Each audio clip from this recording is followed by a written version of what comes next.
When I first saw the job listing, I thought for sure that it was a scam. Night attendant needed. Historic Arcadian hotel. Must be reliable, detail-oriented, and trustworthy. Pays $500 per shift. The rate sounded unreal. Too good to be true, but too good to pass up. Especially considering the state of my bank account. The email response arrived less than a day after I applied. And they attached a quick questionnaire, and then sent a brief email confirming that I had been hired. The day before my first shift, an envelope arrived at my apartment. Inside was a small brass key and a handwritten note. Congratulations and welcome to the Arcadian family. Enclosed is your master key. You'll need this key to let yourself in and access certain parts of the hotel. Enter through the main doors by 10 p.m. for training. Your first shift begins promptly at 11 p.m. Training will be available through the door labeled Staff Only behind the front desk. Please watch all training materials before starting your shift. We appreciate your commitment to rebuilding the legacy of the Arcadian. I'm curious and admittedly a little nervous. I made my way to the hotel that night. The Arcadian Hotel was just as I'd imagined. The exterior was a fading memory of elegance. It had worn stone walls, tall windows with exterior spotlights that no longer worked, and brass handrails that were way past due for polishing. I glanced at the clock on my phone, 9:45. The hotel's lobby was huge and open with a grand staircase at the center that split off in two directions as it went up. The floor was polished stone that reflected the light from above in dull patches. It looked clean but not new. More like it had been cleaned many times over a long period without ever being replaced or updated. The ceiling was high with old brass light fixtures and chandeliers hanging down. The glass on them was intact but had lost its shine. The walls were covered in patterned wallpaper that looked faded in places, especially near the corners and edges where it had started to age unevenly. The cleanliness was barely masking the smell of mildew. Welcome to the Tower of Terror, I said to myself. The front desk was long and wooden and stretched across the lobby. It was well kept, but worn along the edges where people would have leaned or set things down over the years. Behind it was a small wooden door with a simple sign that read, Staff Only. Inside the staff room, I found a TV set atop a rolling cart and a row of numbered VHS tapes stacked next to it. The first tape had a label on it in looping script. Arcadian Employee Training, 1953. Next to it was another handwritten note with instructions. Watch all tapes in order. Do not skip ahead. I slid the first tape into the VHS player and turned on the TV. The screen flickered, a hum crackled through the speakers, and then it jumped to life. A video came up which looked in rough shape, clearly a copy of the original 16mm film, but this one looked like a copy of a copy. A cheerful man with a classic transatlantic accent wearing a sharp 1950s suit stood in front of a pristine version of the lobby that I had just walked through. Hello there. Welcome to the Arcadian family, he began. We are delighted to have you on board as a steward of one of New York's finest luxury establishments. His tone was light, upbeat, but he had a strange way of pausing between each sentence just to smile. Let's begin with a few simple procedures to keep our guests safe and happy, he continued. Remember, our guests may at times be unique, but they deserve the utmost courtesy and the finest of service. Now please, follow these essential guidelines. The first few videos went over the basics. Instructions on how to clean, address guests, check-ins and check-outs, when to check the guest log, and where to find supplies. But on the final video, things took a turn for the strange. Congratulations on making it to the end of your training. Attaboy. Now let's cover a few final essentials to keep our guests smiling and keep you right as rain. Listen close now, these pointers are real important. Rule number 1, if the elevator takes you to the basement, do not be alarmed. Simply close your eyes and stand still until it moves back up. No peeking. The man chuckled in a practiced, rehearsed way, as though he had been told to laugh but wasn't sure why. My mind tried to make sense of his words. Why close my eyes? Why would the elevator just randomly take me to the basement? Rule number 2. If you find a guest wandering the halls between 2 and 4 a.m., gently escort them back to their room.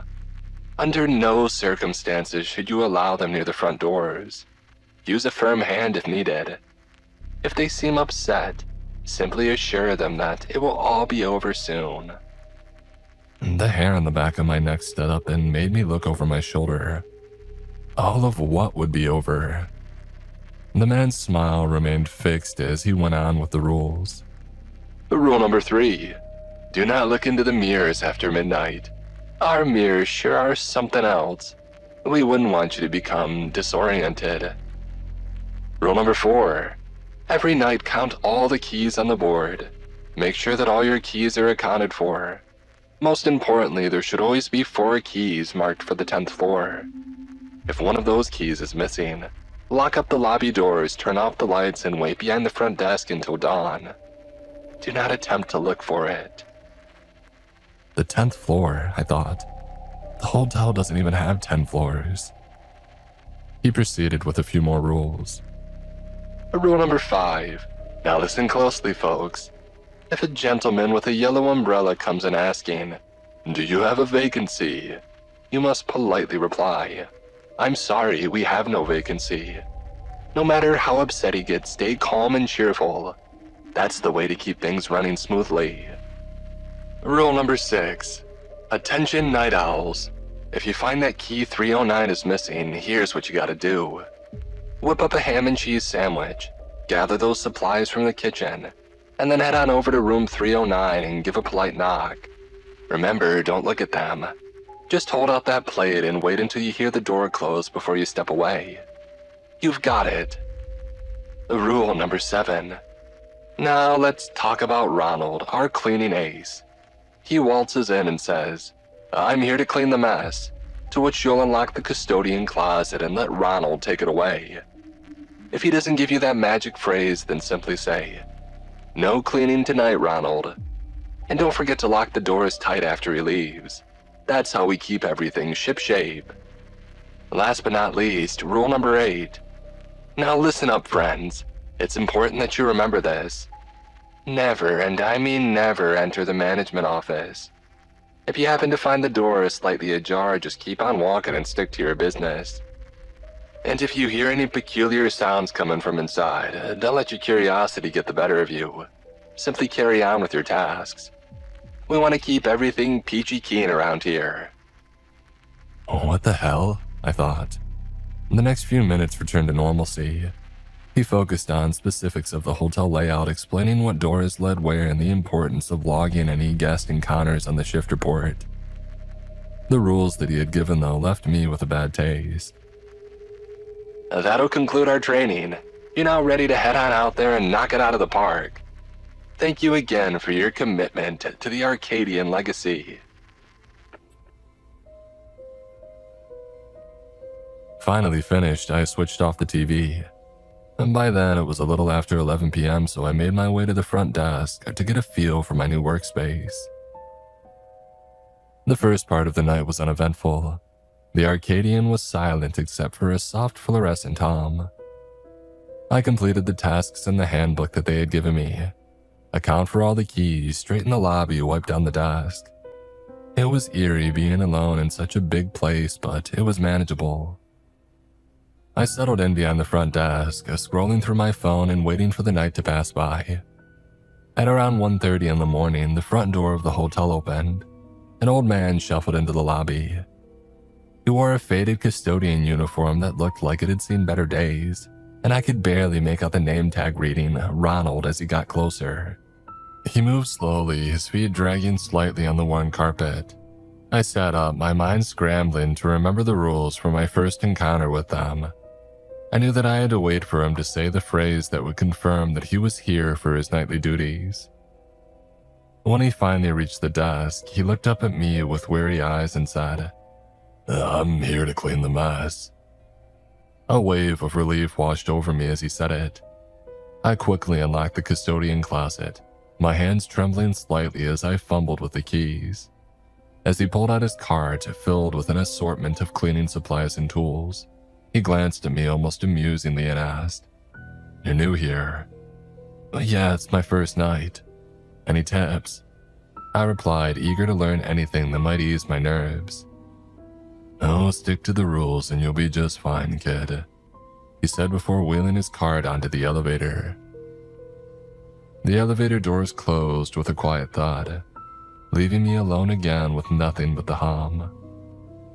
Ronald's words did little to ease my nerves. I was trying to figure out what those rules even mean, and why a hotel would even have rules like that to begin with. When I returned to my desk, I noticed almost immediately a space on the key rack. The key was now missing. The key to room 309. Panic rose in my chest as I rifled through the key rack again, hoping that it was just hiding among the others. "Where the hell did it go?" I muttered to myself, feeling a bead of sweat form on my forehead. I had barely left the desk for more than a couple minutes. Had somebody come in while I was with Ronald, or had I just missed it during my last count? I quickly pulled up my notes, scanning for the rule about the key for room 309. There it was. If key 309 is missing, bring a ham and cheese sandwich to the room and knock. Don't look at them. I sighed, resigning myself to follow the rule. Heading into the kitchen, I was surprised to find it fully stocked, despite the hotel's inactivity. The shelves were lined with canned goods and an impressive amount of fresh ingredients, as if they were prepared for a busy night. I quickly gathered the supplies and assembled a simple ham sandwich. With the plate in hand, I took a deep breath and headed for the elevator. The lights flickered as I pressed the button for the 3rd floor, as though the old hotel was struggling to power both the elevator and the lights at the same time. When the doors opened, I stepped into the hallway and made my way toward room 309. It was so quiet up there that I found myself tiptoeing for some reason, the carpet swallowing what little sound my footsteps made. My heart was pounding by the time that I reached the door. I knocked gently and waited. After a few seconds, I heard movement inside, followed by the slow creak of the door opening. The moment that I heard the door begin to open, I lowered my eyes to the floor. I focused on the green carpet in front of me and on not dropping the plate. A moment later, somebody took a hold of it. I could see only the lower edge of the door and a pair of feet out of the corner of my eye. The plate left my hands, but whoever was standing there didn't immediately close the door. They lingered in the doorway for several seconds. I kept my eyes fixed on the floor, afraid that even a glance upward might be a mistake. The silence stretched on long enough that I started wondering if they were testing me, waiting for me to look at them. Eventually, the door closed with a soft click. I let out a breath that I hadn't realized I had been holding, and I turned back toward the elevator without wasting any time. Inside, I felt a brief sense of relief returning to the front desk and having made it through my first 2 run-ins with the rules without anything going wrong. But it didn't last long. Who was that, and what would have happened if I had looked up? What kind of hotel was this? The questions kept circling in my mind as the elevator descended back toward the lobby. For a moment, I just stared at the floor indicator, not understanding what was going on. And then the rule came back to me, the one from the training video. If the elevator takes you to the basement, do not be alarmed. Simply close your eyes and stand still until it moves back up. No peeking. The realization hit me immediately. It was taking me to the basement. No, no, no, no, no, come on, I screamed as the elevator kept descending. I desperately smashed my hand against the buttons, hitting any floor that would possibly bring me back up.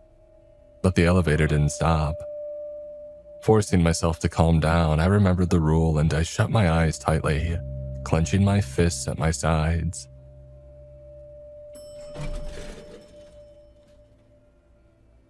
The elevator dinged and the doors opened, unleashing a rush of cold air and a wet, moldy smell that sent a wave of dread through me. I stood there with my back against the elevator wall, shivering in the cold air. And then I heard something moving. A new smell entered my nose and hit me like a punch to the gut. A putrid smell that filled the air and made me gag despite trying not to move. It was a sickening blend of antiquity and sulfur that seemed to wrap around me, making it hard to breathe. The elevator groaned and I felt it rock slightly, as if something heavy had entered with me. I could feel it, whatever it was, right there in front of me, so close that there was no space left between us. My pulse was racing and my face was wet with tears before I even realized that I was crying. I could feel it staring at me like a predator, silently begging me to open my eyes. What was probably only seconds felt like an eternity of pure horror. And then the elevator chimed and I felt it begin to rise. The slow upward motion lasted only a moment before it stopped with another soft chime. I carefully opened my eyes to find the doors already sliding open, revealing the lobby and the grand staircase just beyond. I ran out of the elevator, wiping tears from my face and heading straight to the front doors, ready to quit on the spot. But as I headed to the doors, I noticed dawn was already breaking outside, and an envelope was sitting on the front desk. I didn't know how the time had passed so quickly, but at the time I didn't care to stick around. I grabbed the envelope and left the hotel, the sunlight feeling like a sweet relief. Hesitantly, I opened the envelope, still sniffling like a child.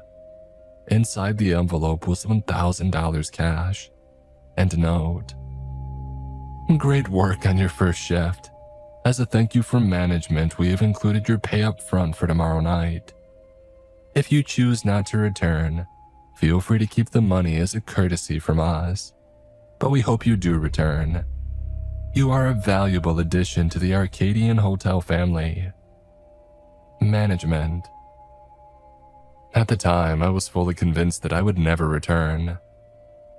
Back home, though, I paced my small apartment all day, replaying the events of the night and staring at the $1,000 on my coffee table. I wanted to quit. The nightmares and anxiety from that first night were already too much, and something about the place was clearly wrong. But then I thought about my bills, the empty fridge, the weight of my loans pressing in from every direction. Ronald's words looped in my head the whole time. Stick to the rules and you'll be just fine, kid. Maybe I can figure it out, I thought. Maybe I can endure just a little longer, just long enough to make enough to really get ahead. And with the kind of false reassurances that only come in daylight, I decided that I would go back. There was no way whatever I had experienced in the basement was real. My nerves must have gotten the better of me. I'd follow the rules, keep my head down, and keep my eyes on the prize.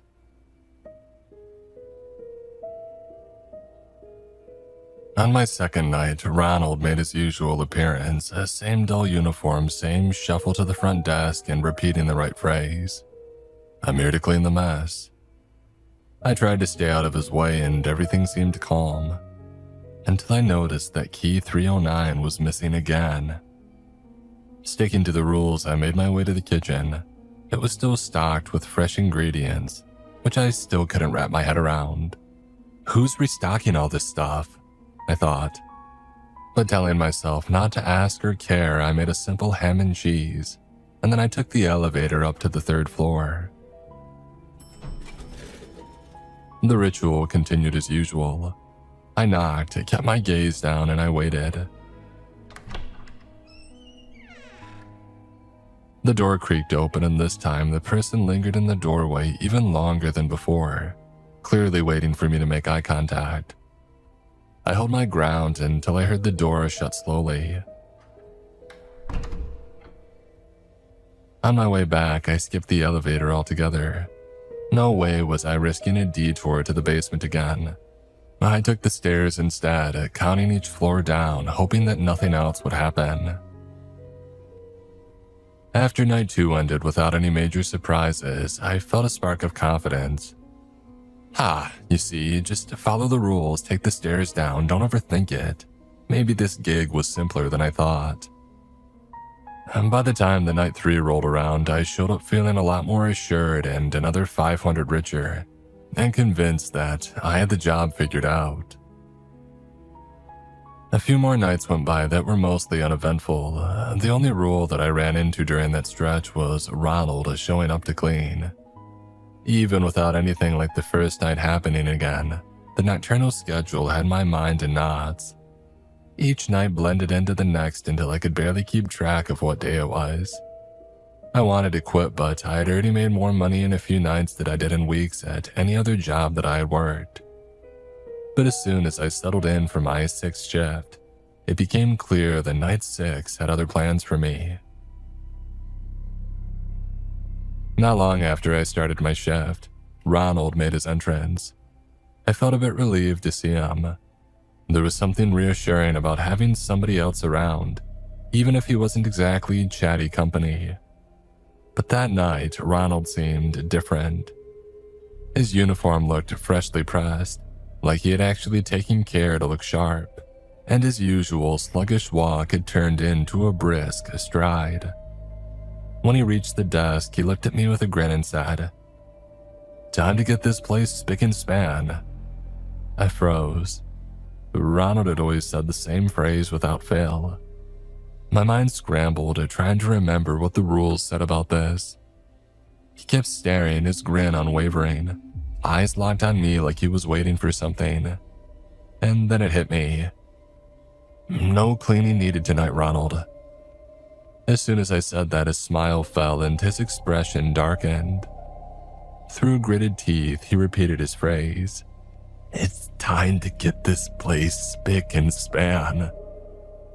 With adrenaline beginning to pump through my body and my heart rate increasing, I repeated with a shaky voice, "No cleaning needed tonight, Ronald." It came out sounding more like a question than a statement, but he backed away slowly, staring at me with contempt until he had reached the door. I waited until he was gone and I locked it tight behind him. His strange behavior, his creepy demeanor, wide smile, fresh clothes. What was wrong with him? What's wrong with this whole place, for that matter? I thought that I had figured out the job, but now I wasn't so sure. I began to question if I'd really be able to handle whatever else this hotel had in store. The newfound confidence that I had felt was fading fast. That night, I decided it was time to get a better sense of the place. I thought that maybe exploring a bit would help me get a better grasp of it all or provide me with some logical answers. Armed with my master key, I left the desk behind and wandered down the corridors. Being the only person in a giant hotel felt unnatural and uncanny. I passed rows of tarnished brass fixtures and faded wallpaper, and other remnants of luxury that no longer had anybody to impress. On the second floor, I found the ballroom, a huge, echoing space that seemed frozen in time. Dust coated every surface, and a once sparkling chandelier hung above, its crystals now clouded and covered in cobwebs. I ran my hand along the edge of a table covered in a fine layer of dust, probably the first person to have touched it in decades. For a moment, I tried to imagine what the place must have looked like in its heyday. As I continued my tour, I noticed that most rooms unlocked easily with the master key, but a few doors oddly wouldn't budge. I tried the key, jiggling it and pushing, but it was as if these doors were meant to stay closed, resisting every attempt to pry them open. As I moved up to the 7th floor, I passed a particular room, room 713, that made me stop in my tracks. I could hear a soft voice from inside. I froze, straining to listen. The voice was faint but unmistakably frantic. Somebody was in there. As I drew closer to the door, the voice abruptly stopped. My breath caught and I took a step back, every instinct telling me to leave. As I backed away, I heard heavy footsteps stomp up to the door and stop. With my back against the hallway wall, I stood staring at the door. I knew whoever was inside now was looking at me through the peephole. My mind told me to move, but my feet didn't respond right away. I thought that I saw the doorknob twitch, just the faintest movement, as though somebody inside was reaching for it. Nope, I said to myself and hurried down the hall, leaving the floor entirely. I tried later to convince myself that it was my imagination, but I knew what I heard. Either way, I had no desire to stick around and find out. After exploring the 8th floor, I made my way up to the 9th, which looked just like the others, dimly lit and lined with old doors. With not much else to look at, I decided that I had seen enough for one night. The thought of a long journey down the stairs back to the lobby loomed ahead, but it felt like a welcome return to familiarity. As I turned to head toward the stairwell, I caught a glimpse of myself in a mirror mounted on the wall. Looking at myself in the mirror, I couldn't help but notice how tired and beat down I looked. As I was examining myself, almost looking at myself with pity, I saw something else in the mirror. Behind me, down the hall, I saw someone else. A figure standing far behind me at the other end of the hall, peeking at me from around the corner. My body seemed to freeze and withdraw inward, like everything non-essential was being shut down as fear washed over me. I whipped around, but the hallway was empty. I turned back to the mirror and there it was again. The figure was still there, peeking at me from around the corner. It was too far down the hallway to make out any of its features, but it was unmistakable. In that moment, I remembered the rule. Don't look into any mirrors after midnight. And checking my phone, there it was, 1:23 a.m. I burst through the doors of the stairwell and made my way down the 9 flights of stairs as quickly as I could. Finally back at my desk, I sank into the chair, my heart still racing and my breath heavy from the frantic dash down the stairs. I decided to stay put for the rest of the night, unwilling to venture out again. The hours crept by slowly, but the rest of the night was thankfully uneventful. The sun was beginning to rise, and with my shift over, I clocked out, a fresh 500 envelope in hand. Relief flooded over me as I thought about the safety of the morning outside and another night successfully in the books. As I was turning to leave, though, I noticed something. An error, a mistake. Key 309 had been missing and I never noticed it. I never brought the guest of room 309 a ham sandwich. Yet with morning breaking and my shift officially over, I shrugged it off, telling myself that it was too late to go back now. When I finally got home, I was exhausted. I collapsed onto my bed, desperate to catch some sleep after the long night at the hotel. But sleep never comes easily after working the night shift. The unnatural hours played tricks on my body, even with blackout curtains pulled tight against the early morning light. I tossed and turned, restless and unable to fully escape the haunting images of the night. The figure in the mirror, Ronald's strange appearance, and the voice in the room. I knew something was seriously unexplainable and unnatural with the place, but I couldn't let go of the money. The job finally allowed me to catch up on bills and start paying down my loans, which was a huge victory amid the growing unease. For the pay, there could be worse jobs than a haunted hotel, I thought.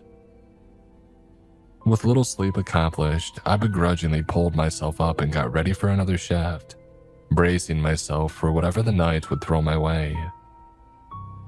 When I arrived at the hotel for my shift, a note was waiting for me on the desk.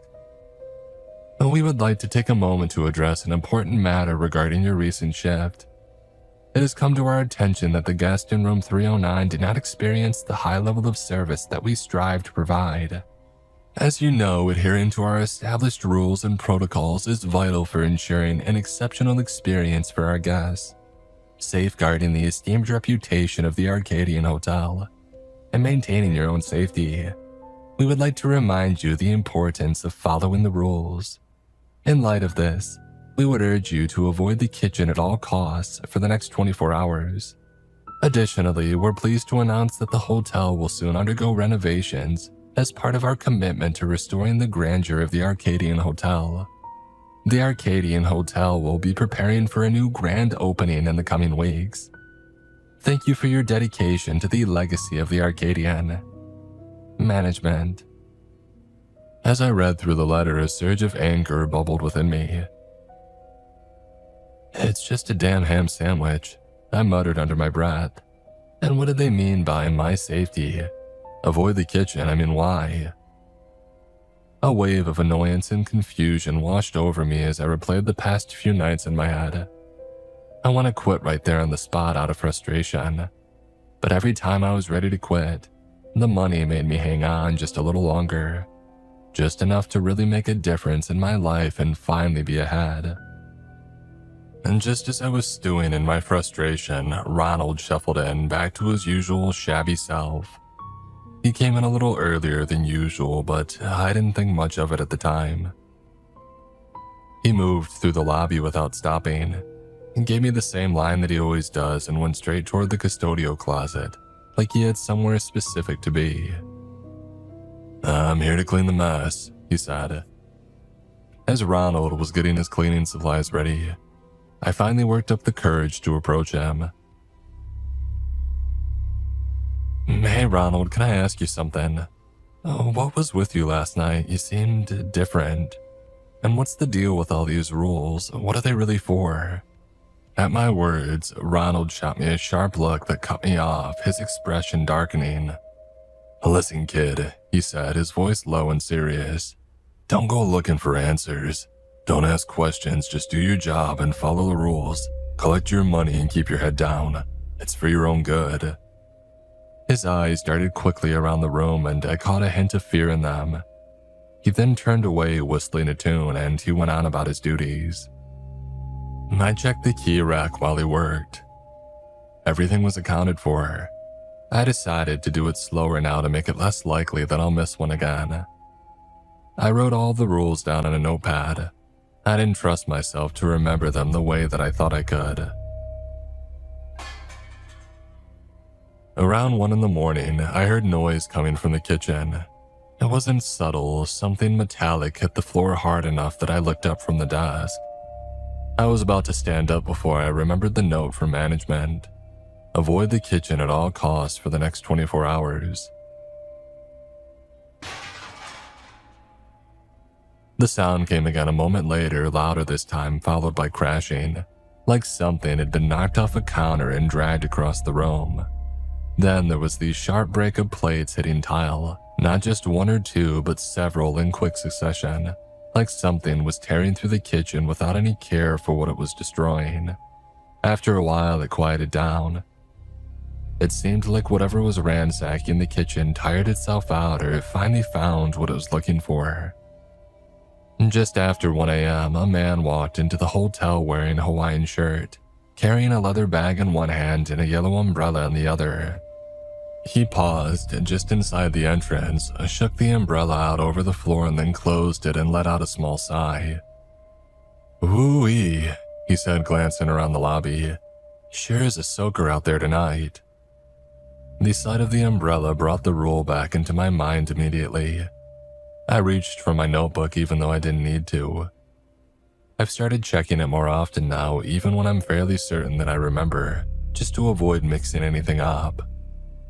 And sure enough, Rule 5, if a gentleman with a yellow umbrella comes in asking, "Do you have a vacancy?" you must politely reply, "I'm sorry, we have no vacancy." No matter how upset he gets, stay calm and cheerful. I kept the notebook open on the desk as he approached. He set his leather bag down and stopped in front of me, still wearing a friendly expression. "Do you have a vacancy?" he asked. I'm sorry, I said, keeping myself steady. We have no vacancy. He nodded slowly like he was processing that and then gave a small laugh. Oh, come on, son, he said. Surely you've got something. I don't take up much space, wouldn't even know that I was here. I glanced down at the notebook again and then back up. I'm sorry, I repeated. We have no vacancy. He kept smiling, but it started to look more deliberate than before. He leaned slightly closer. You don't want to send a man back out in weather like this, do you? He stood back up straight and gave a small chuckle. Now, one room, please. I repeated the line again, trying my best to sound calm and cheerful despite my growing nervousness.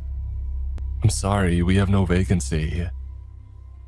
The friendliness drained out of his face for a moment. Then almost carefully, he lifted the corners of his mouth again. For a second, it looked like we were both standing there following different sets of instructions that didn't quite fit together. He stood at the desk and now tapping his finger. I could tell that he was considering his next words. Before he could speak again, I repeated the phrase again, just like the rules had said. I tried to sound polite, but it came out sounding more sheepish than I intended. I'm sorry, we have no vacancy. And that was when his expression changed fully. He placed both hands on the counter and looked down, shaking his head. When he looked back up, he wasn't smiling anymore. He looked angry. Angry enough that for a moment I thought he was going to reach behind the desk and grab me. He turned away and knocked over a chair, pushing it hard enough that it scraped across the floor. And then he walked further into the lobby and knocked over one of the small tables near the seating area, sending the lamp on it crashing down. He moved between the furniture as he went, knocking things aside as he passed. His voice raised now as he muttered under his breath. I couldn't make out anything that he was saying, but as he moved through the lobby, I caught fragments of it. No vacancy, he muttered once, and then a little louder. That's not how it's supposed to go. He said something else that I didn't catch clearly, something about hospitality and standards. When he finally turned back toward the entrance, he didn't say anything else to me. He just walked out the same way that he came in, still holding the umbrella in his hand, the leather bag hanging low at his side. I waited until the doors shut behind him. The second they closed, I was already out from behind the desk, moving faster than I thought I could. I reached the doors and locked the first bolt and then the second, rechecking both afterward even though I knew I had just locked them. I cleaned the lobby and put all of the furniture the man had knocked over back in its place. I stayed behind the desk for a while without moving much and just watching the front of the lobby and listening to the sound of the air conditioning turning on and off. At some point, I stopped paying attention to anything in particular. My head kept dropping forward and I would catch myself, straighten up and try to stay awake. Eventually, I stopped catching myself. At some point, I woke up, snapping upright with that immediate disorientation where you forget where you are for a second and then it all comes back in pieces. I stayed still for a moment until it settled, and then I wiped my face and sat up straighter behind the desk. The clock read just after 3 a.m. Just a few more hours, I thought. I looked around the lobby to get my bearings again, the desk, the key rack, the front doors. Everything was where it was supposed to be. I did a double take on the keys though when something looked out of place. One of the keys to the 10th floor was missing. Oh shit, I said, getting up too fast and pushing the chair back as I went over to the rack. I checked underneath it first and then along the floor, thinking maybe that it had slipped off or gotten caught somewhere when I was counting them earlier. I went back over the hooks one by one slower this time, actually touching each space to make sure that I wasn't missing it. And then I crouched down and checked under the desk, along the baseboards and even behind the front counter, thinking maybe that it had slipped off or fallen when I wasn't paying attention. I moved out into the lobby next, scanning the floor around the seating area, under the tables and along the edges of the walls, even near the front doors where things usually ended up if they got knocked loose. I checked the rug by the stairs, the space behind the planter, the corners where dust and loose things tended to collect. I kept thinking that I would find it sitting somewhere obvious, and that I would feel stupid for panicking. But it wasn't there. I went back to the desk and pulled the notebook toward me. Rule number 4. Every night count all the keys on the board.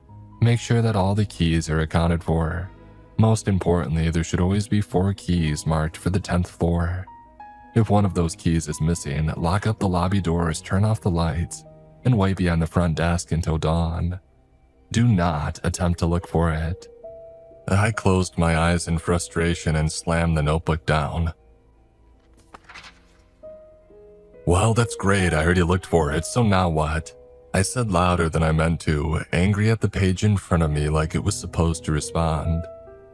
All right, this is okay, this is fine, just wait behind the counter, no problem, I said under my breath, trying to pull it back together. I went straight to the lobby lights and shut them off one by one, muttering to myself about being done with this job the whole time that I did. When everything was dark, I used my phone light to make my way back behind the front desk to wait for dawn.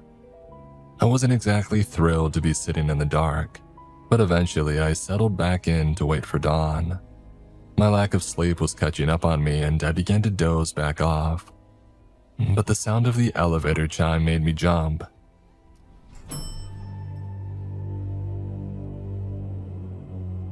The red down arrow on the indicator began to pulse and a low hum filled the shaft. Each flash of light cut through the lobby for a moment before disappearing again. I stayed behind the front desk, watching it and realizing that someone was coming down.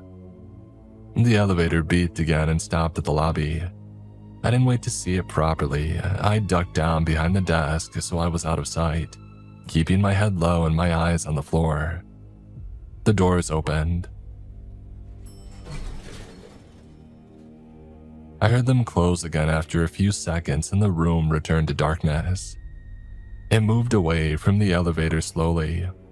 Its cadence was hard to describe, a mix of dragging and something like stumbling forward, with brief pauses in between. It kept coming, passing the seating area and then moving into the open space in front of the desk. I stayed still behind the counter, but I could hear it getting closer without needing to see it. It stopped directly in front of the desk. For a moment, there was silence, and then I heard it above me on the counter itself. I could hear the front desk creaking and groaning under the weight of it. It reached the edge of the desk above me and stopped. And then something heavy dropped down behind the counter, right next to where I was hiding, landing with a loud, wet thud. A pathetic mix of a gasp and a scream left my mouth. I didn't think about it. I stood up immediately and I ran to the first door that I could find. I reached it, pulled it open and got inside, and slammed it shut behind me before locking it. I stood with my hands against the door, a mix of fear and a brief sense of safety coming from the locked door between me and whatever that thing was. I looked down at my feet and saw an old green carpet beneath me, worn flat in patches like it had been walked on for years. I realized then that it was a room that I had never been in. I realized then that in my haste, the door that I had chosen was the management office. Rule number 8 immediately came to the front of my mind. In my fear and panic, I had ignored everything else. Every rule that I had been carefully following up to that point, I had run on primal instinct. But now that I was behind the door and nothing was immediately chasing me, complex thought returned all at once. Rule number 8. It's important that you remember this. Never, and I mean never, enter the management office. If you happen to find the door slightly ajar, just keep on walking and mind your business. And if you hear any peculiar sounds coming from inside, don't let your curiosity get the better of you. Simply carry on with your tasks. I stood there for a moment, my hand still on the knob, afraid to look, and waiting for something to happen. I wasn't sure what I expected, but I remember thinking that it would not just be nothing. But when nothing came, I slowly turned around. I half expected to see someone or something behind me. Hell, maybe some type of demon or maybe a room full of the hotel's past victims. Instead, there was only a plain desk pushed against the wall, a dim desk lamp switched on, and a row of surveillance screens mounted above it. The screens showed the lobby, the hallways, the stairwell, the elevator, everywhere. The office was quiet and empty. I stood there trying to understand why a room like this existed. It was strange even seeing screens at all, something so modern and ordinary compared to everything else in the hotel. I stepped forward to get a closer look. The desk had a thick book sitting open on top of it. I looked down at it and started reading. It was a logbook of times and activities, my activities. I flipped through the pages and found all of my nights recorded there. Everything that I had experienced and done. Every instance where I had followed a rule or failed to follow one. Logging the state of the hotel. Situations that felt terrifying and traumatic to me were reduced to short, clinical entries in the logbook. It wasn't just my activities either. As I kept going back through the book, I realized that it had been recording attendance long before me as well. Different names and different shifts. The same kinds of entries repeated with slight variations. My attention shifted forward though to the most recent entries. Yellow umbrella guest enters lobby. Attendant denies vacancy per protocol. Guest escalation begins. Lobby disturbance recorded. Guest exits premises. Front door secured. Attendant falls asleep behind front desk. Attendant wakes. 10th floor key discrepancy detected. Searching for missing key initiated against protocol. Attendant attempts to regain Rule 4 compliance. Lights off, lobby secured. Elevator activation detected. Upper floor guest enters the lobby. Attendant disobeys Rule 4. Abandons instructed position behind the desk. Attendant disobeys Rule 8. Enters management office. The final entry caught my attention, and for a moment I just stared at it. I felt a coldness run through me that had nothing to do with the temperature of the room. I remember standing there completely still, unable to look away, with the strange and immediate sense that I wasn't alone. I stood up straight, backing away from the desk. The feeling of being watched wasn't subtle, and it didn't build gradually the way that fear usually does. It was just there, complete, like a conclusion I had arrived at without understanding why or how. In that moment, I made a decision without really thinking it through. I was going to leave. Not walk out carefully, not collect anything, not try to understand what any of it meant. I was going to get out of the office, make it back to the lobby, and go straight for the front doors without stopping for anything.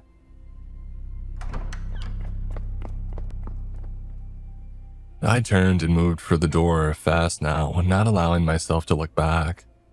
I swung it open, expecting that thing to be waiting for me. I readied myself for a mad dash through the dark lobby. But when I swung open the door, the lobby was exactly as it had always been. The lights were on, the air conditioning hummed. Everything looked completely normal. I quickly walked out of the office instead of running, and something in me broke slightly as I crossed back into the space. It was something close to anger mixed with disbelief, betrayal, and exhaustion. The feeling of being pushed past the point where fear had anything useful left to offer. "I'm done," I yelled, my voice echoing loudly in the large space. "You hear me? I'm done. I quit." And I didn't wait for anything after that. I just left the hotel and made my way back to my apartment, looking over my shoulder the whole way and jumping at every sound. When I finally got inside, I was completely drained. I don't remember much after that. I just collapsed and fell asleep. A knock at the door woke me up later. I got up and looked through the people, but all I saw was the end of somebody at the far end of the hallway. I only caught them for a second before they turned the corner and disappeared. I stood there for a moment and then slowly opened the door to find an envelope waiting on the floor. Inside was $500 cash and a final handwritten note. We would like to take a moment to thank you for your wonderful service here at the Arcadian Hotel. We truly appreciate the effort and care that you've shown during your time with us. Enclosed is your final payment. Don't go spending it all at once. After careful review of recent rule compliance, we regret to inform you that your service to the Arcadian Hotel has come to an end. We will of course be moving forward with the selection of a new night attendant to continue upholding our high standards of hospitality. We want to sincerely thank you for your contribution to the Arcadian legacy. And of course, thank you for always remembering that at the Arcadian, hotel matters are private matters, as part of the spirit of good hospitality. Management.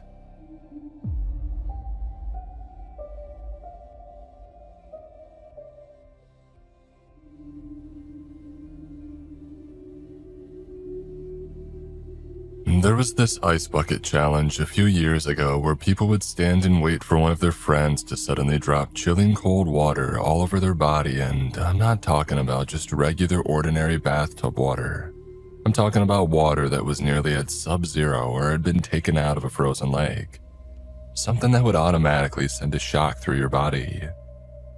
Going into cryo sleep is like that, except 1,000 times worse.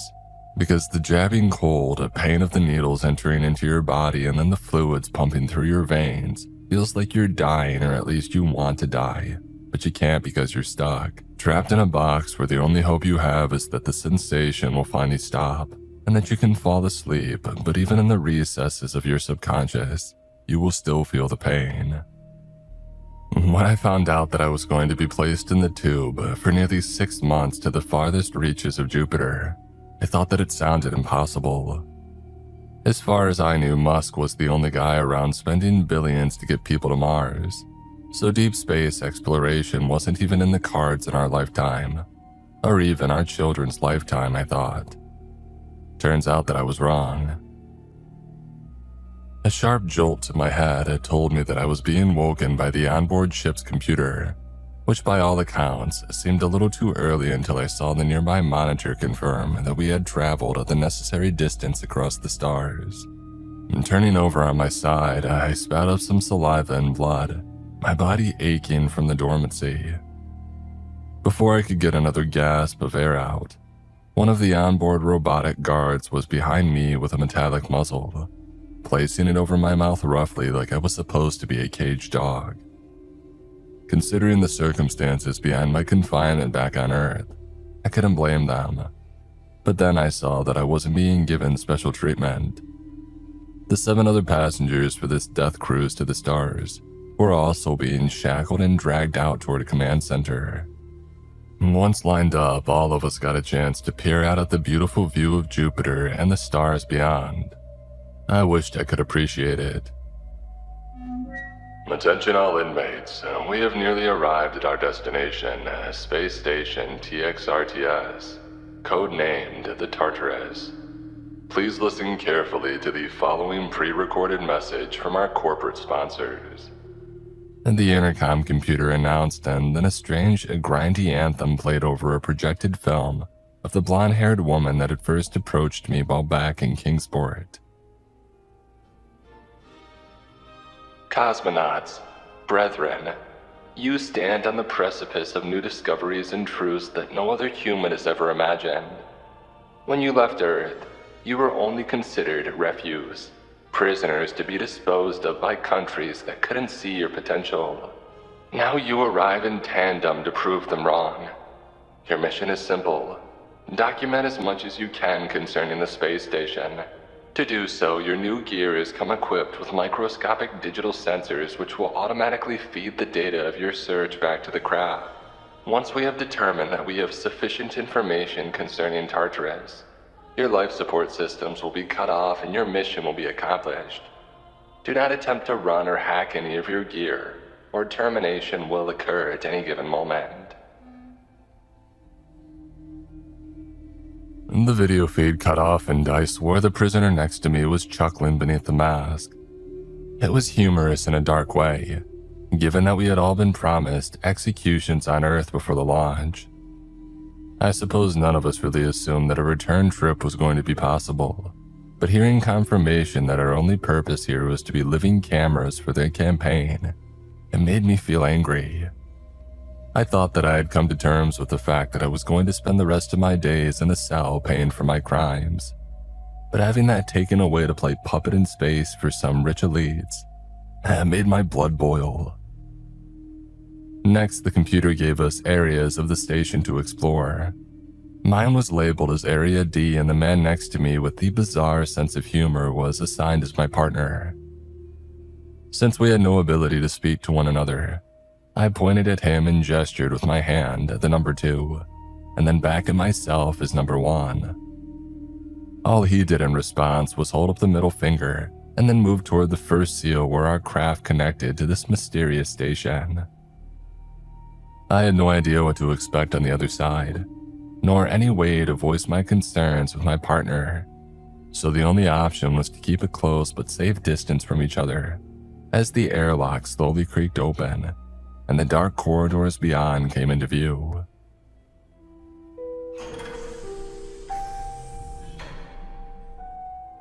Inside my helmet, a stream of data began to feed its way down in front of my eyes, telling me what the elites had gleaned about this place before our arrival.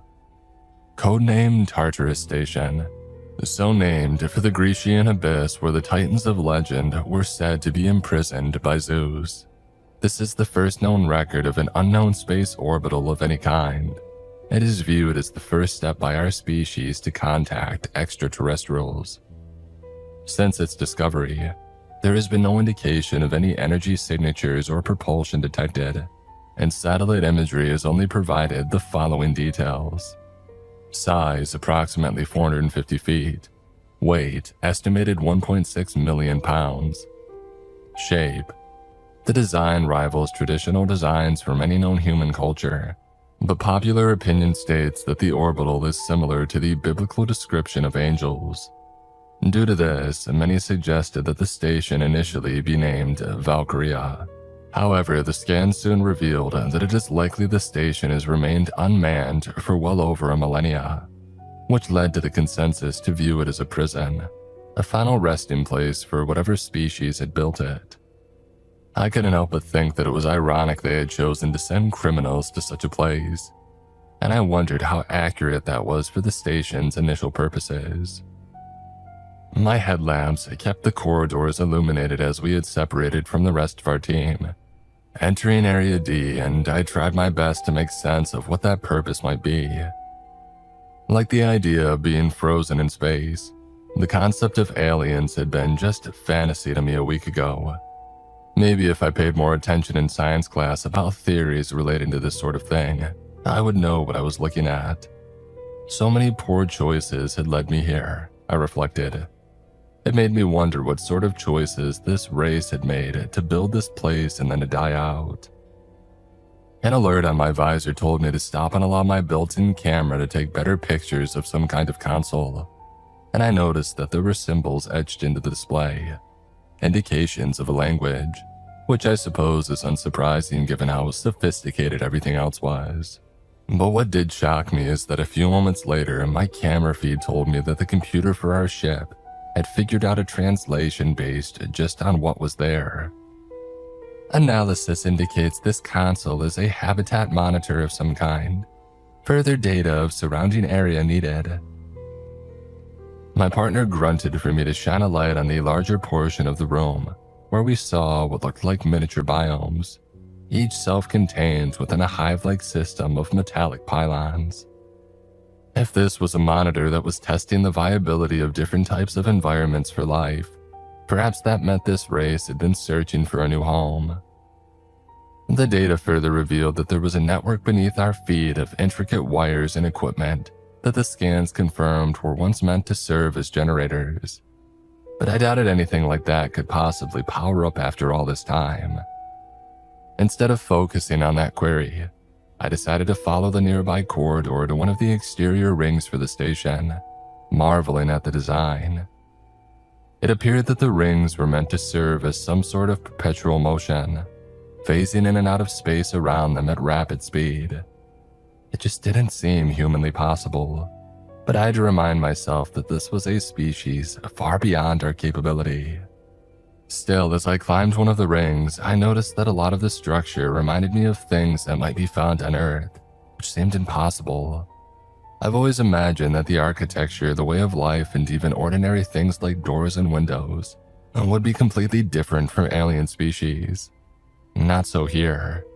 Maybe that was why our holders were so interested in this place. It wasn't simply about discovery, but exploiting this technology for our own advantage. As a criminal, that was something I could relate to. We are not so different, I thought as a reminder of complying with our instructions had flashed on my screen. I guess that was enough curiosity, I thought as I began to climb down.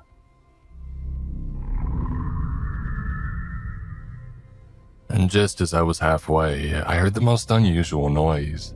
If you've ever fired up an old pickup truck after it's been sitting there for a few months, it was a similar sound except 1,000 times louder. And then the entire ring began to move. It happened so quickly that I lost my bearings and fell to the ground as the noise grew louder. Thanks to the low gravity, the fall didn't cause any injury. As I recovered, I saw the rings move faster and faster until their movements were so quick that I couldn't even be sure what I was looking at. And then I heard the noise from the habitats and I looked to see that they had activated. Somehow my partner had found a way to spark a flow of electricity from the grid below our feet, the entire pattern glowing brighter than a Christmas tree. Some other portions of the ship began to pull back and shake, the entire thing humming with life, as it seemed to surge stronger and stronger, soon becoming out of control. All the noise made me want to cover my ears, and then I felt blood begin to trickle out of them. Soon we had another problem on our hands. The habitats had begun to spread apart and reveal what looked like a large engine that was thrumming to life. The readout on my helmet alerted all of us to take cover, but it's not like we had anywhere to run.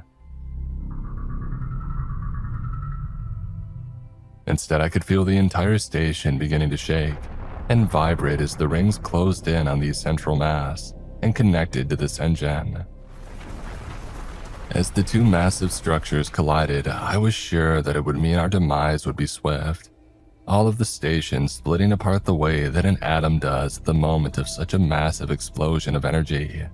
But instead, the room filled with light, and I found myself being flung across the room like a rag doll.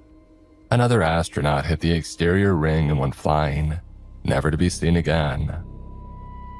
Moments later, the space station lurched backward and everything began to come to a halt.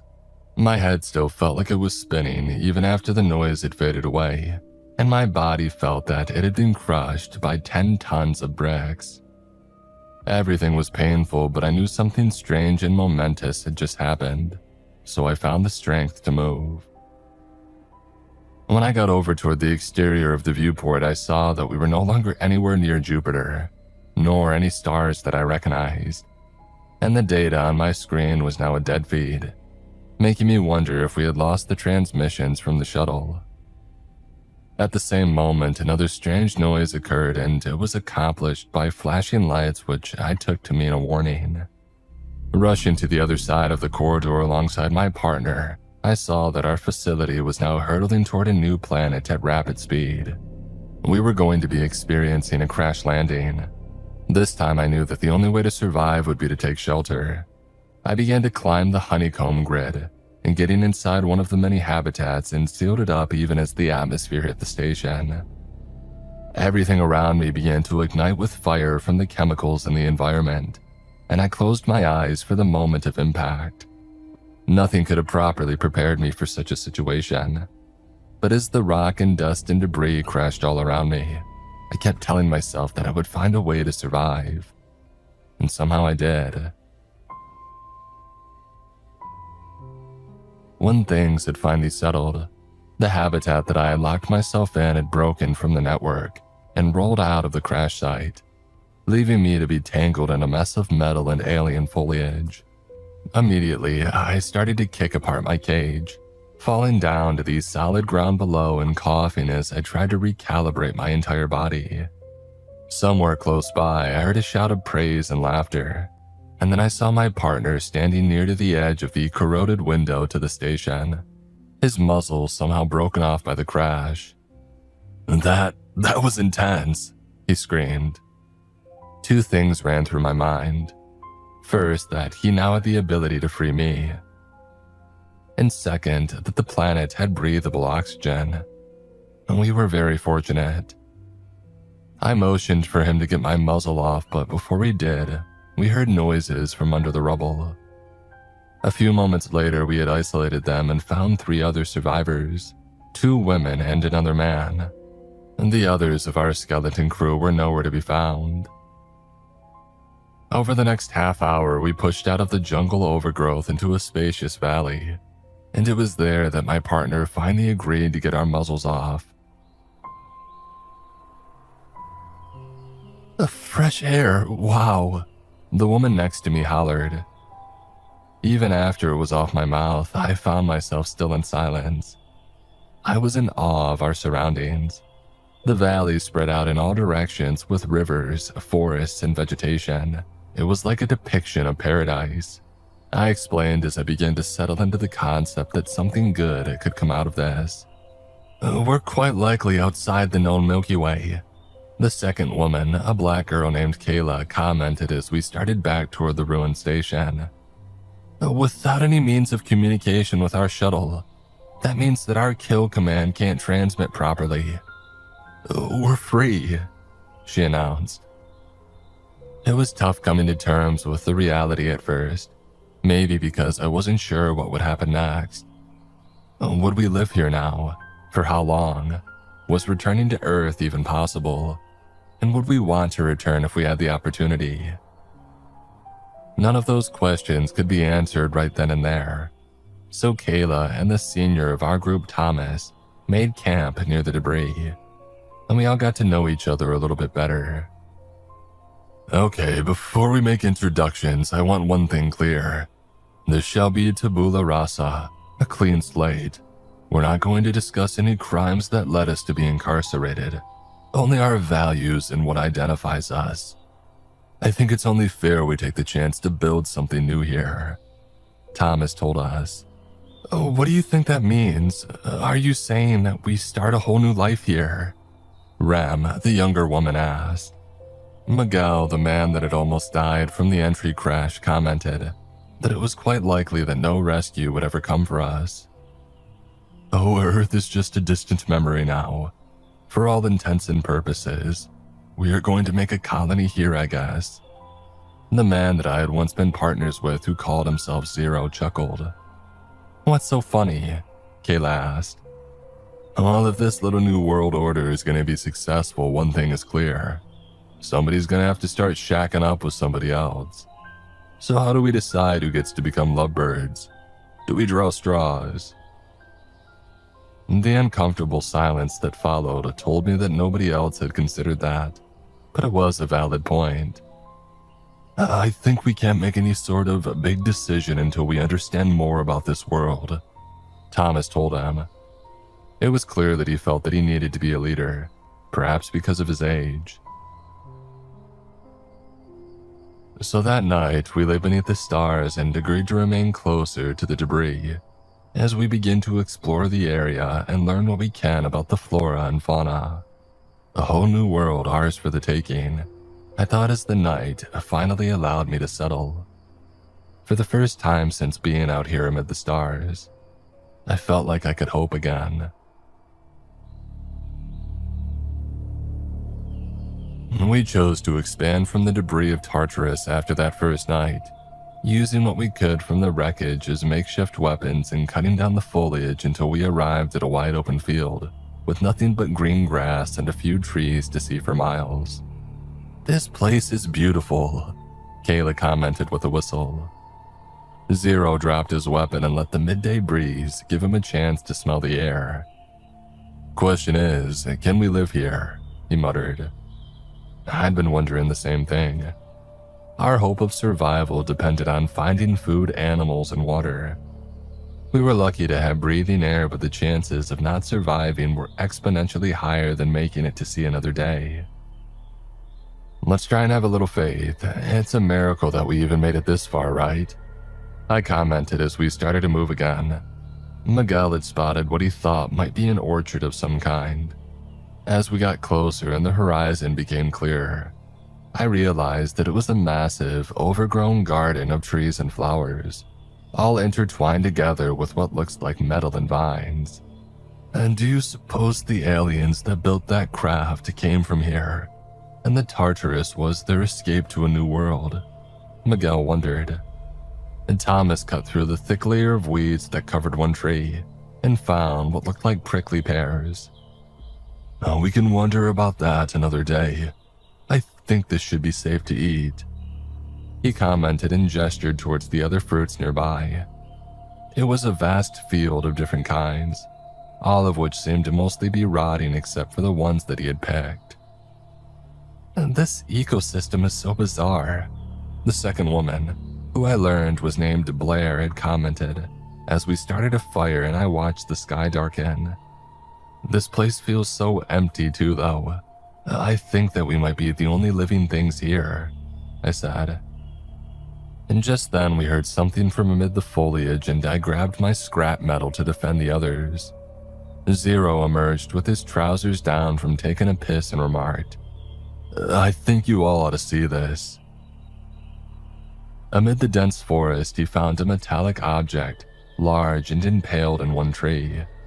Its strange, twisted blade causing the tree to give off an ethereal glow, and to pulse the way that a heart might. Amid the roots of the tree I saw what looked like scars, and as I got closer I realized that they were symbols, resembling the ones that we had seen on the space station. It looks like your theory was right, kid. So much about this feels so surreal, and yet so familiar. Kayla admitted as we chose to set up camp near the glowing tree. Something about its foliage and fruit seemed different than the rest, as though it was the core of the network and supplying all else. I've felt that way since we got to the station, really. I know it sounds crazy, but I think these aliens, they might have been connected to our very first ancestors, Thomas remarked. Zero was trying to climb the tree to reach one of the branches that offered the crystalline fruit, and I asked Thomas what he meant, and so he gestured around us before commenting. Oh, it's like Kayla said. This place, it feels like a distant memory, or a shared dream that anyone can recognize. Something deep inside all of us senses a connection to this place. Don't deny that, he said. He was right, but the fact scared me. It seemed impossible. Humans have only just barely started understanding space travel. All of the things that we saw on that station and even this biologically advanced plant life, it's light years ahead of our current tech, I commented. I'm not trying to say that I fully grasp it either, but I feel certain that this place holds answers to some of our deepest truths. The very origins of our species, he said. Just then, Zero tossed a glowing fruit down to Blair and then one to me. Oh, sounds like mumbo jumbo to me. I've read my Bible and I don't remember it ever saying God made man and then sent him to Earth, he remarked. Oh, so you're a preacher now, are you? Kayla said with a chuckle as she tried to get a bite of it. The exterior of the fruit was harder than a rock. Oh, I got as far as Genesis, he retorted, which caused a few chuckles. I stared at the fruit, a thought forming as I remembered some of those stories myself. My grandma used to read a book of Bible tales right before bed. The stories of creation and the first sin had always been one of my favorites, so the scriptures stuck in my head. And then God said, let us make mankind in our image. I mumbled as I stood up and looked at the sword-like tree and the overgrowth around us. What's gotten into you? Miguel asked. The Lord took man and placed him in the garden. I responded and pointed at the tree. And from every tree of the garden you should eat, but from the tree in the middle of the garden you must not eat, For in the day you eat from it, you will positively perish." Zero laughed aloud. "I think you're taking things too serious, man. That crash must have jostled your noggin." "No, don't you see? This is the Garden of Eden," I said excitedly as I looked at the fruit. "And this must be the tree of life, the one that God sealed off when mankind became sinful." Kayla paused from trying to break apart the fruit. Slow down. Are you really saying you think this is the real Garden of Eden? I mean, we're literally millions of years from Earth." "I didn't see it at first, but now, I think it's undeniable. The shared experience of a common ancestry, the familiarity even though none of us have been here. Our theories might be right. This may be where the first man and woman came into existence," I told them. Zero finally broke open the fruit. It looked like a swirling mass of worms that was eating itself over and over again, and it was an even brighter light than the tree. "Let's say you're right. If so, then God was actually some alien race. Wait, where's this God now?" I didn't have an answer, but none of us were sure what to do now, except Zero. He bit into the worms and let them slither into his mouth. "What the heck are you doing? You don't know what that could do," Miguel shouted. "I'm testing the theory that Adam here just spouted. If this is the tree of life like you claim, that means it'll make me immortal with just one bite." He took his weapon, and before any of us could object, he ran the sharp end of the blade right along his belly.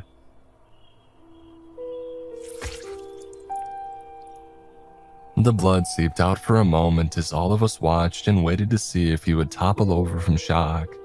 But instead, the skin began to seal back almost instantly, the way that you might see in the movies. The wound was gone and there wasn't even a scar. "My goodness," Blair whispered. "So then it's like the cure for cancer, influenza, and the plague all in a single dose?" Kayla asked. "Death itself won't be able to touch us," Thomas said, and then he asked Zero to climb up and get some for the rest of us. A few moments later, we all had one and got to work breaking them apart. Once we were done, all of us had decided to eat together. "On the count of 3, Miguel suggested. And on 3, we devoured that fruit. And then we all took turns, much like Zero did, putting the fruit to the test. It was a bizarre sort of ritual that reminded me of a college frat party that I had been kicked out of once. We kept pushing our limits for the rest of the night, laughing at the newfound power that we had gained. Oh, I wish that moment had also been eternal, because what came after was the real nightmare. Our descent into madness was a gradual one. I wish it was something that I could have seen hints of, but that is not how it spreads. As the days passed, we began to work and create a small home for ourselves, which we called New Eden. And eventually we began to create farms and roadways that spread outward from there. Miguel and Blair grew closer as the weeks passed by, working side by side. And I remember the first big milestone was when they announced that they were going to try and have a baby. I imagine that child growing and having children of its own, free of sickness and death, until one day, this whole world was filled with perfection. If anything was going to be a utopia, it would be the one that we were now making. Over the next week, however, Blair experienced the early stages of pregnancy, morning sickness and dizziness, and even had difficulty moving around. And then in the second week, I realized that she had begun to show signs of a bulging stomach, something that ordinarily wouldn't happen until the 3rd trimester. "We need equipment to figure out what's happening. Do you suppose anything on the Tartarus might be of use?" Thomas wondered. I didn't have an answer, but Kayla and I agreed to look the next day.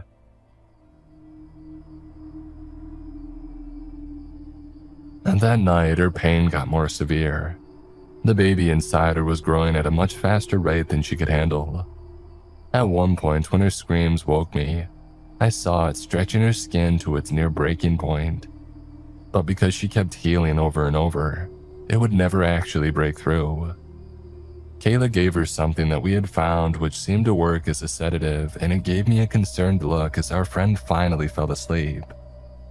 And then we both sat in silence and looked at her distressed eyes, and I found myself wondering if this was the price that we would all pay. And the next day, as we searched the debris of the craft, Kayla told me that she was worried too. She won't be able to die from this, but it'll be a living hell, and that will be far worse. She'll be begging for death, she said as her eyes welled up with tears. There's gotta be a way to help her. Zero has been scouring further and further to the west of the rivers, near those mountains we thought might house old facilities. If we can't find anything here, I'm sure that he will there. I told her. Well, what if he doesn't though? What if she's doomed to just keep on experiencing this suffering forever? I knew that she was also equally worried about her own future, but I stayed quiet. I didn't have the answers anyway. Blair's screams didn't stop until the middle of the night. When I went to go see why, I only discovered more terror. Zero was standing over her with a large rock and had smashed her face in, enough where it would take a few hours for the fruit that we had eaten to make her recover. I couldn't even find a reason to be angry when I saw what her unborn child had done to her body. It was tearing against her skin, trying to break free, and it had even gotten to the point of breaking her back. We have to find a way for it to be free, he said. I'm not proud of what we did, but as we aided in its release, the creature's head finally burst out, its head bulbous and its voice shrill with anger and pain. Dear Lord, I said as Zero disposed of it, the poor beast finally silenced. We've only delayed our problems.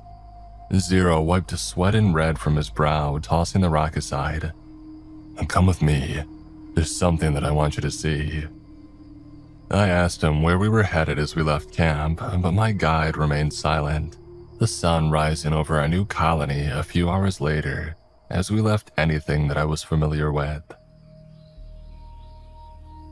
Most of the world around us was uncultivated soil, and Zero had been searching for something that might give us insight on what went wrong all those ages ago, when our ancestors also ate from the tree.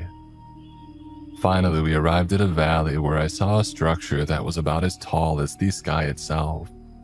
It was broken and dismantled, having fallen from the East Canyon above us, but it was still a marvel to behold such an immense skyscraper.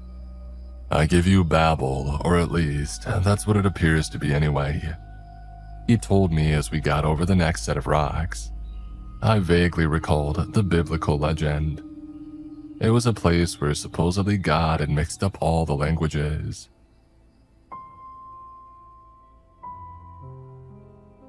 Inside the empty tower, we saw endless arrays of computers, machines, and other forms of technology that rivaled anything that we had ever seen, and it too reminded me of the Tartarus.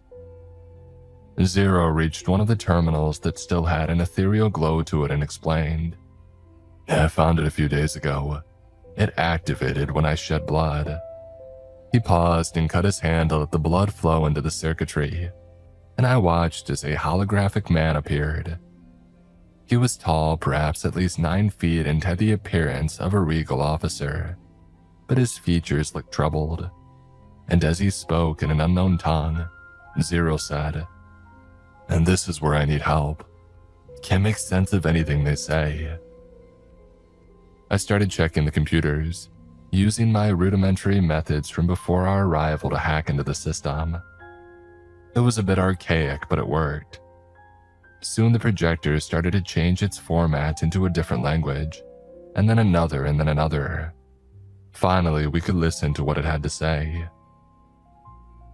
Our species has reached its zenith with this new discovery, the one thing that we lacked, the one thing that can give us purpose. The research team of Colony 1 disagrees with these findings, hence the motive behind their attack. However, if we're ever going to leave this place and spread our seed into the universe, then we must be successful, the man said. It revealed detailed schematics of the Tartarus, which confirmed that this was how our ancestors had made it to the stars. The ship shall be the ark that saves our species. Once we have traveled the length of a generation, we shall have all connection to this place purged thanks to the virus that we have crafted. Flooding our bodies with this much intense infection will of course have a secondary effect, erasing our immortality.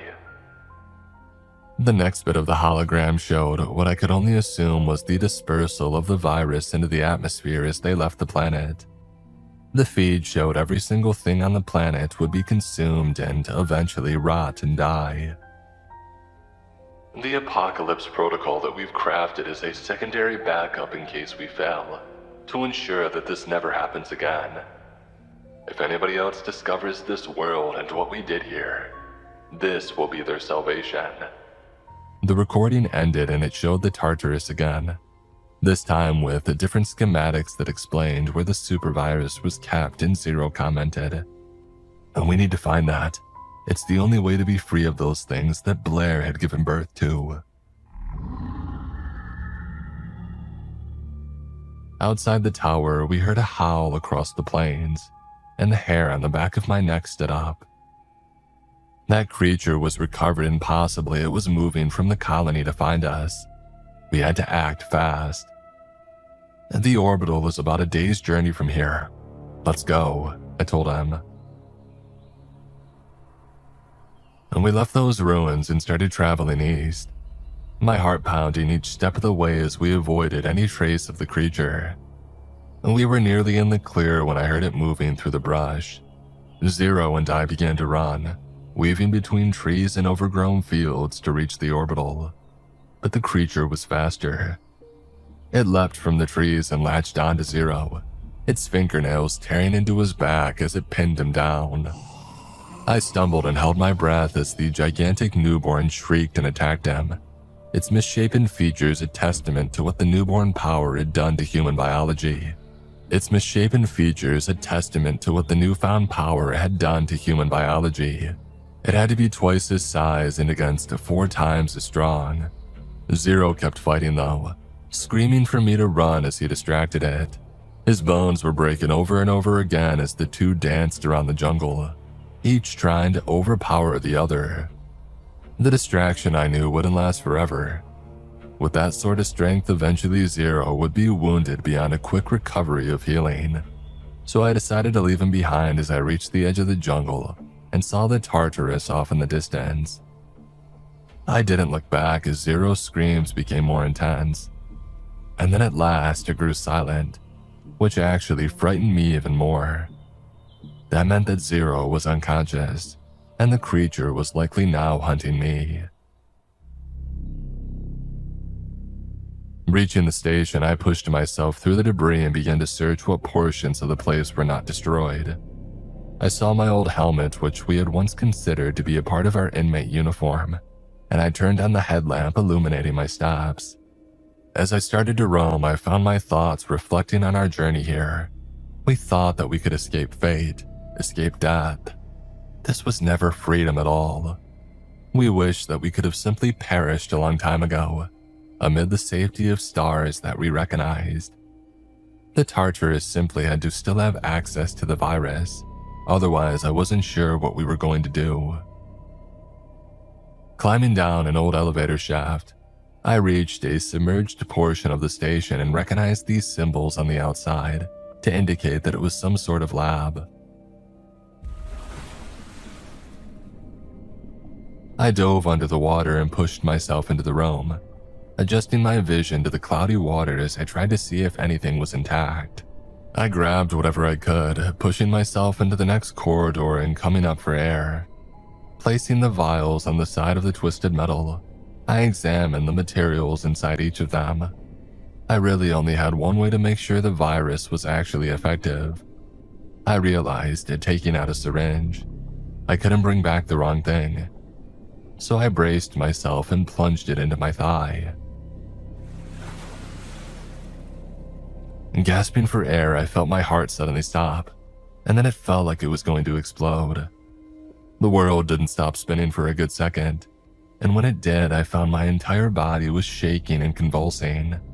I turned over and began to vomit bile, along with the rest of the worms that I had consumed years ago, and then I simply laid there on the metal, still gasping for air as I struggled to move. My hand cut against the sharp ends of the metal as I got up and pulled back in pain, noticing that the wound did not heal. The injection must have already started to reverse the process of immortality, I thought as I got up on my feet. I searched for another exit, and I found an elevator shaft to my right, tilted and running straight into one of the massive trees. Somewhere above me, I heard the newborn monster scream, and I hastened to climb up and out. Without protection, I'd be dead. Squeezing in between some of the branches and the hole in the wall, I found that I could barely breathe, and then my foot got stuck. I panicked and twisted it, trying to get it loose as I heard the shrieks get louder. And then I saw its silhouette at the top of the elevator, and the gruesome infant started crawling toward me. I barely got my foot out and tumbled down the tree as I heard it leap. My lungs released all of their air as I hit the ground, and I laid there paralyzed in just a moment. The creature stared at me, and I started to climb down faster. I grabbed a few rocks and chucked them at the monster as I got on my foot. My body ached and my muscles spasmed, the effects of the virus running its course as I became mortal again. The newborn attacked and we tumbled down a hill. I used my fingers to poke its eyes, and the beast reared back and hollered, giving me a chance to run free.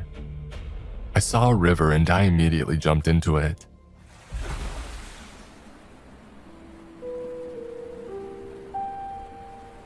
The creature didn't follow, trying to find its way around to where I swam. I wasn't sure why it hesitated, but I used the momentum of the stream to push away, focusing on the rising sun. If I followed this path, I should be only 10 minutes from the camp. The screaming behind me didn't stop, and so I kept my pace and followed a fresh path of destruction, eventually finding Thomas and Kayla and Blair. "What's happening? Where's Zero?" Kayla asked. I showed them the vials to explain what the virus did, making them all quiet as they heard what I had to say. "So this virus, it's death, going back to being mortal?" Thomas asked me carefully. Blair was already eager to take the medicine, her ordeal with the newborn enough to make her desperate to die. They watched as she injected herself and began to convulse the way that I had, and then she gave us all a hug and smiled at me at last. She told me thank you. We watched in silence as she went to the nearest cliff and she hurled herself off of it. There was a sudden finality to our long ordeal when we saw that she had perished, and Thomas bravely said that before we took each other out, we had to make sure that this planet was destroyed. "The apocalypse protocol you mentioned, how do we activate that?" he asked.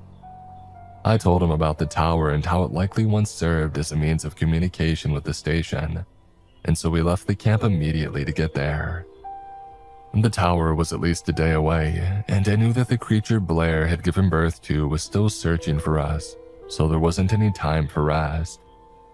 Even though I was the only one in the party that could now get hurt, I became even more vigilant. Nothing else mattered to me except finally getting to destroy this wretched rock. It began to storm as we passed through the first portion of the valley, our sweat and blood staining the air. The predatory newborn was close. When we saw the tower, I insisted that they go ahead. "If I can distract it, you'll have time to activate the tower." The command center was close to the level where the canyon had crushed the skyscraper. "How will you know if we succeed?" Kayla asked. I thought about the video where I saw the destructive power of the bomb detonating across the entire planet, and I promised her that I would know.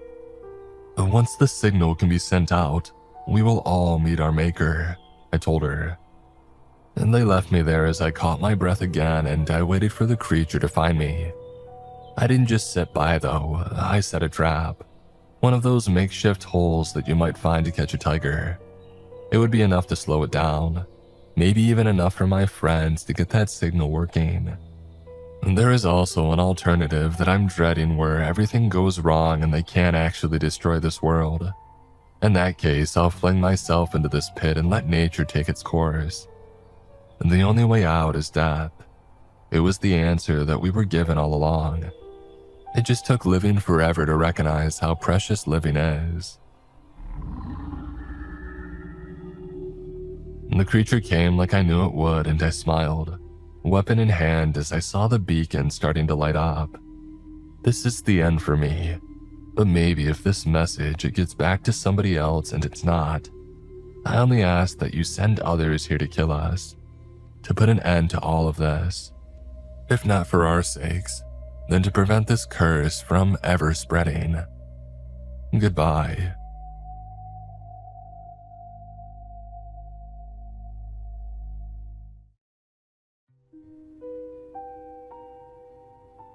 I had only met my employer once, and that was when I first met him. I was fresh out of college back then with a liberal arts degree and no job. In fact, I had been struggling to find a job for months, and I had been living in my car to save on money. My daily routine at the time was attending job interviews and doing odd jobs for cash. It was a cycle that I thought I was stuck in without any escape. And then I met him. I first saw him standing outside of the building that I had just finished a job interview in. He was old, lanky, and was wearing a suit that was cleaner and better than mine. As I passed by him, I managed to catch a glimpse at his face, and I felt a cold chill run through my spine. Staring back at me with a large grin, as the man gave an unsettling aura that immediately made me uncomfortable. Not wanting to be under his continuous gaze, I decided to quicken my pace and get back to my car. I didn't know why he was staring at me so intently and with such a disturbing smile, but he wanted something from me that he should have called out.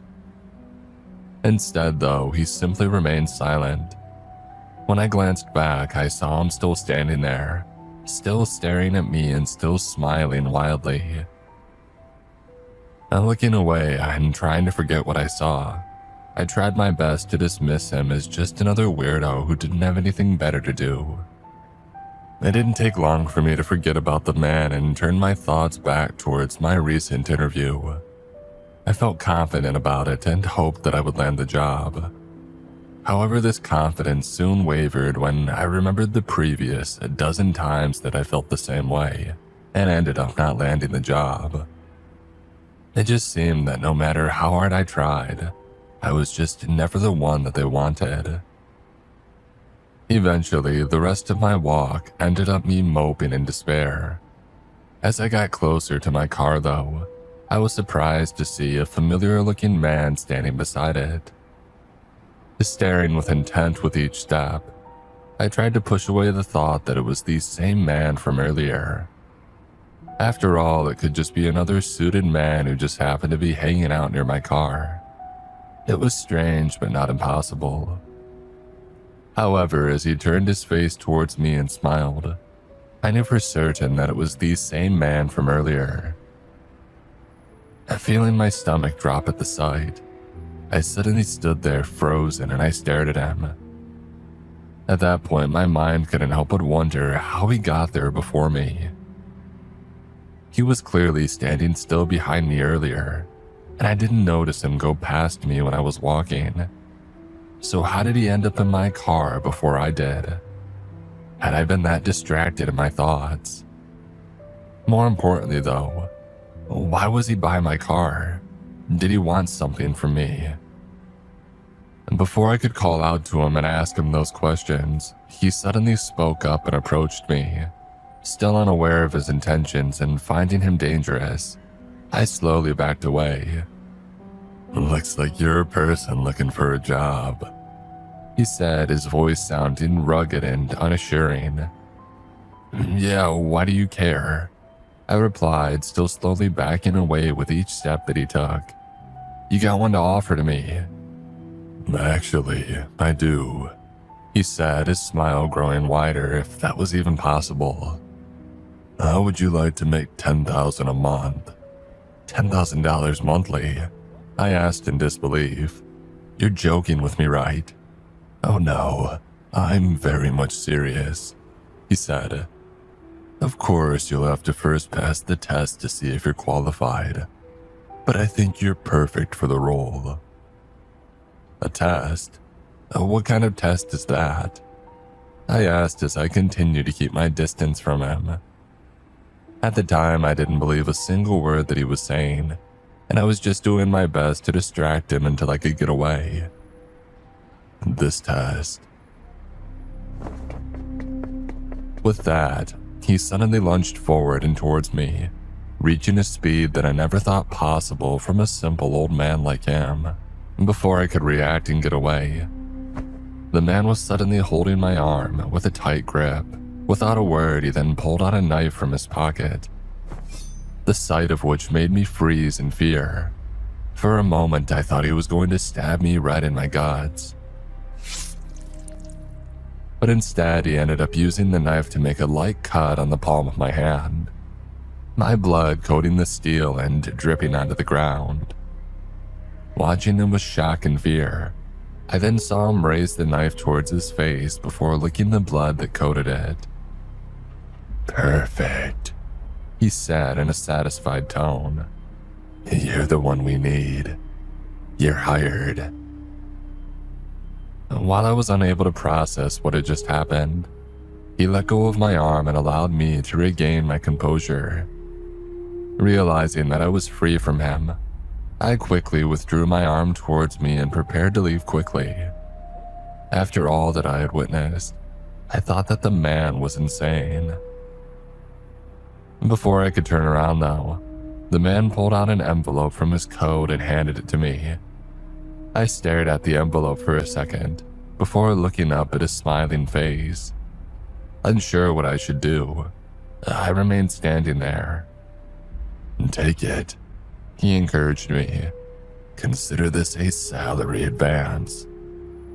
I didn't trust him, yet I still dared to grab the envelope from his hand. Opening it and taking a look inside, I couldn't help but have my eyes grow wide open upon seeing it filled with $100 bills. I hope that this will help settle your apprehension, he said, seemingly satisfied with my reaction. Turning around, he then began walking away from me and giving me one last instruction as he went. In your car is another envelope, a larger one this time. A set of instructions are in it, as well as the tools that you'll need for the job. Good luck. And giving one wave of his hand, he then walked off, leaving me dumbstruck. I turned my attention to my palm. I decided to deal with that first as I tried to rationalize what had just happened. Taking a handkerchief, I wiped away the blood before using it to wrap the wound. Once my hand was wrapped, I turned my attention back towards the envelope that he had given me. Taking a look inside once more, I made sure that what I saw earlier was real. True enough, the $100 bills were still in there. Conning them quickly, I soon realized that I had $1,000 right in my hands. Suddenly feeling unsafe being outside with such a large amount, I rushed back towards my car. As I opened the door, though, I found a larger envelope on the driver's seat.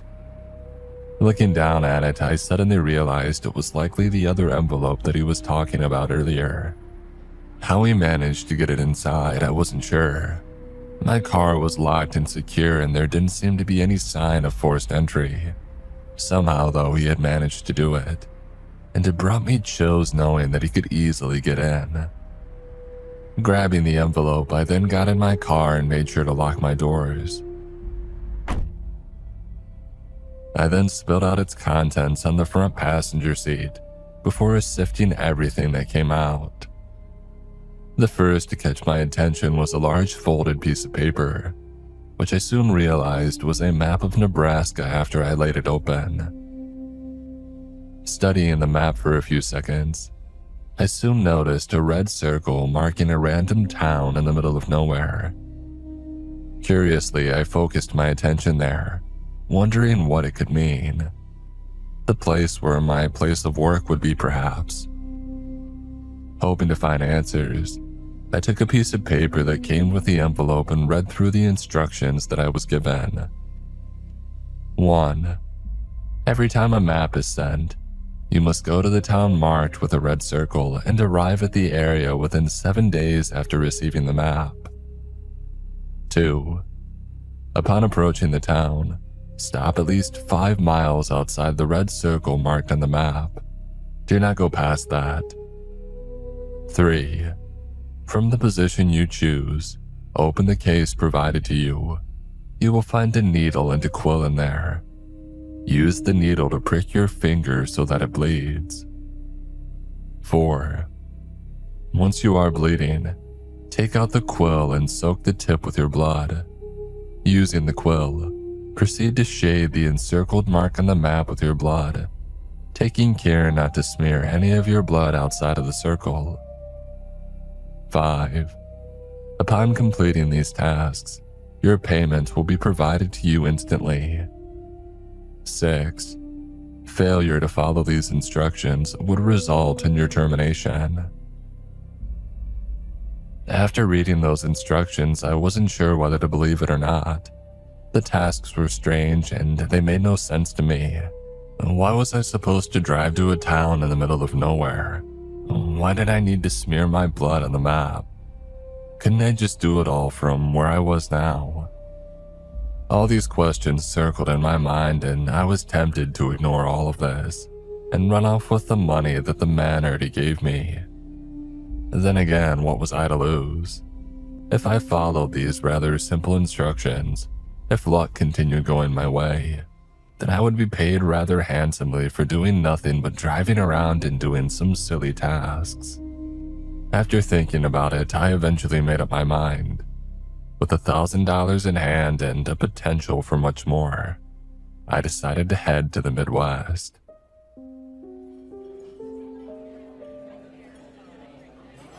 A few days later, I found myself in a diner in a town just before the one marked on the map.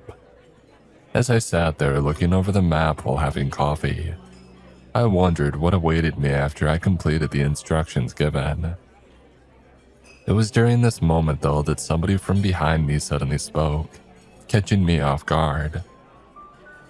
"Plan to travel there, stranger," the voice said from behind me.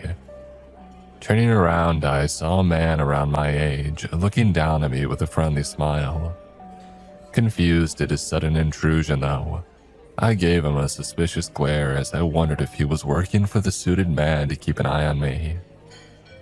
Seeing my rather unfriendly look, the man gave a little chuckle. "No, sorry for disturbing you, but I promise I don't mean any harm. I just couldn't help but notice that you have my hometown marked on that map.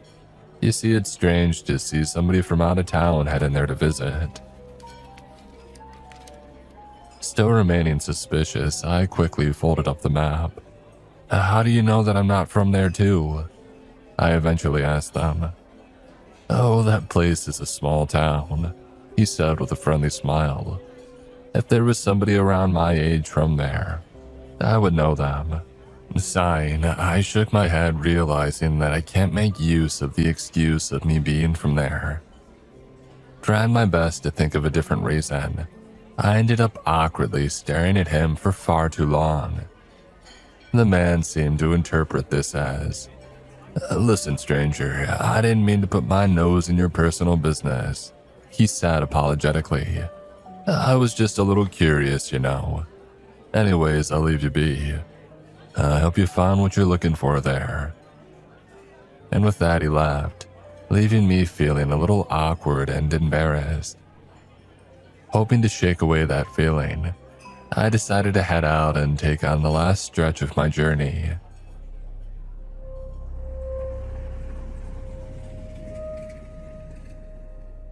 Arriving a few miles from town just before sunset, I ended up stopping my car at the side of the road and atop a ridge overlooking the town. What I saw while parked there was just what I had expected, a small rural settlement surrounded by farmland. It was quite a peaceful sight, actually. For a moment, I even considered the possibility of settling in such a place if I saved enough money. After a few more seconds of enjoying the view, I quickly grabbed the map and got ready to do the job that I was sent here for. At that point, I still thought what I was doing was silly. However, as long as I get paid, I was going to do it. Unfolding the map and placing it on my lap, I stared at the map and looked at the encircled town. After checking my phone to make sure that I was a good few miles outside the area marked, I then opened the case and pulled out the stainless steel needle in it. Taking a deep breath, I then quickly pricked my left index finger, making sure that it was enough to make me bleed. Once that was done, I then used my free hand to bring out the quill and dip the tip of my bleeding finger. After making sure that enough of my blood had soaked into the quill, I then gently lowered it towards the map and hovered it over the area where the town in front of me was located. Without hesitation, I then began shading the area with my blood, following the instructions carefully and making sure that I didn't spill any outside. When I was sure that I had completely covered the circle, I lifted the quill and stared at my work, and then I began to laugh. What I just did was bizarre and made no real sense at all. It seemed funny at the time, and being there and actually having done it made me think that it was just silly and stupid. I ended up laughing for a whole minute before noticing that the ground was shaking. At first it confused me, as I felt my car swinging gently. Eventually the shaking started to intensify, and I assumed that an earthquake was happening. I wasn't too worried though, since there wasn't anything that could fall on me from where I was parked at, but the feeling of being rocked was not a comfortable sensation. Luckily, the shaking didn't seem to increase more than enough to shake my car, but as I looked in front of me, I saw something that made my heart stop. Rising from the ground around the town were strange pillars, at least a dozen of them. Staring at them with wide eyes, I watched as they rose higher and higher from the ground. As I did, I suddenly realized that they weren't simply pillars. No, they were tentacles, large tentacles that wiggled in all directions. From afar, it reminded me of the tentacles of a squid. However, unlike a normal squid, these tentacles were huge. Based on the nearby houses that stood near one of the tentacles, I would estimate that each one of them were around 100 feet in diameter. They were monstrous, and they just kept on rising, pushing up higher than the tallest structures of the town. As the tentacles continued to rise, I began to notice a red glow emitting on the ground around the town. From my vantage point, I watched in amazement as the glowing area seemed to form a perfect circle. Starting out as a strange light, I then noticed that it was emitting heat, as the sensation could be felt even through my car. But that then made me realize, if it felt uncomfortably hot from where I was, that it must have been unbearable from the town. I shook my head and tried to not think about it, as I imagined haunting images of the people there, as if I was being taunted. I suddenly heard screams ringing all around me, as if there were thousands of invisible people being tortured and crying for help and mercy. I don't know how that was happening, but covering my ears didn't seem to work. It was as if the screams of these souls were in my very head. Pained by the sensation, I found myself jumping out of the car thinking that I could escape the noise outside. It was a stupid action and it obviously wouldn't change anything, but the pain was making it difficult for me to think. As I stepped out of the car, I immediately fell onto my knees due to the continued shaking of the ground. Frustrated and overwhelmed, I cried out and begged for the noise to stop, but it never did. Instead, the screams grew louder and louder until they mixed into one haunting noise. Eventually, though, my mind and body managed to acclimate enough to the screaming for me to be able to focus in my surroundings.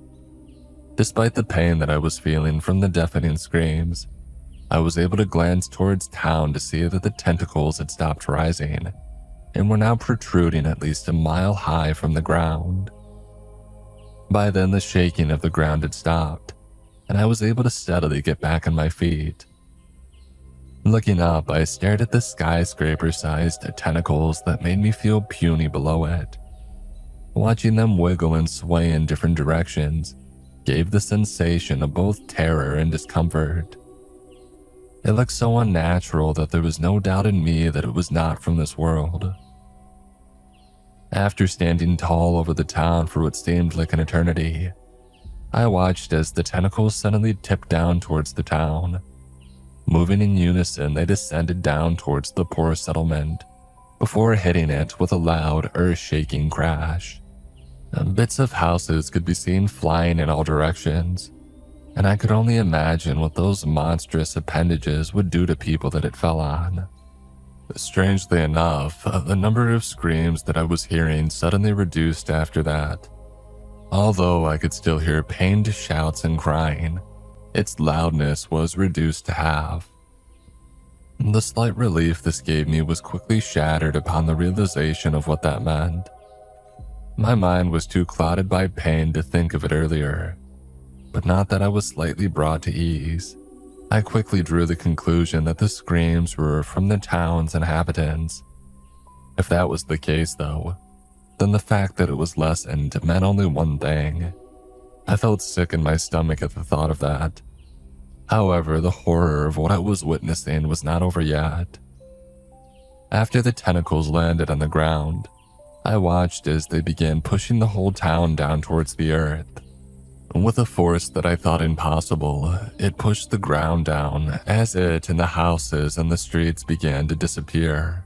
Unable to look away, I kept my eyes fixed at what was unfolding, while my mind was tortured by the increasing screams of the few people who remained alive there. Eventually it ended. The tentacles disappeared into the ground and the red glow that encircled the area where the town should be was gone.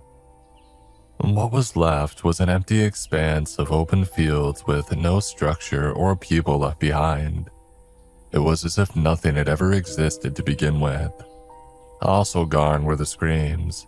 As I found my head had become quiet once more. Yet despite that, I felt more sick than I was earlier. Although I was far from the destruction, the horrors that unfolded left a mark in me, as these sounds of the victim's screams still echoed in my memory.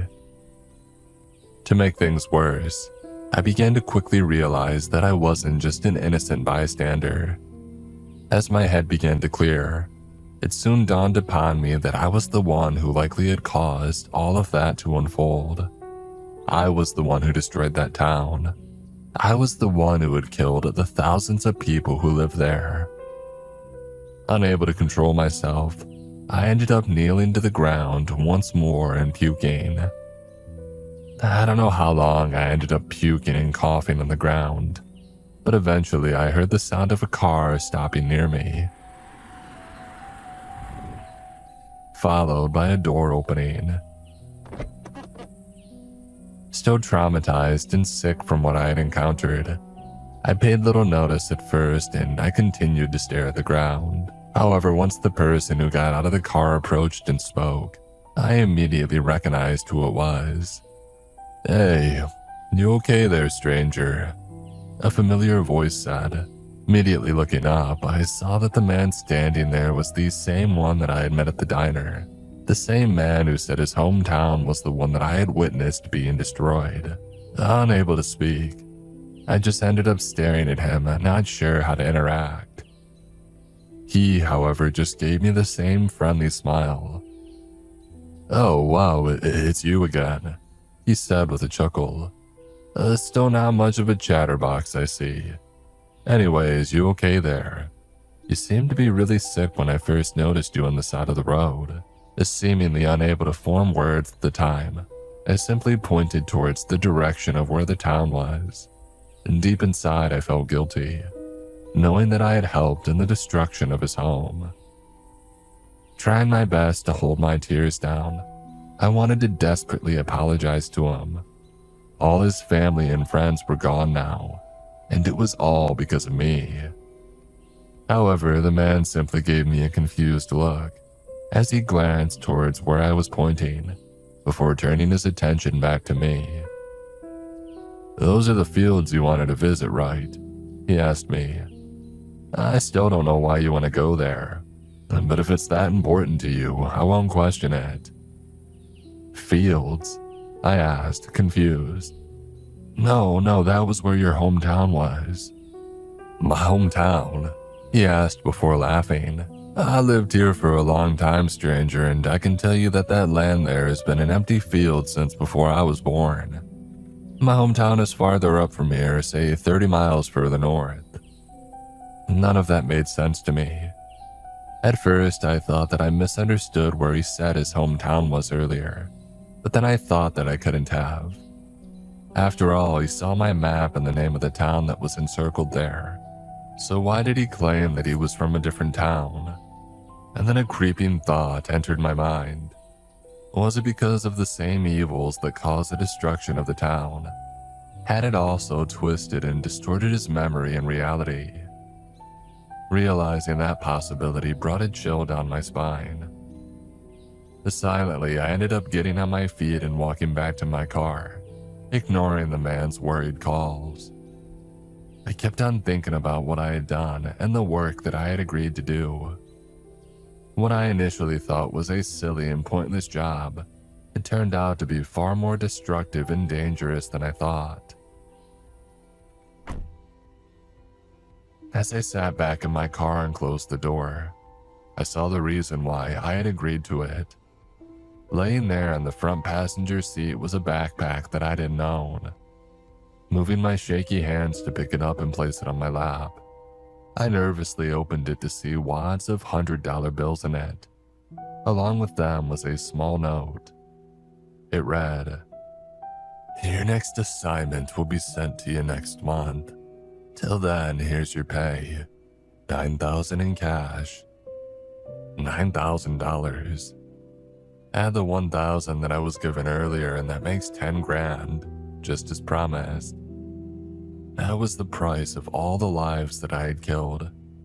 That was the price of all the memories that I had altered, and the result of the simple and horrifying job that I had been hired for. What I was given was blood money, no doubt about it. I felt repulsed, both by it and myself. Putting the bag back on the passenger seat, I gave one glance out to the man who was still standing there and staring at me. I wanted to apologize, to tell him what I had done to him, but I didn't. He would never believe what I would say, and no apology that I gave would ever make up for what I had done. Because of that, I simply looked away and drove off, heading back from where I came from. Although he would never understand it, I felt guilty for what I've done to him in his town. That was 9 months ago. Since then, I've done one job every month for my employer, erasing small towns from different states, terminating the lives of thousands upon thousands, and altering the realities of those who had been fortunate enough to have left their hometowns. I've been paid handsomely for all of this, and now I get to live in a nice home and I no longer have to worry about money. Am I proud of my job? No. In fact, I'm ashamed of what I do, and I'm haunted by the screams of those who I had condemned to hell. Can I leave my job? I don't know. I don't think my employer would let me leave, and I already consider myself lucky that he isn't forcing me to do all of this. I fear that trying to refuse would only make things bad for me. So I've decided to enjoy my compensation and try to live with the guilt as best I can. I have things pretty good after all. Although sometimes I can't help but feel that all of this would bite me in the back someday. Most of the time, I try not to think about it too much.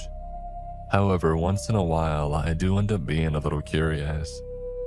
After all, he probably doesn't want these towns erased for no reason. If he did though, then that would be a scarier thought. Knowing that a man just wanted it done for the heck of it.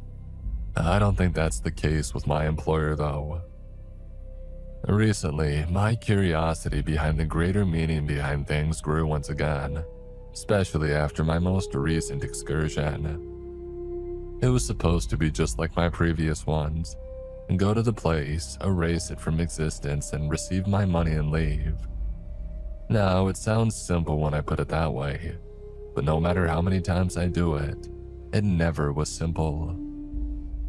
And despite all the terrors I was constantly hearing and seeing, I never became desensitized. That was a good thing, since it at least made sure that I was still human. A terrible human, but a human nonetheless. On that day though, as I marked my blood on the map and readied myself for what was to come, I was not prepared for what I witnessed. As usual, it began with the trembling of the ground. Standing outside and looking out at the distant town in front of me, I watched and waited for the tentacles to sprout on the ground. To my surprise though, they didn't appear. Instead, large arm-shaped appendages emerged, a dozen of them doing what I was used to seeing the tentacles do. Staring with confusion, I watched as the hands on the end of these arms opened up, its fingers stretching wildly before pointing down towards the village.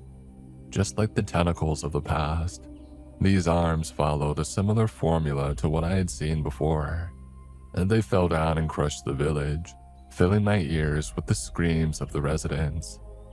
Yet, for the first time since I took the job, my mind was not focused on the victims. Instead, my thoughts were too preoccupied with the arms, as I wondered why they had appeared instead of the tentacles. What did it mean? Did I summon something different this time? If so, what was it?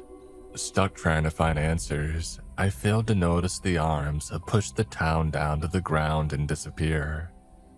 My attention only returned to the unfolding events when I saw something else new occur. As the usual red glow continued to emit in the area where the town was, something new began emerging. Wide, frightened eyes. I backed up from where I stood as a large head began rising in front of me, its surface rough, gray, and scarred. Keeping my eyes on it as it went higher and higher, I noticed patches of scars littering its skin, exposing dark black flesh and even metallic bone in some portions. It was a terrifying sight, and I felt more puny than I ever had in the past during that moment. As the head continued to rise high, it eventually stopped just as the jaw emerged. Laying dormant like that for a few seconds, I then saw its eyes scan the empty fields in front of it before dropping its attention on me. Unsure of what to do and not wanting to unintentionally provoke the giant in front of me, I simply stared back at it and stood still. Eventually, a loud booming voice echoed in my ears, although I didn't see the giant's mouth open as I heard the voice. You have done well, my child. It said with a tone that made my spine shiver. My power grows stronger because of what you and the others have done. After that, there was nothing but silence. Looking at the gigantic head in front of me, I then saw it give me a large smile, one that would forever haunt me as the gaps in its teeth seemed to give me a glimpse of an empty void.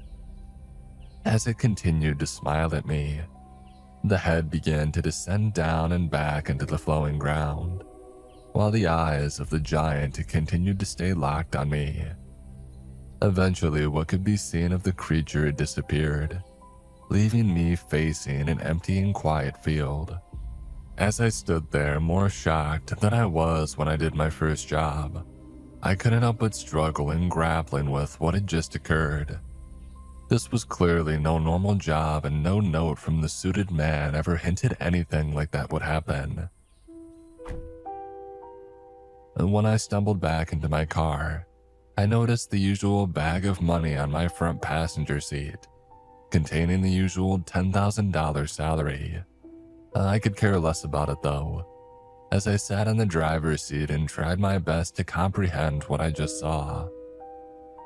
The shock of things though made it difficult, as my heart continued to beat fast. After a while though, I managed to calm myself enough to think straight. Whatever that giant was, it was clearly not a threat to me. At least that's what it seemed. After all, it thanked me for my services and it seemed pleased with what I was doing.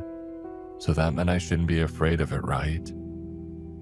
Convincing myself that I was safe as long as I continued my work, I managed to dissipate the fear that was boiling in me ever since that giant had emerged. As I drove off and started the journey back home, I couldn't help but continue to think about what that creature had said, especially on what he meant by others. Was he talking about the suited man? Were there others doing work for my employer that were aiding that creature?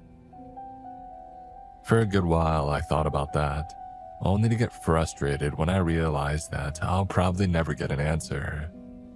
I had no means of contacting the suited man to ask him, and even if I was able to, I doubted that he would freely tell me. Slowly, I began to accept the fact that whatever that thing was would forever be a mystery to me. However, as I stopped by a diner to replenish myself on the way home, I saw something that managed to relight my earlier search for answers. As I was moving to get a seat, I noticed a man sitting near the entrance with a map sprawled on his table. At first, I didn't pay too much attention to him, thinking that he was just another traveler. However, as I passed him, my eyes scanned the map that he had and noticed that he had marked various areas on it. Areas that seemed to be in the middle of nowhere. Instead of cities, towns, or tourist sites, he was marking empty fields and random portions of road. This immediately lit something inside me, as I took my seat and kept on thinking about what I had just glimpsed. You see, after every job I did, I always paid respect to the places that I erased by marking them down on the map. Of course, no trace of them remained, but a simple mark with a name was enough to honor them. Seeing the man's map that day, I thought I was looking at the same one that I had made. Immediately, I could only conclude one thing from that. He was just like me. He worked for the suited man too. At least that's what I assumed. Remembering that the giant had mentioned that there were others also helping it, I couldn't help but connect the dots. Was he one of the others that it was talking about? And that thought of there being somebody out there with the same job as me both excited and terrified me. For starters, it meant that I was not alone in the job and that there was somebody else who felt the same trouble that I felt from what I did. But then again, it also meant that there were more towns being erased, more people whose lives were altered. That latter thought brought a shudder through me, as I had to shake my head and try not to think about it too much. Desperately, I wanted to go to the man and talk to him.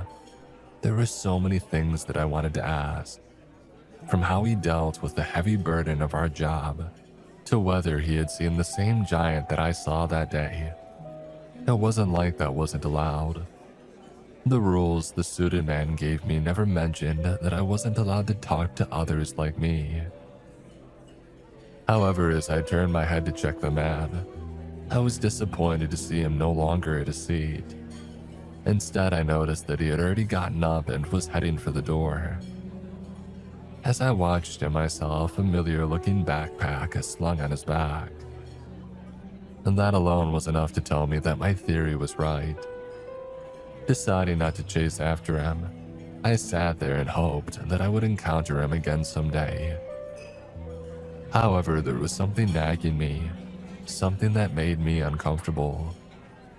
Recalling the map that I saw, I suddenly felt the urge to compare it to the one that I had. A day later, as soon as I got home, I rushed towards my room and pulled out the personal map that I had to mark the sites of my recent jobs. Laying it down on my bed, I then grabbed a marker and began placing an X on the general areas that I saw marked on the other man's map. I couldn't recall every single area that he had marked, but I recalled just enough to pinpoint the general area pretty decently. Once I had finished plotting down everything that I could remember, I then looked down on the map and glared at it with a dreadful expression. The towns that I erased, combined with the ones that I recalled that the man had charted on his own map, formed the shape of an incomplete pentagram. Based on my estimation, my employer was, more or less, 10 towns away from having it complete.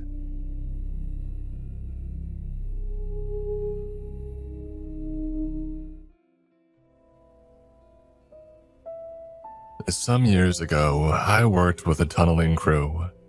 A job like that draws all kinds of people. Sure, it boils down to one guy holding the figurative shovel, but another guy has to point where to dig and yet another's got to get the dirt out. On a larger scale, it can easily get out of hand without proper management. Our crew was working on expanding a subway tunnel.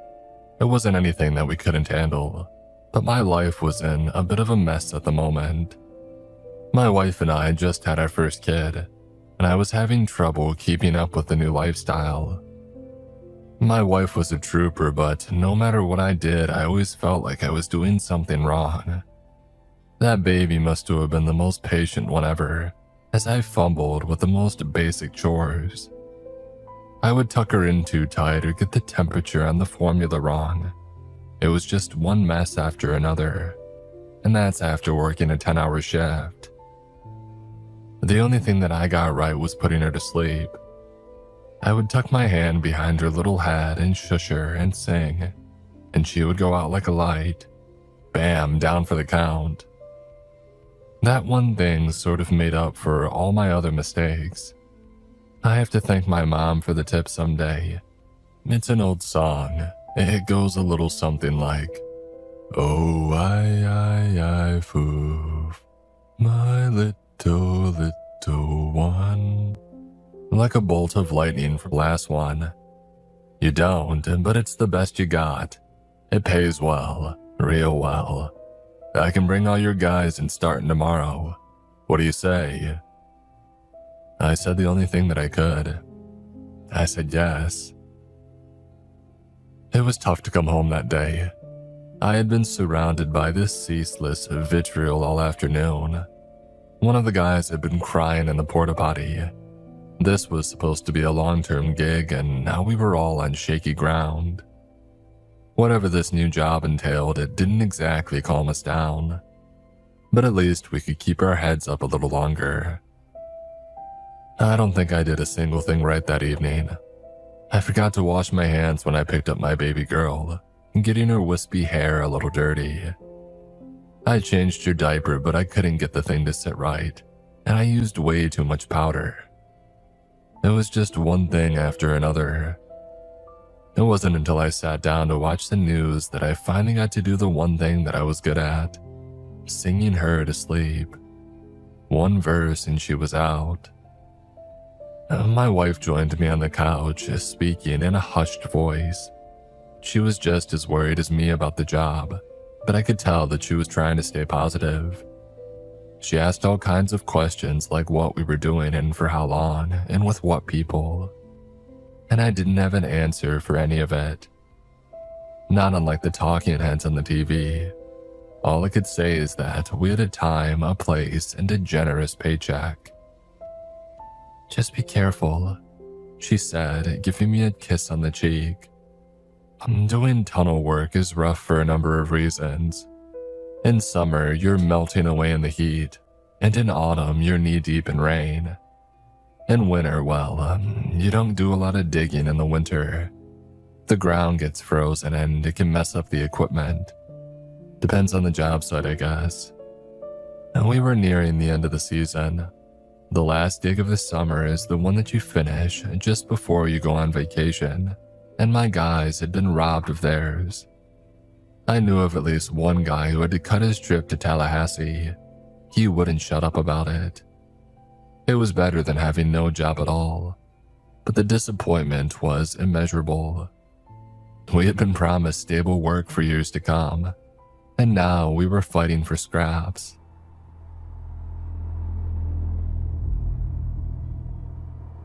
The location turned out to be a construction site, not a dig site, mind you. There's a difference. The place was roughly the size of a football field, lined with a chain-link fence wrapped in yellow plastic. There were all kinds of construction tools lying around, seemingly abandoned. There was even a bulldozer. We waited for about an hour before someone showed up. There was this one guy with protective glasses and a hard hat, our supposed foreman. He seemed friendly enough, probably somebody a bit further down the career ladder. He came up to us and clapped his hands to get our attention. "Everyone feeling okay?" he asked, throwing his arms out. There was a murmur, but nobody was particularly enthusiastic about the whole thing. We weren't a construction crew. Then again, at that point, we had no idea what kind of crew we were supposed to be. "Oh, we're gonna go through all the details in a bit," he continued. "I just want to say that I know this isn't ideal. We didn't have a choice in the matter. That said, if this works out, we're gonna have a lot more work for you going forward. So let's get started, okay?" That lifted our spirits a little. I saw a couple of nods and the hint of a smile. Maybe things would work out. We walked into the site. He showed us this spot at the far end, right next to a jackhammer. There was a hole about 3 feet deep and 6 feet across. It looked like they had dug it out with shovels, by hand. In the middle of the hole, there was a rock formation, like a white spike poking out of the ground. It was roughly the length of my arm. "This is what we found," the foreman said. "This particular mineral is uncommon in this part of the country. It's mainly used in pharmaceuticals." "What's it called?" "A pyrolith. It's used in something called Compound 5. It's life-saving stuff." He went on to explain the process. Essentially, this construction site was found to be littered with pyrolith minerals. The entire site needed to be dug out carefully, and the minerals had to be extracted as a whole. 2 guys were on standby to measure, catalog, and mark down each extracted sample down to the milligram. The tools were oddly specific. For example, we couldn't use jackhammers. We had to slowly work the base of the mineral with a portable water jet cutter. We couldn't touch the minerals without wearing rubber gloves, and we had to put out sprinklers near every active dig spot to suppress mineral dust. That, and there was a gas mask mandate. "It's important that we don't breathe this stuff in," he explained. "You don't want that." And by the end of our first day, we had dug up 5 of those spike things. They were all carefully placed in a vacuum container and sealed with a silicone spray. All that work for what equates to a suitcase of rocks. At the end of our shift, one of the guys had noticed something funny. And technically, we were right next door to our abandoned subway gig. Out through one door and in through another. It took some time to get used to the new setup, and we had to work with a lot of protective gear, and we kept getting soaked by the water jet and sprinklers. Working in that kind of environment gives you all kinds of uncomfortable aches, especially when you need to have a gas mask. The mix of heat and water kept fogging up the glass, sucking the salt from my skin and stinging my eyes. It was exhausting. We usually managed to get somewhere around 6 to 10 pile-lists a day, depending on the weather and how fast we could get to the base of the mineral. And they were all roughly 3 feet down, but a few of them were a bit smaller. Some were a bit bigger. There was one of them that was so tall that it poked out of the ground, but it had turned a metallic gray. And we sent a picture of it to the foreman, and he said that it was a no-go. It's gone bad, he explained. Cut it, leave it, it don't matter. Every night when I came home, I could barely stand. I fell asleep in the shower once, waking only when the water had turned cold. I'd remember to eat, and just because my hands wouldn't stop shaking. It was a strange feeling, and my wife could tell that I wasn't doing all right. I felt bad at not being able to keep up with the housework. But hey, at least I could sing my baby to sleep. That I could do. The fact that the site was so close to our old tunnel job was really strange. It was literally a stone's throw away, but cities can get like that sometimes. It might take 20 to 30 minutes in traffic to get from one street to another, but walking there at a brisk pace takes a couple of minutes. I hadn't even thought about it until they had pointed it out. The job was going to take weeks, maybe months, at the pace that we were going. We got the go-ahead to bring in some more guys, but it was hard to find people for a temp job at short notice. I managed to get a hold of 4 more in total, but trying to bring them up to speed was a hassle. I kept getting all these questions that I couldn't answer. For example, why couldn't we just dig up the whole site and then filter out the pile-lith later? We could have done it all in about a week tops. And yeah, they were right, but we weren't allowed to do that. And what the hell is a pile-lith anyway? After a full week of working with this stuff, we were getting into a sort of rhythm. We split up between surface testing, excavation, cutting, and transport. I was one of the cutters. I stood in a dirt pit with brown water up to my knees, trying not to get my fingers blown off as the drainage pump flopped around. Now I'm good at what I do, but we were working without proper routine and oversight. It was the Wild West. The first accident happened about 8 days into the job. One of the guys, I can't remember his name, got his face dust sprayed with pile-lith. The sprinklers had stopped working and he had to change his filter after a cut. All we saw was how he stepped away, took the mask off, and had a seizure. They had to carry him away and wash the dust off with a hose. He got back to work after a couple of days, but I don't think he was ever the same. There was something off about him. Not quite a 1,000-yard stare, but he would tilt his head up at strange angles every now and then, like he was looking at something behind the clouds. That, and he stopped complaining about his canceled Tallahassee trip. The second accident was one of the other cutters. He had just finished a smaller pile-lith spike when I saw him dip one of his legs down. It looked like he had just stepped wrong, but there was this look of genuine surprise on his face, and then we heard a pop like something exploding.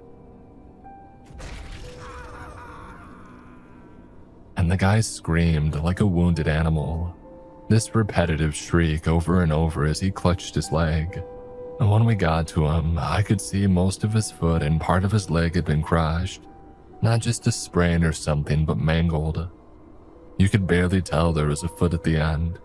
It looked like cloth-covered meat. And when they carried him off, he was delirious. I heard him mumble as they shut the ambulance door. Breathing, breathing, breathing. If it had been any other job, we would have called it quits long ago.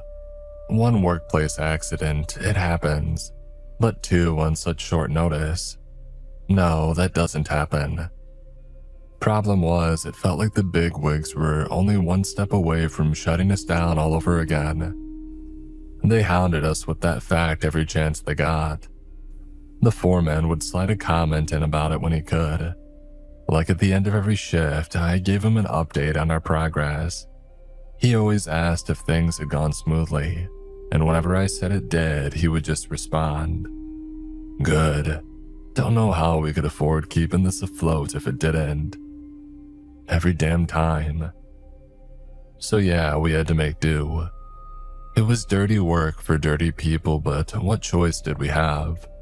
No one else was hiring, and getting the whole crew to another site on short notice was impossible. You don't spend that kind of money on a whim, and there was no standing contract lurking around the corner. These kinds of jobs take months of planning and contract negotiation. You'll be eating well into your savings long before you see a paycheck. And we kept having trouble with our gear. Not just because things would bend and break, I mean that's normal. Wear and tear is a part of the job. The problem was that we had no idea what kind of supports we were looking at, and most of our equipment was still at the tunnel site. We kept having trouble with the ground shifting. Sometimes when we dug out the pile list, the dirt would collapse. It wasn't bad enough to hurt anyone, but it was frustrating. We had a bunch of sandbags and supports on the old dig site, but we weren't allowed to get them. I kept hearing things around the site. The guy who had inhaled the dust complained about losing his sense of taste. The guy who had had his foot crushed was admitted to psychiatric care. Another guy kept talking about how he found this black door at his apartment complex that he couldn't remember having ever seen before.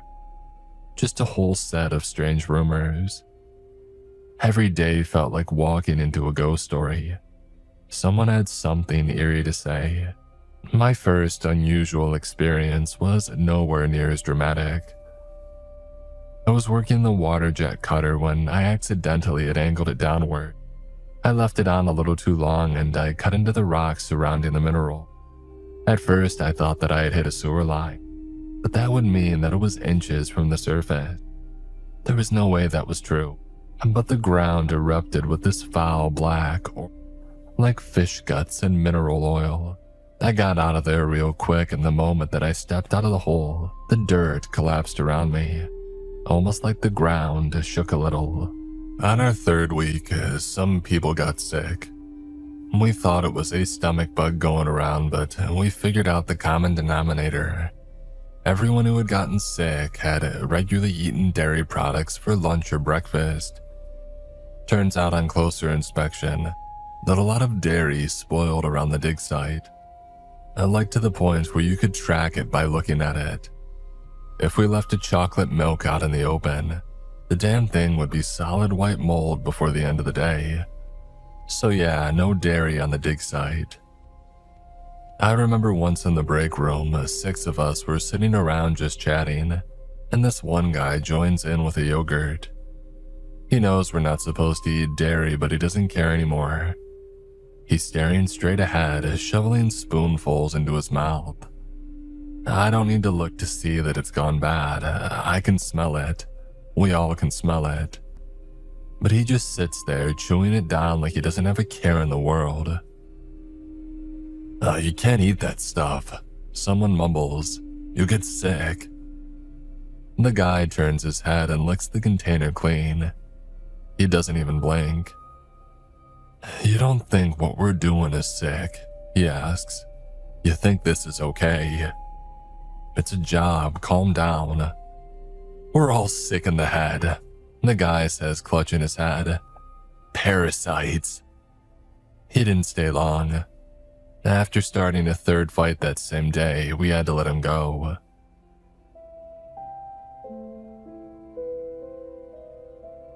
And coming home every day was like coming up for air after a long drive. Everything felt brighter and I'd happily do whatever was asked of me. Changing diapers, no problem. Taking out the trash, wonderful. Anything and everything was better than staying another damn minute at the site. Thinking about going back the next day made me feel like a rock in the pit of my stomach.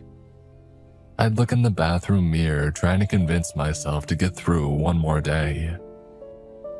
But while I might not be the best at being a homebody, my wife rightfully pointed out that I was doing worse than usual. And she was right, I was. It wasn't a conscious thing, but once I noticed it, I couldn't ignore it. For example, I would put all the dishes into a vertical pile instead of the dishwasher. There was just something hypnotic about arranging them in a pattern. I would sometimes stand in front of the open refrigerator, holding my hands out like I was warming them by a fire. I got to the point where I was scared to be alone with my baby girl. What if I forgot her on the changing table? I couldn't live with myself if she got hurt. And still, we needed the money. Rent was going up, expenses were going up, and we needed a new set of tires for the car. We had already sold off our spare car. We couldn't afford to go without one. It was bad enough that we had to share one. I remember this one night as I was standing by my baby's crib. She was having trouble going back to sleep, and so I leaned in to sing. Problem is, I couldn't remember the words. I had never written them down or anything, so there was this sudden sense of loss in me, like I had forgotten something that was a part of me, instead of just a song. And my girl, oh, she could tell. She was screaming a little heart out, begging me to remember. And I stood there opening and closing my mouth like a fish out of water, trying to explain that the words just weren't there. "I'm sorry," I said, shaking my head. "Oh, I'm so sorry, baby." When she fell asleep that night, it wasn't because she felt safe and cared for. It was exhaustion, just like me. By that time, coming to the site felt like walking into purgatory. One guy is off in the corner hurling his guts out. One guy is crying on a bench. One is lying flat on his back, looking up at the sky. Two guys don't even show up for work. And we barely made progress. What little we get is mostly from what we had started the previous shift. Around lunch, one guy was taking off his protective gear and going to town on a pilot like he was a sick cow with a salt lick. We had to pry him off and send him home. He laughed the whole way. By late afternoon, I was the only one working on this one particular pilot. The damn thing was big enough that I would have trouble lifting it by myself. I had to dig a little deeper than usual to get to the base, and I wasn't paying as much attention as I should have. By the time that I pulled down the water cutter, the cable dislodged something and the entire hole had collapsed, with me in it.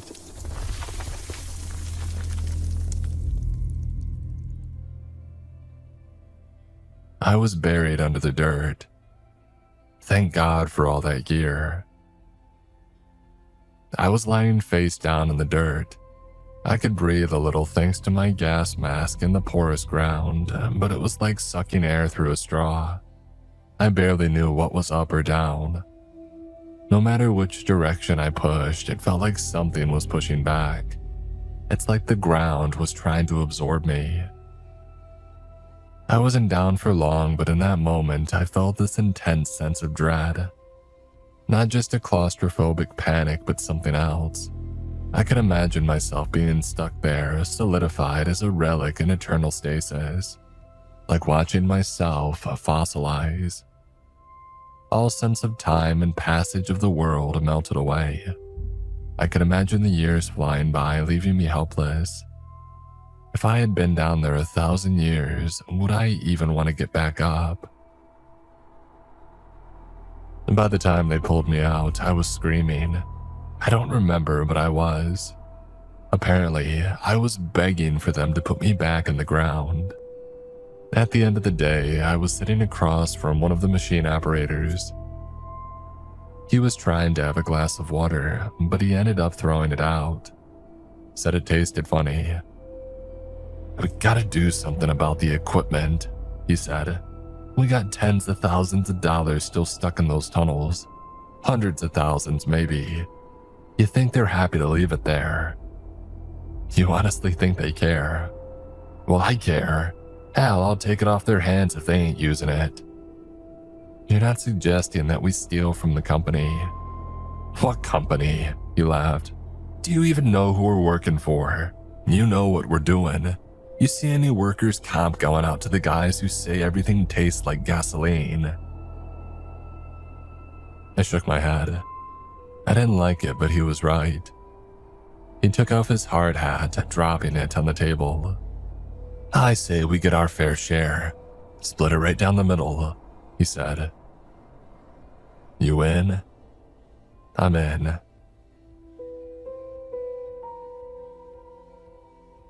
I told my wife that I'd be late the next day. 3 guys volunteered to help pick things up after our shift. There was a fair chance that we wouldn't get anything, but at that point we didn't care. Some of us were desperate to just get a big enough paycheck to cash out and make a run for it. We didn't want to be there anymore. None of us did. We drove down to the old tunnels and prepared ourselves. One guy brought a 2-wheeler, another brought flashlights, and one brought in walkie-talkies. We were going to turn the power on, but it was easy to get lost down there. Half the map wasn't finished, and most of the rooms were dead ends. You could get lost on the best of days, and we were barely functional.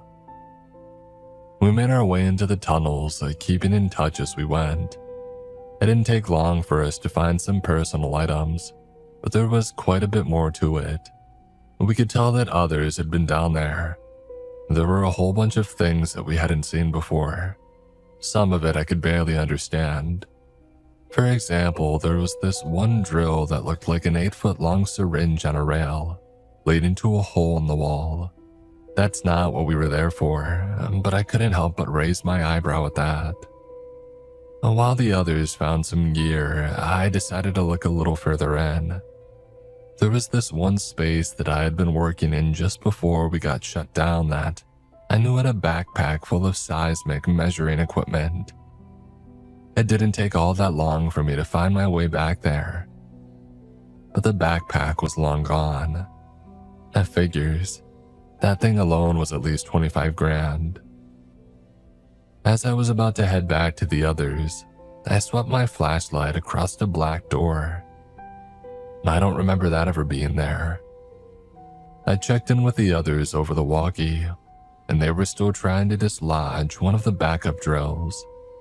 I had some time, so I decided to check it out. I stepped inside just as the walkie crackled to life again. "I got the power. Hold on to something." Seconds later, there was a hum and a crackle. I swept my flashlight across the room, seeing nothing out of the ordinary. It was a small cube-shaped room with the furthermost wall being pale white dirt. I was there with a light fixture overhead, so I searched the wall for a switch. I found it and turned it on, just to see if there was something that I had missed. The moment the light came on felt like staring into the sun. I hadn't realized how used I had gotten to the dark. That and the light seemed to be some kind of UV. It wasn't just bright, it was warm. The moment that it turned on, I saw the wall shift. Not by much, just a twitch. And dirt don't move like that though. The ground shook as people started calling out on the walkie. Somebody was screaming about a burst water pipe. Another one kept going. "What the hell?" Over and over. I could hear the sound of metal bending and breaking as support snapped, making the tunnels outside crumble. I could hear these blocks of stone, each one heavy enough to crush my car, falling like raindrops. The wall moved. The ground moved. I was standing still, watching solid concrete roll beneath me. The light flickered. A whole section of wall roiled like liquid, only to reveal this enormous glass-like structure. I stepped closer, watching these whirling colors slosh from left to right, up and down, like an organic membrane suspended in gelatin. Blue lines spreading out like the petals of a sunflower. As I step back and take in the whole picture, my breath gets stuck in my throat. The entire wall is the bottom half of an eye, a bright blue eye adjusting to the sudden bright light. I've never felt anything like in that moment. It's like the sky keeps falling over and over, like you're taking a step back even though you're standing still, making the world feel smaller with every breath. I could barely understand it. My legs felt so small that I couldn't feel myself walking. The power cut out. The bright blue pupil disappeared, leaving the outline of the shape lingering in my mind's eye. The sounds of the outside world faded away. I could hear the screaming in the walkie like a distant whisper. I could sense the rumble as the tunnels collapsed. I could feel the weight of the organic slosh as a mass of nerves far larger than me moved at breakneck speed, left to right, displacing the air. It's coming down. Somebody cried in the walkie. Get the hell out. It's all coming down. But I couldn't move. I looked straight ahead into the darkness and I pushed my hand back towards the door. I couldn't open it. There was a blockage on the outside. The concrete ceiling was starting to crack. My mind pendulumed between sobering fear and a mind-gutting sense of hollowness. I was a father. I was nothing. I was being buried alive. I was pointless. All the while, I hear the surreal sound of something beyond my comprehension of scale starting to move, and I realize that I'm going to die down there. I'm going to be crushed or left to suffocate. And there's this little voice in the back of my head, whispering at me that there's a very real chance I don't come home tonight, that my baby girl isn't going to sleep well ever again, and I just break. I absolutely break. I slam my body against the door, I scream and shout and beat my fists on the metal sheeting. I step back and brace myself, throwing my weight at it, but it doesn't even budge. The voices on the walkie aren't even saying words anymore, having devolved into a panicked screeching. I step away from the door towards the eye. I fumble in the dark, picking up a fistful of concrete to use as a weapon.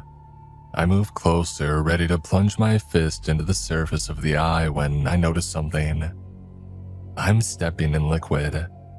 I didn't hear a water pipe burst, not in here. I fumble for my flashlight.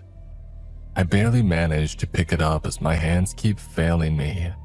But as I turn it on, I realize that there's a thin layer of water lining the floor. An oily kind of salt water. And looking up at the eye, I see that it's leaking at the edges. Tears, maybe. Something in me clicks. The rapid eye movement, the sudden sense of panic and collapse.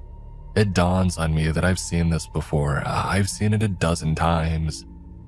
It's just like when my baby girl wakes up in the middle of the night looking for her papa. That's all that it is. And I think about that moment when I was buried at the dig site with that sense of the world passing me by. I wouldn't want to wake from that.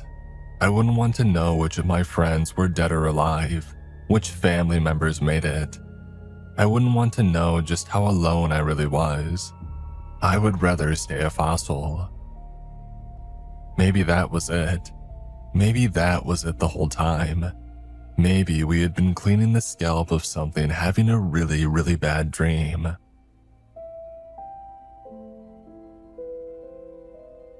I turned off my flashlight and stepped a little closer. I could feel this thrumming movement coming from the membrane as nerves contracted, pushing out bucket after bucket of liquid. Meanwhile, I'm closing my eyes and thinking about an imaginary hand placed behind a tender head, fussing about going to sleep. Wispy hair getting caught between my fingers. At that moment, the words returned to me. The lullaby. With a shaky voice, I sang them. A voice in the dark, hoping something impossible can hear me and find comfort. Oh, I, foof, my little one. I sing it again and again and again. I'm imagining that little bundle in my arms and how it settles into a rhythm. How our breathing steadies with mine. A little hand wrapping around my finger and then letting go as the dreams take hold. And after a while, I realized the wall has stopped moving. It's just white dirt. Nothing is moving, collapsing, or breaking. It's just me in a dark room and my workmates trying to move a boulder outside the door. Something's gone back to sleep. When we got out, things had gone completely to shit. Car alarms were going off as streetlights had died. Fire hydrants were pouring into the street. Waiting for us just outside were 2 patrol vehicles, ready to ask us some serious and uncomfortable questions. The whole ordeal was categorized as a localized seismic event. The company decided not to press any charges, and they just had us trespassed. But even that would eventually be overturned. You see, they still needed somebody to work the dig site. There were pilots to cut, and there was nobody around willing to do it. And honestly, who was more experienced working with this stuff than me and my crew? We had started to get the hang of it. We could make up our own rules. And now that I had an idea of what we were dealing with, I could do it in a way that wouldn't get us all killed. So yeah, we got back to work. I've been doing pilot digs for years now. We figured out a good routine and procedure, allowing us to rotate crew in a way that doesn't get us sent to the hospital. I got about 30 guys working with me. There's not a lot of demand for it, but what demand there is pays very well. I don't think you'll find any Craigslist postings for pilot diggers anytime soon, but we're out there. Sometimes it just looks like a construction site. Sometimes they don't bother trying to hide it. People see a jackhammer and they roll their eyes, hoping that we won't stick around for long. My girl isn't a baby anymore, but in another sense of the word, she absolutely is. I've managed to scrape together a pretty good life for her. I work weekdays along with every second and third weekend of the month, but I get the full first week of the month completely off. Just 2 paid vacation weeks a year though. But the hourly rates are just, I'll admit, I'm a bit spoiled. I could sign off on a new pool and it wouldn't break our budget. But I feel like I had to take a moment to look back at it all. Not just because it was a monumental day of my life, but because it changed something in me. I may be the smallest, most insignificant thing in whatever world this is, but I'm still here. I can still do something. And if I can do that one goddamn thing right, is that not enough reason to do it? I'm thinking, whenever I'm gray and gone, is my girl gonna remember the fancy vacations and the new car smell of our family Hyundai? Or is she gonna remember the times that I sung her to sleep? I don't need an answer. I know it. I feel it. And somewhere deep underground, there is something that feels the same.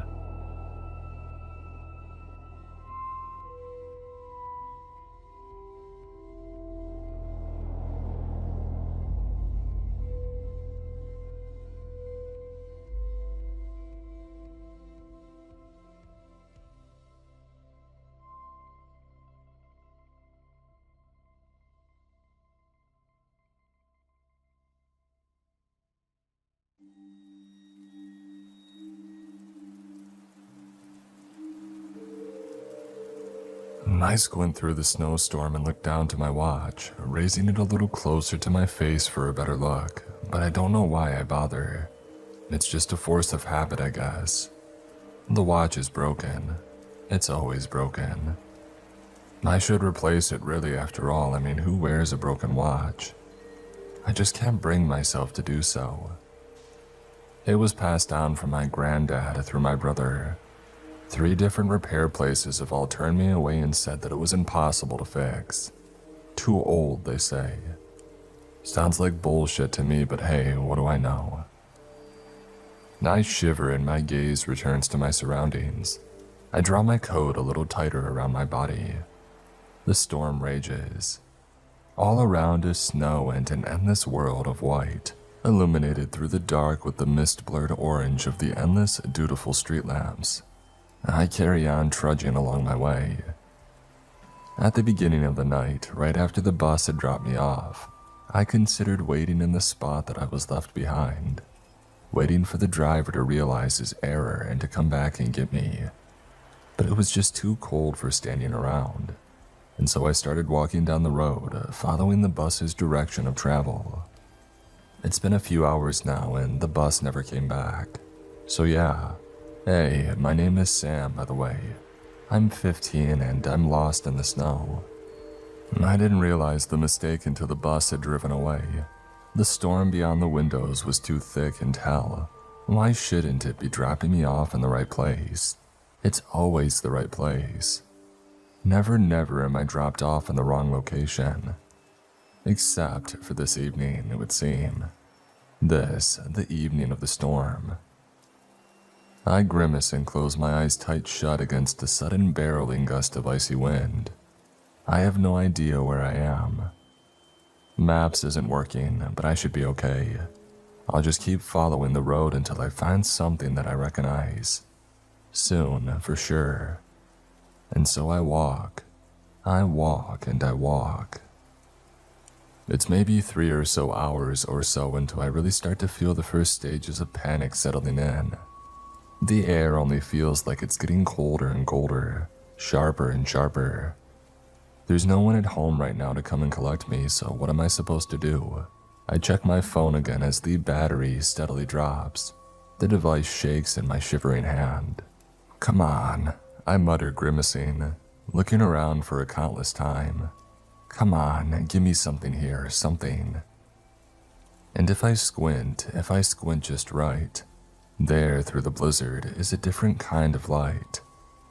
Faint at first and paler than the orange of the street lamps, but it's different enough. Distinct.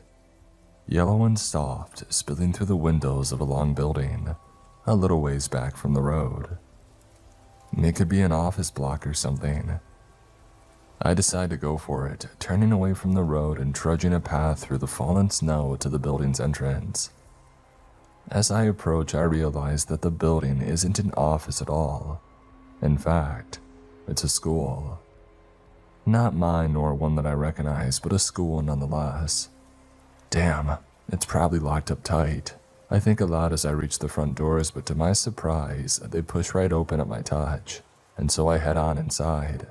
It's not very warm in here, but hey, at least it's out of the wind and the snow. My footsteps echo on the hard floor. The door closes with a thunk behind me and the sounds of the weather are dulled. I draw down my hood and allow myself a breath. It fogs and clouds over into the surrounding air and I look around. The school's main lobby is illuminated like 2 of its offshooting corridors, with a faint, warning yellow. The light in corridor 3 is flickering silently, and the light of the 4th is non-existent. Dead dark and a picture of shadows. An unfamiliar emblem is emblazoned on the wall to my left, above the motto, Ad mortem, ad lucem. A disturbing sense of unease passes through me. The light flickers and the air chills. I try to clear my throat, but the noise sounds distant and far away. My breath clouds around my face, and a shadow, vast and long, swims into my field of vision across the walls and the floor. Slowly, as if beneath a body of water, I turn my head. I turn to look behind me and stagger away in horror. as fast as this newly thickened air will allow. Beyond the glass of the entrance doors and drifting through the snow and shadows in the air is a living nightmare. What appears bizarrely to be something akin to an enormous eel, black and creeping, slithering its way through the evening air as if the storm were the bottom of the sea. Its jaw cracks open a slither, and as it passes me by, I see its teeth, gray and spiked and beyond count. Its eye fixes upon mine. It glows like the lights of the school, yellow, only brighter. The pupil of this great eel is rectangular, in the manner of a goat's, and deeper and darker and blacker than anything that I've ever seen. To meet this thing's stare is to look back into the eye of the abyss. It drifts past the door at a right angle, its long and snake-like body following on behind, and I tear away my eyes. Shit, I stutter uselessly. No way, and I turn tail and I run, away from the doors and deeper into the building.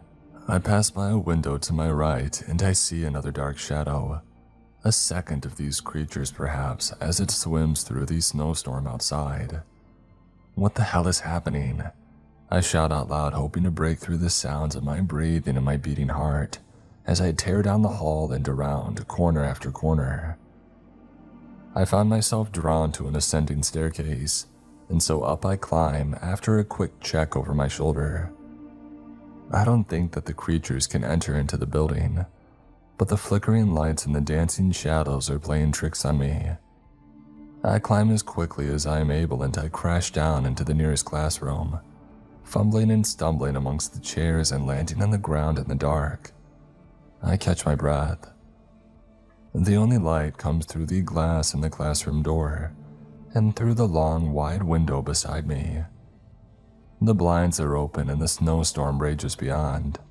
The light of a street lamp, faint as far as it is, filters calmly inside. It illuminates the tips and edges of the chairs and tables.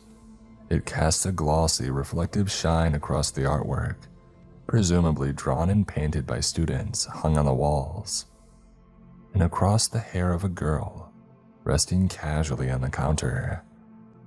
"Hey," she says with a smile, and I recoil in surprise. "What the? Who are you?" I ask, stuttering. "Oh, sorry about the eels.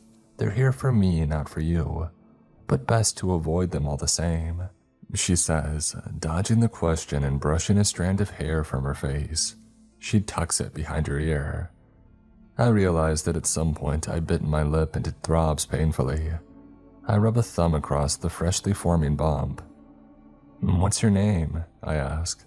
"What are you doing here? Are we safe?" She shrugs. "I'm pretty safe, I guess, for now." She glances to the window and gently kicks her heel against the counter. "My name's Ellie. I'm just hanging out. Do you have a name?" "Of course I have a name," I reply, irritated. "It's Sam. Is this your school then?" She shrugs again. Kinda. I glance from the door to the window and clamber up to my feet, taking a seat opposite her on a nearby desk. My dumb teenage brain tries to work out if she's cute or not. She kind of is, I guess. More importantly though, I'm also trying to decide if her presence here has heightened or lessened the imminent danger. "Could you just stop screwing around for a second? What the hell is going on? Eels. Massive eels in the snow. They aren't actually eels, obviously. That would be moronic. They just look like them. So what are they then? Why are they hanging around here, around your school?" She shifts and brings a hand up to her shoulder to rub her arm. "Oh, don't worry about it. It's not really your problem." "Not my problem," I repeat, eyebrows furrowed. Well, I would disagree a little." I throw out my hands. "What is happening?" Her tone shifts to a defensive one. "Geez, if you're gonna be a little whiny baby, you can just go, okay? I didn't ask for you to come here. I already told you they aren't here for you. They're here for me." Ellie crosses her arm and stands up from the desk, turning and walking away to face the window. A whiny little baby. Oof. We both watch as the enormous shadow of one of the creatures drifts past the glass, temporarily throwing a coat of shadow across the room. The snow falls. Diplomacy, Sam. I rub my chin. I want answers here. All right, I say, I'm sorry. She turns back to look at me and I speak on. I'm just freaked out, okay? You seem a lot more in control of the situation. I would like to be at the same level that you are. I hold out my hand and offer for her to shake it, a peace offering, and my grandfather's watch catches in the light. Her eyes dart to it at once and her expression changes completely. She squeals a little and puts her face right up close to it. That is gorgeous, she says. Oh my goodness, where did you get this from? Can I see it? Why is she not concerned by the monsters outside? Yeah, sure, here, take it. I unclasp it from my wrist and make to hand it to her, but she takes a sudden step back. Oh, no, it's okay. If you could just set it down on the table, that would be great. I pause. You want me to just set it down on the table? She nods and smiles pleasantly. Yes, please. Right. I do as she asks, and instead of passing the watch directly to her, I instead place it gently down on the nearest desk. She rests on the surface, one hand on either side of the timepiece, and gets her face really close to it. You were wearing it on the wrong wrist, you know, she says as she studies the thing. I shrug again, irritated. Well, I'm left-handed, so. And it doesn't work, she asked me. It's broken. Why would you wear a broken watch? Even a broken watch is right twice a day. I reply dryly, and to my surprise, she actually laughs. I chuckle too, a little awkwardly in surprise. Sure, she says, sticking out her tongue. The shadow of the eel drifts past the window. Again, we're cast in the shadow as it passes us by, swimming through the rush of the storm. Please just tell me what's going on, all right? I say to her, my temporarily misplaced fear returning at full force. Come on, don't play around with me. Are we actually in danger? I certainly feel in danger. She ignores me, squinting carefully at the broken watch, muttering quietly in thought to herself. Time. It's such a funny thing. Hey, enough is enough, and I step forward. I reach out to grab her arm, but in my attempt, my hand passes right through her skin. Her skin and body and everything else. She is massless, and I watch as my hand passes effortlessly right through her arm, translucent and flickering. After a moment of processing, I take a silent and horrified step back. She sighs and straightens, brushing that same strand of hair behind her ear. She no longer looks as solid or indeed as grounded as she did a mere moments ago. I'm sorry that you ended up here tonight, she says quietly. The wind whistles beyond the walls, and the snowstorm rages.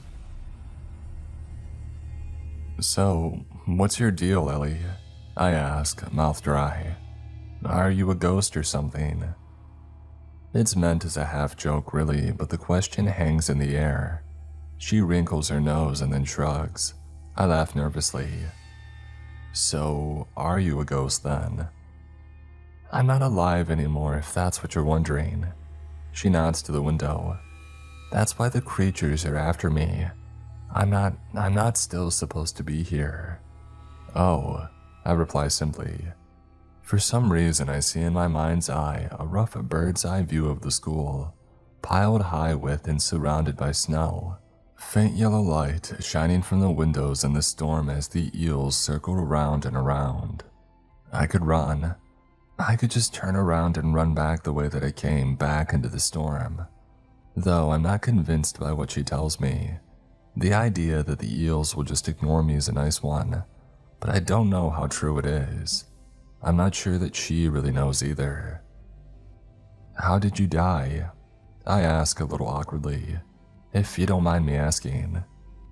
She doesn't reply at first. She only goes back to studying the watch. She holds her hands above it, and then I observe in awe as she draws them suddenly back, and a glowing representation of the watch's inner mechanisms are blown up and fixed in place in the air just above us. Cogs and gears all stilled. "Whoa," I murmur, and she smiles. And then she sighs and the smile escapes from her face. "You can see for yourself if you really want to," she says, pointing to the mirror in the corner of the room. "Though it's not a fun story, so be warned." Cautiously, I make to head over, and she seems to have some second thoughts. "Wait," she says suddenly. "Actually, I don't think that's much of a good idea. You should leave, honestly.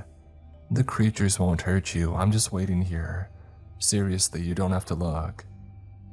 But it's too late now. My curiosity is piqued, and it might as well count towards my safety and survival, so I turn back to the mirror and I stride towards it. "Wait!" she shouts as I put out a hand, and it passes through the surface of the mirror like water. All around me at once is mist, swirling glass-like mist and distorted cries from behind. Ellie is calling back to me, but it's too late. I have stepped through and now I'm falling. There is nothing to keep me anchored.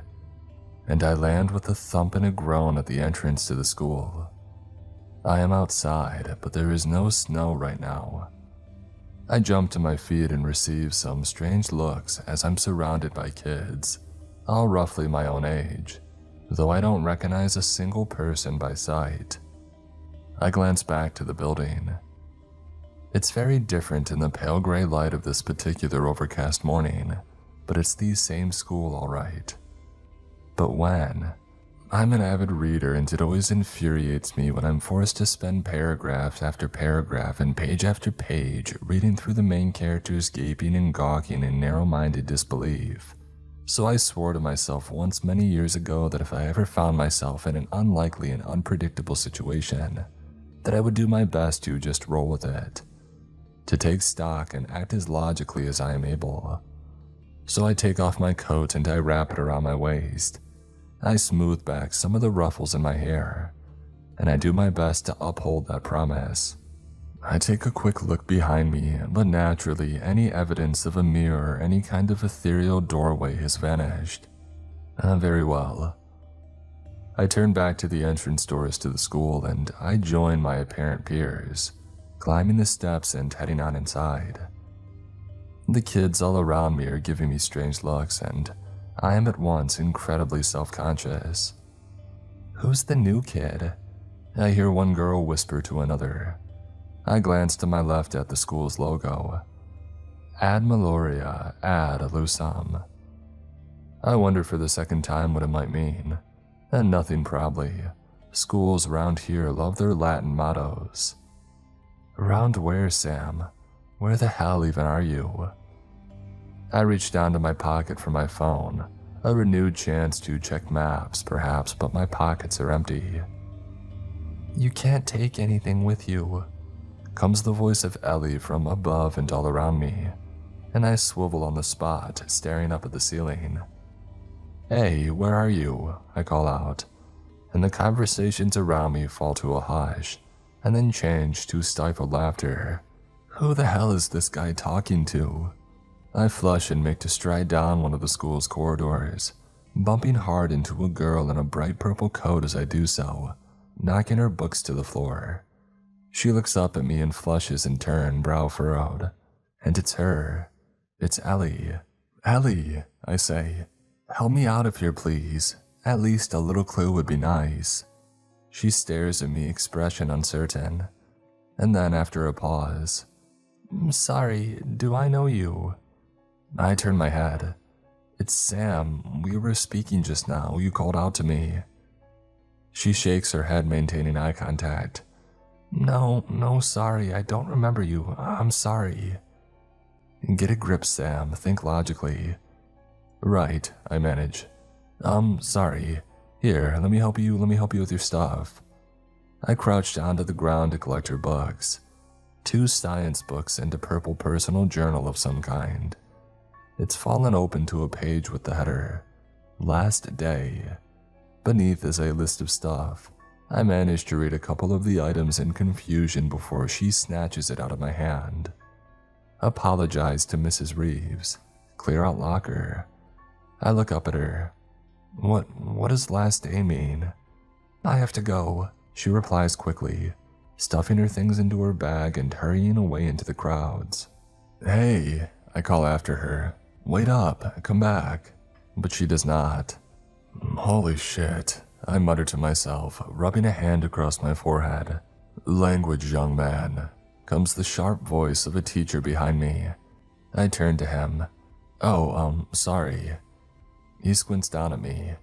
Do I know you, lad? No, I'm new. Right, well, you'll be expected in registration then, won't you? What's your name? I give it, and the teacher is of course unable to find me in the records at the desk. Well, he says, just spend the morning with Mrs. Reeves. Your timetable should largely follow that of the other students. Do you know if you're in history or geography? History. I lie and the teacher nods. I'll have a schedule printed for you. Room 8G for now though, Sam. And don't let me catch you swearing again. Right, yeah, sorry sir, gotcha. I nod and take a quick leave, running the great barrels of new information through my head as I walk, trying my best to process, to act soundly. Something rumbles in the distance. I swear that I can see a glimpse of a shadow pass me by, but when I turn to look for the shadow's source, there's nothing there, nor do any of the other kids seem to notice. I swallow anxiously. Control your fear, learn what's going on, and improvise. I have my suspicions already, but it would be good to get confirmation. I follow the letters and numbers written on the doors until I find classroom 8G, whereupon I knock and push through into the room, instantly awkward and aware of every movement of my body, as all the eyes of the kids behind the desks shift to mine at once. And who might you be? The teacher asks, looking down her glasses at me. My eyes dart from her to the kids in the class, to a girl sitting by herself near the back. Ellie, I blurt out without thinking, to an eruption of laughter from the room. Ellie herself flushes a deep color and looks down to the desk. Mrs. Reeves looks between us and sighs. I find that unlikely, young man. Your name, please. Oh, sorry, it's Sam. Well, Sam, you may as well take the seat next to Ellie for now, since you seem to know her already. As I walk the length of the room and settle into the seat, the whispers and murmurs and giggles rise up almost immediately. Ellie shoots me a dirty look. What the hell did you do that for? She hisses at me as I sit down. Sorry, I say back. It was an accident. I'm under a lot of stress, okay? Yeah, well, you're not the only one. She mutters under her breath. There's a strained pause. I think of Ellie the ghost that I met not an hour or so ago. Of the journal. Last day. Ellie, I begin softly. How do I phrase this? Are you planning on this being your last day? What? Are you planning to kill yourself? She swivels to stare right at me. What the hell is wrong with you? She hisses, just a little too loudly. Ellie! Mrs. Reeves calls from the front, interrupting her reading of register. Ellie gives her an apologetic look and then turns right back to me. Who the hell are you? What are you doing here, Sam? The exact same questions that I was asking her a few moments ago. I asked first, are you or are you not planning to kill yourself? She chews her cheek and looks away. No, I'm not. I don't believe you, I say to her. It doesn't matter if you don't believe me. Just do me a favor and get lost, okay? To this, I say nothing though. A few seconds later, she turns back to me, eyes still downcast. Sorry, I didn't mean that. It's been a tough few days. Sure, it's okay. We sit together and yet a chasm apart.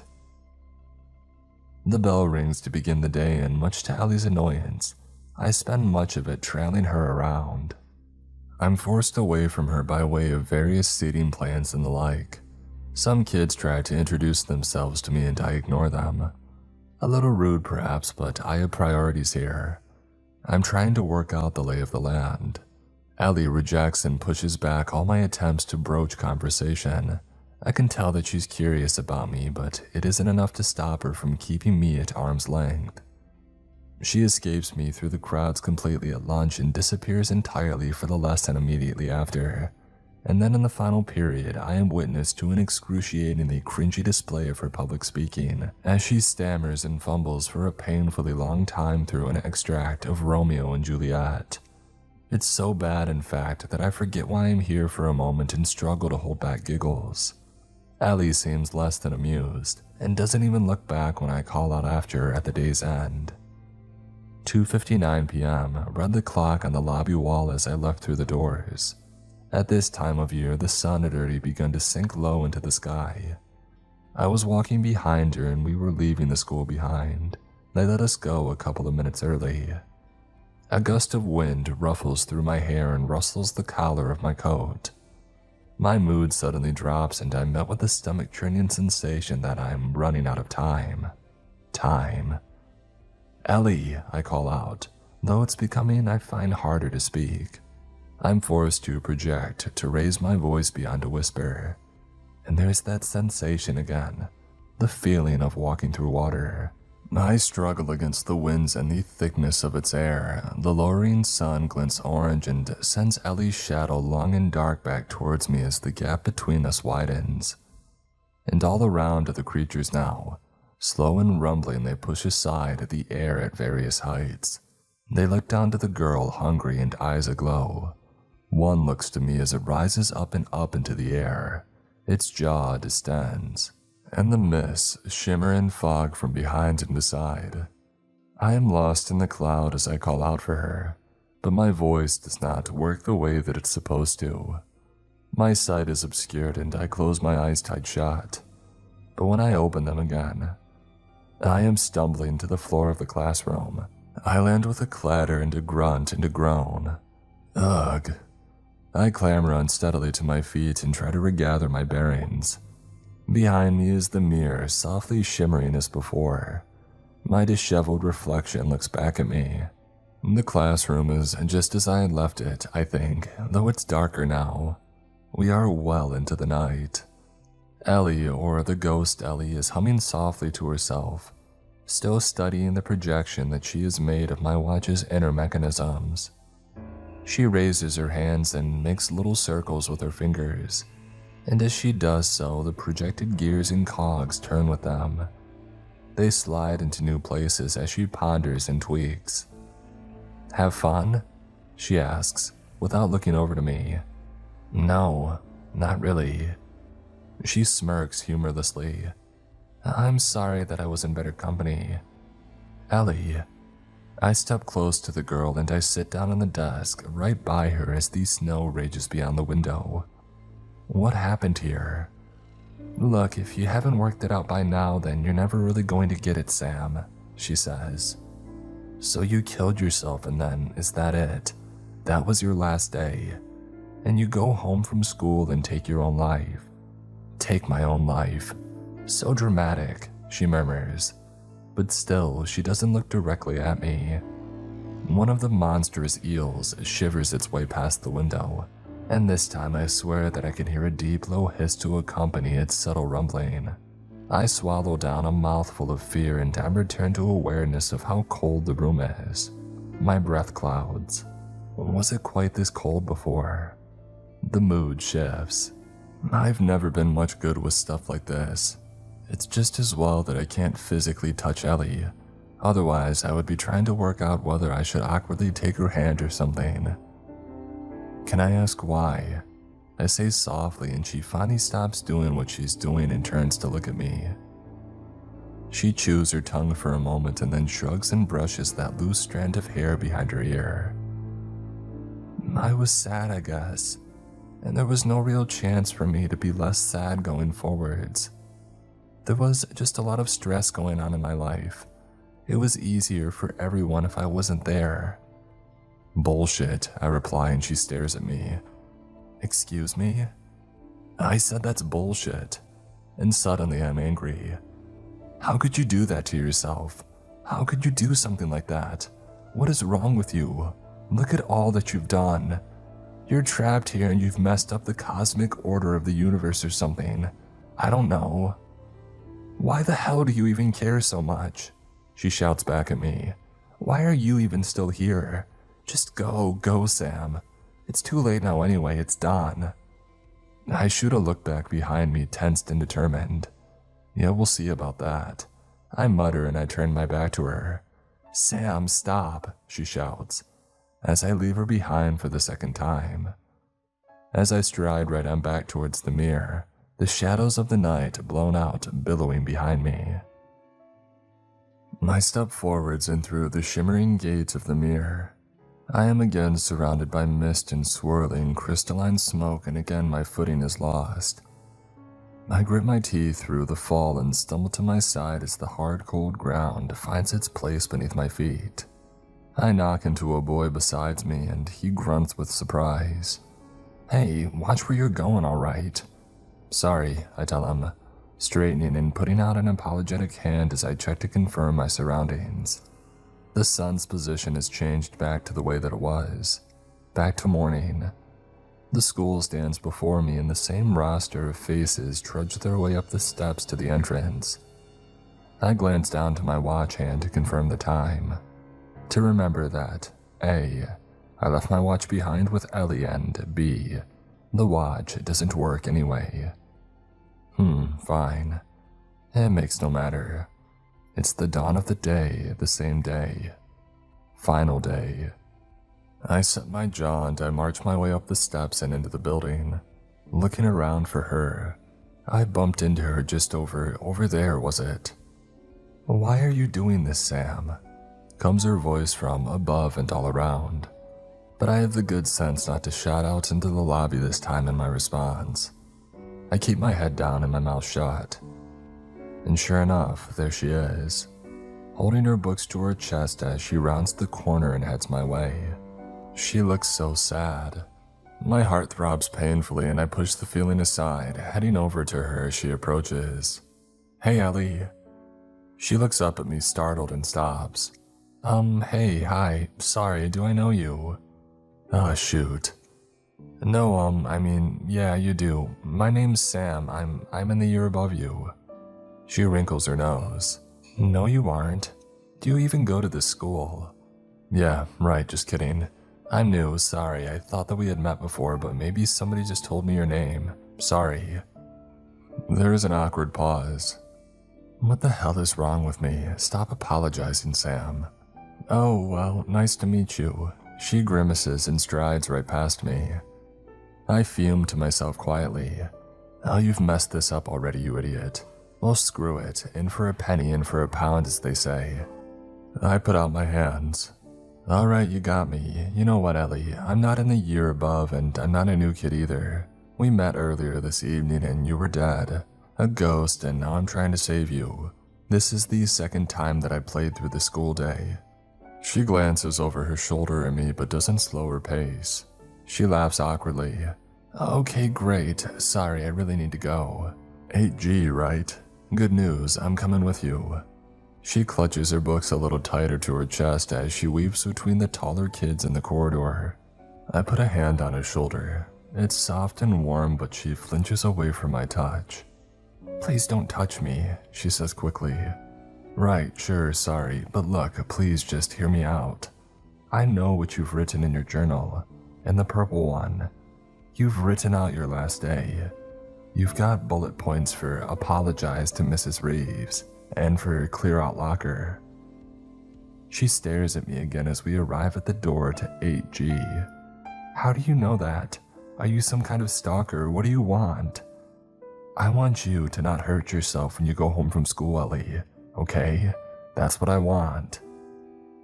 I say this a little too loudly. Hush falls in the corridor as faces turn to ours, and it takes a long, strained moment before the conversations resume, in a lower tone than they had before. Ellie fumes. Why did you have to say that? She hisses, and her eyes start to water and her cheeks flush. My life is none of your concern. Just go away, please." And with this, she turns and pushes through the door into the classroom. And after a beat, I follow. The same spiel plays out as before. Mrs. Reeves asks me to introduce myself to the class, though this time I remember to say my own name. And further, since it's neither recommended by the teacher nor does Ellie seem in any kind of mood now to engage with me, I decide to give her a little bit of space, and I sit instead next to the only other free seat in the room, next to a girl on the opposite side. "Hey," she says as I sit down. "Hey, so where are you from, new kid?" I tell her and she shrugs. "Oh, I thought that you might have been from Australia." I hesitate. "Why would I be from Australia?" She shrugs and goes back to doodling in her book. "There is a rumor that we were getting a new kid from Australia is all. Shame, I really like the accent." There's another pause as I process this nonsense and then I chuckle awkwardly. "Right. You did just hear me speak though in front of the class." "I wasn't really listening." "Right." Silence. Mrs. Reeves reads through the register and I tap my knuckles against the desk, and then I gesture over to Ellie. "So what's her deal then?" "Who?" "Ellie." The girl beside me looks up at once, eyes sparkling and eyebrows raised. She puts down her pen and smirks. "And do you like her?" I flush and try not to respond to this directly. Just wondering is all." She would definitely date you if you asked." "Oh, that's adorable." "Bit of warning for you though, new kid. I wouldn't go there. She's not exactly somebody worth associating with." "And why is that?" I reply, bristled. The girl shrugs. "Hey, I mean you can if you want, but why bother? It's not like she's interesting or anything. But hey, it's a free country, so do what you want to do, I guess." I look back to Ellie. She sits quietly with her chin in her hand, staring ahead at nothing in particular. A long and slithering shadow is sent swimming across the room. I feel the seat and the desk rumble as it passes by, but nobody else in the room seems to notice. I swivel in my seat to look behind me through the windows at the back of the class, but there's nothing there. My neighbor looks at me amused. "You're strange," she says simply. "Mm-hmm," I reply, still looking through the window for evidence of the watchful, waiting monstrosity. But the bell rings and the morning begins, and it goes in much the same way as it did last time, with a few key differences. Firstly, there's no pretense on my part. I am 100% honest with Ellie. I walked through a mirror to get here. I tell her in the first lesson of the day, whispering to her from the seat behind. I'm not joking. This is the second time that I'm living through the day, honestly. The teacher's going to use an example from his home life in a minute. Listen. We do so, and sure enough, the guy starts trying to link the subject matter back to a semi-amusing anecdote from his week. Ellie glances over her shoulder at me. "You're freaking me the hell out. I don't know what you're trying to do, but please stop." "I'm serious. I've been speaking to your ghost, Ellie. I know that you love mechanics and how things work, watches and stuff. You need to listen to me." "This is insane," she hisses back. "Who have you been talking to? This is cruel." I release a breath of frustration through my nose. "Why would you want to commit suicide? I don't get it. Your life doesn't seem that bad to me, please. Don't do this. Leave me alone." And with that, she turns around and ignores me for the remainder of the lesson, and then sprints away the second that the bell is rang. I run my hands through my hair. This shit is not working. Maybe I should just do as she says, just give up and leave her be. I wonder what she's doing now. Ghost Ellie. If she's watching me somehow, or if she's playing around with the watch or sitting alone huddled in that cold dark room as the monsters close in. I clench and unclench my fingers. I am here for a purpose. I didn't just stumble onto this school by chance. There's a reason, there must be a reason, and Ellie can be saved, I'm sure of it. So I keep on trying. The second lesson, I give her a bit of space and try to come up with a plan. I'm struggling to think though as my eyes feel heavier and heavier with every blink. I've lost track of time and my body clock is all sorts of screwed up right about now. I put my head down and my hands on the desk just for a minute and I try to think. I see in my mind's eye the swirling shadows of the eels, eyes glowing in the wintry gloom as these snow cascades all around. I see Ellie, her hair rippling gently as if underwater. She looks back at me sadly as she rises up and out of my reach into the storm. I can see myself in the blizzard. I see the dark and emptied school collapse all around me and caught in the gale. I see the lights of the street lamps go out one by one as the monsters close the distance. Their jaws crack open with a hiss of icy steam, and I'm jerked awake from my dreams by a shake of my shoulder. "It's Sam, isn't it?" says the teacher, an eyebrow raised as I blink away my sleep. I can hear some of the other students giggling. I can only apologize if my lesson has quite literally bored you to sleep, but do try to stay alert, thank you. I nod apologetically and the teacher returns to the front of the class. I look immediately over to Ellie, but her eyes are downcast. Determination runs through me like a river. Save her. I'm able to follow her to lunch this time. She doesn't escape through the crowd, and so I watch as she gets her food and takes it to a table outside in the sun. It's still pretty cold, but I guess it's where she would rather be. I take a seat not too far away, but one out of her immediate line of sight as I try to plan my next move. I suppress a yawn and mull over my options, and as I do, a group of kids approach her. 2 boys and 3 girls. Ellie is not looking, but the group are clearly egging each other on. I can't hear what they're saying, but one of the girls is shaking her head and laughing. I watch as another one of them raises a plastic bottle and unclasps the lid.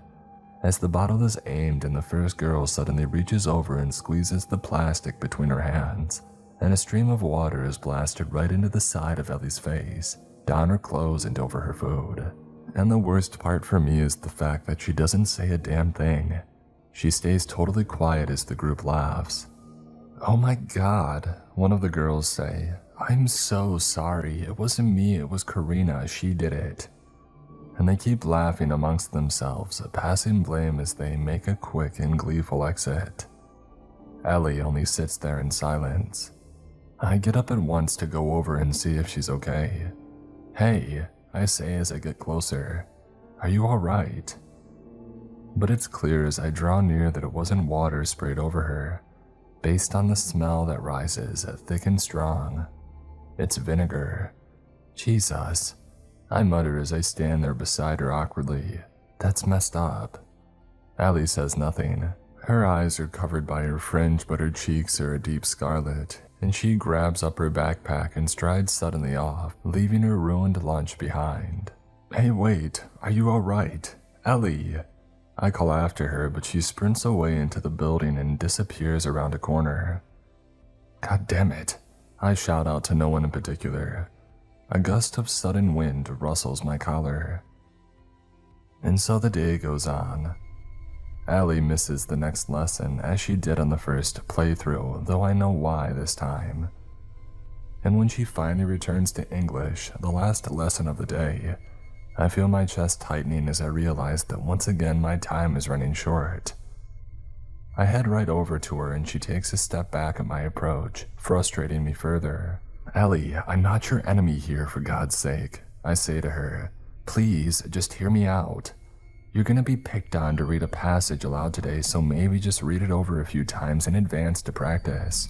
Act 4, Scene 4, I think it was." She squints at me as if trying to read me, searching for something inside perhaps, and I wait patiently for an accusation or an insult. But she says nothing. She simply sighs and walks right past to her seat. I am struck, and not for the first time, by an ethereal kind of deep sadness, one that troubles and dismays me as it washes over me. And as it happens, my advice was useless anyway. Ellie never gets to read out a section of Shakespeare. As the time draws near, instead of watching Ellie get called upon, The head teacher instead opens up the classroom door. The heads of all the students turn to look and he calls Ellie out from the lesson. The class falls into a hushed silence as she gathers her things and steps outside. And after another minute or two, I excuse myself to the bathroom and I set off in pursuit. It takes me a good 5 minutes to locate the head's office, but once I do, I crack the door, cringing as I do so and hoping not to be discovered. And I listen in. "Very troubling, Ellie," comes the voice of the head, and then he pauses, but there is no response from the girl in question. He speaks on. "We take threats of suicide very seriously, young lady. Very seriously indeed. Now, I wasn't there this morning and I don't know exactly what was said. I grimace and think back to what I had blurted out to Ellie in front of all those people, but it's important that we talk through this. You always can rely on us here." Ellie snorts humorlessly. The head clears his throat and continues. "And we have arranged for you to speak with the school's counselor tomorrow morning. This will continue for as long as necessary. I will also, of course, need to inform your parents." Ellie changes her tune here. I can sense the sudden desperation in her voice as she begs. "No, sir, please don't call my parents. Please, it was a dumb joke. Sir, honestly, you don't need to call them. Please don't." "I'm sorry, Ellie, but I have a duty of care." And with this, Ellie breaks down. My guilt is sharp as she cries behind the door and I take my leave. What's the damn point? I return to English and I wait for her to come back, but she doesn't. Then at the end of the day, I am again waiting by the steps to the school at 2:59 p.m. There goes Ellie. She walks right by with her backpack full. I call out to her and she picks up the pace. The air grows thick. "No," I mutter out loud. "Not again, please." A gust of wind ruffles through my hair and rustles the collar of my coat. It's becoming harder to speak out, and I'm forced to project to raise my voice beyond a whisper. And there's that sensation again, that feeling of walking through water. I struggle against the winds and the thickness of its air. The lowering sun glints orange and sends Ellie's shadow long and dark back towards me as the gap between us widens. And all around us return the eels, slow yet rumbling as they push aside the air as they form from mist and shadow. They look down to the girl, hungry and eyes aglow. They are closer this time. One looks over to me, its hazy yellow eye meets mine, and the clouds shimmer behind and beside. I'm lost within it as I call out for her, but my voice simply does not work in this moment. My sight is obscured and I close my eyes tight shut. When I open them again, I am stumbling to the floor of the classroom. I trip and crash into a nearby desk with a grunt and grab hold of the counter beside me for balance. It takes a second or two for the world to stop spinning. I catch my breath and watch as Ellie plays with her holograph on the watch. She carefully moves a gear into the new location. I wait for her to speak and eventually she does. She winks and sticks her tongue out at me. "Oh, no luck again, huh?" I am met with a sudden anger and I rise up to full height. "What the hell is wrong with you? This isn't a game. I'm trying to save your life." "I didn't ask you to do a damn thing," she shouts back. "Why do you even care so much about me?" I throw out my hands. "What do you want, Ellie? Do you want these things to get you? These eels in the sky? What even are they? Do you want to be saved?" Ellie makes an ooh sound. "What a big hero we have over here," she says sarcastically. "The big hero wants to save the poor girl. Well, it's too late. My decision was made and hell, I don't regret it. I'm fine, it's done. It's done and I feel great." "You feel great?" She shrugs. "Sure, why not? I'm not scared, I'm not afraid, I'm not terrified about what's going to happen next. There is no next. I'm free, Sam, I'm free." "Well, if that's true," I say, "then why not let those things outside come and get you? Why not leave the building and let them take you wherever? Then you'll truly be gone, gone forever, I guess. Or wherever they take you. If they're even supposed to be here at all." To this, Ellie says nothing. She brushes a strand of her hair behind her ear and she looks out the window. The room, I suddenly realize, appears smaller than it was before. The desks and chairs are more closely clumped and the shadows are darker. The students' paintings hung up and across the walls were their colors always so dark, and some of them, the self-portraits, the eyes, no longer look as they did. The lines in these scratches in the paint appear more pronounced. The snowstorm rages, and the monsters drift through the wind. This place is getting smaller, isn't it? I ask Ellie, looking around. The walls are closing in, literally. She nods and gives me a half smile. It won't be long now, I should think. I slump back down on the desk and watch the snow, thick and white against the glass. I look down at my wrist to get a sense of the time, but of course, there's no watch. And as always, the watch is broken anyway. I turn to observe Ellie play with it for a minute, or at least the holographic spectral representation of the thing. So how come you're so into that stuff then? I ask her, and she glances at me and brushes her hair from her eyes. It's just the intricacy of the mechanisms, she replies. Rotating gears, all turning and spinning together to make something work. I just think that it's fascinating. They make a thing greater than the sum of their parts. I nod quietly as I watch. She shoots me a look. Well, aren't you going to make fun of me? Why would I do that? I reply. I agree. You agree? Yeah, I mean, I'm no engineer, but my expertise isn't to quite the same level as yours. I point to the ghostly gears and pieces of watch, spread out as they are in the air above us. But it's still interesting. She says thoughtfully. We sit quietly for a while. After a few minutes, she sticks out her tongue in thought and furrows her brow, experimenting with the watch pieces and trying them in different locations, and I try to force down a rush of feeling. We're running out of time, aren't we? I say. Time, she echoes and then nods. Yeah, we are. I don't want those things to get you, Ellie, and I don't want to be left here alone. I told you, Sam, she says, but she says it gently. There's nothing keeping you here. The door is still there for now.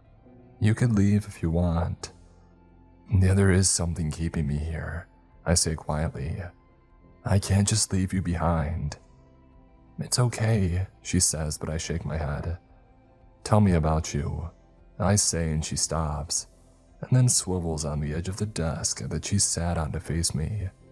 She cocks her head. Tell you about me, I shrug. Sure, what's your story? My story? She laughs and it's a nice sound, though it fades quickly. She rubs her arm and looks down to the floor. There's not much to tell.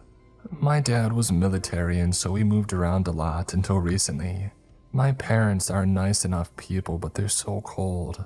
I can never talk to them, but I also couldn't stand letting them down. She sighs.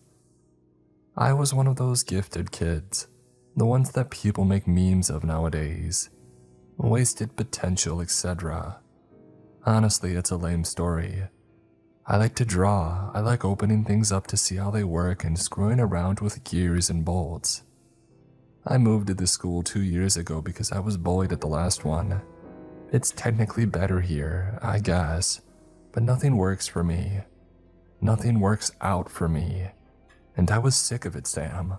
Sick of not being in control. And so I took control and I made a choice, and I should stand by it.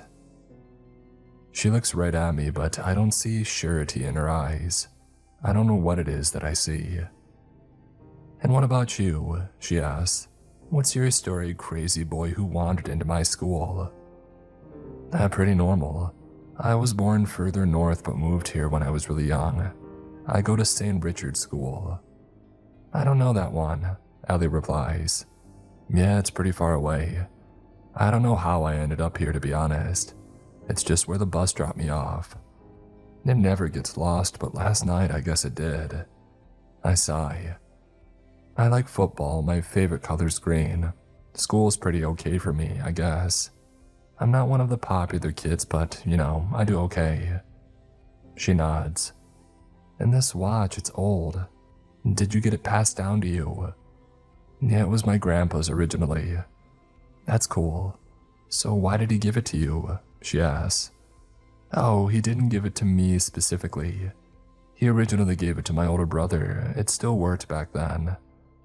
So did your brother gift it to you after he broke it? Not exactly.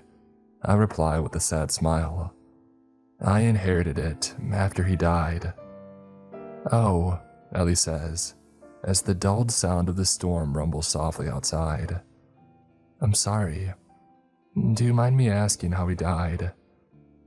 I hesitated, but then... He killed himself, actually. Oh. And we say nothing for a while after that. A long, long while. The terrible shadow of a drifting eel passes over the classroom and it brings with it renewed, both the lasting and the very active fears that I've been battling with since the beginning. Let me help you, Ellie, I say to her softly. I watch as quiet tears start to run down her face. Sam, I'm sorry, it's just too late. Too late? No, I refuse to believe it. And so without another word, I rise from the desk. I turn and I grit my teeth and I return to the mirror, striding on through and wincing as I'm once again enveloped by swirling mists and glass-like fogs. I clench my jaw and with a little stumble, I land this time on my feet as the vapor-like mists are blown out from my shoes and disappear into nothingness. I struggle with a momentary bout of queasiness, but I force it away. I open my eyes, and there is the school, as always. Kids hanging around and heading on inside.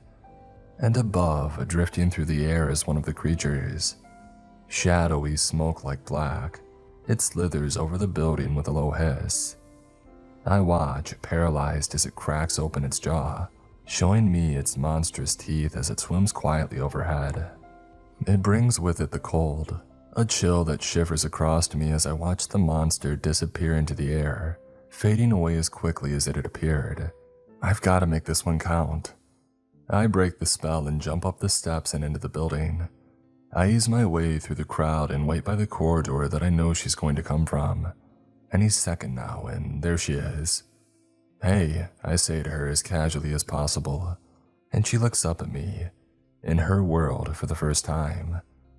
Hi, she replies cautiously, and I gesture to the handfuls of books that she's carrying. Can I give you a hand?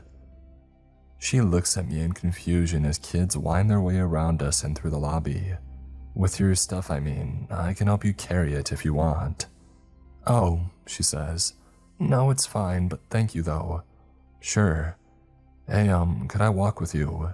She hesitates again and looks around, looking for some evidence that this is a trap or a play of some kind, and my heart goes out to her.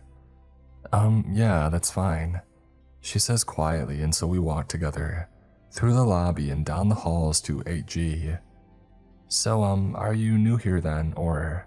Yeah, I reply. I'm new. I'm Sam, by the way. Ellie.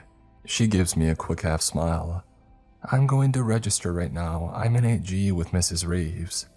Oh, yeah, that's the same for me. Is she nice, Mrs. Reeves? Yeah, Ellie replies, and I detect a little melancholy in her voice. She is nice. I have to talk to her today. Oh yeah, how come? I ask, and again she hesitates as she thinks on how to respond.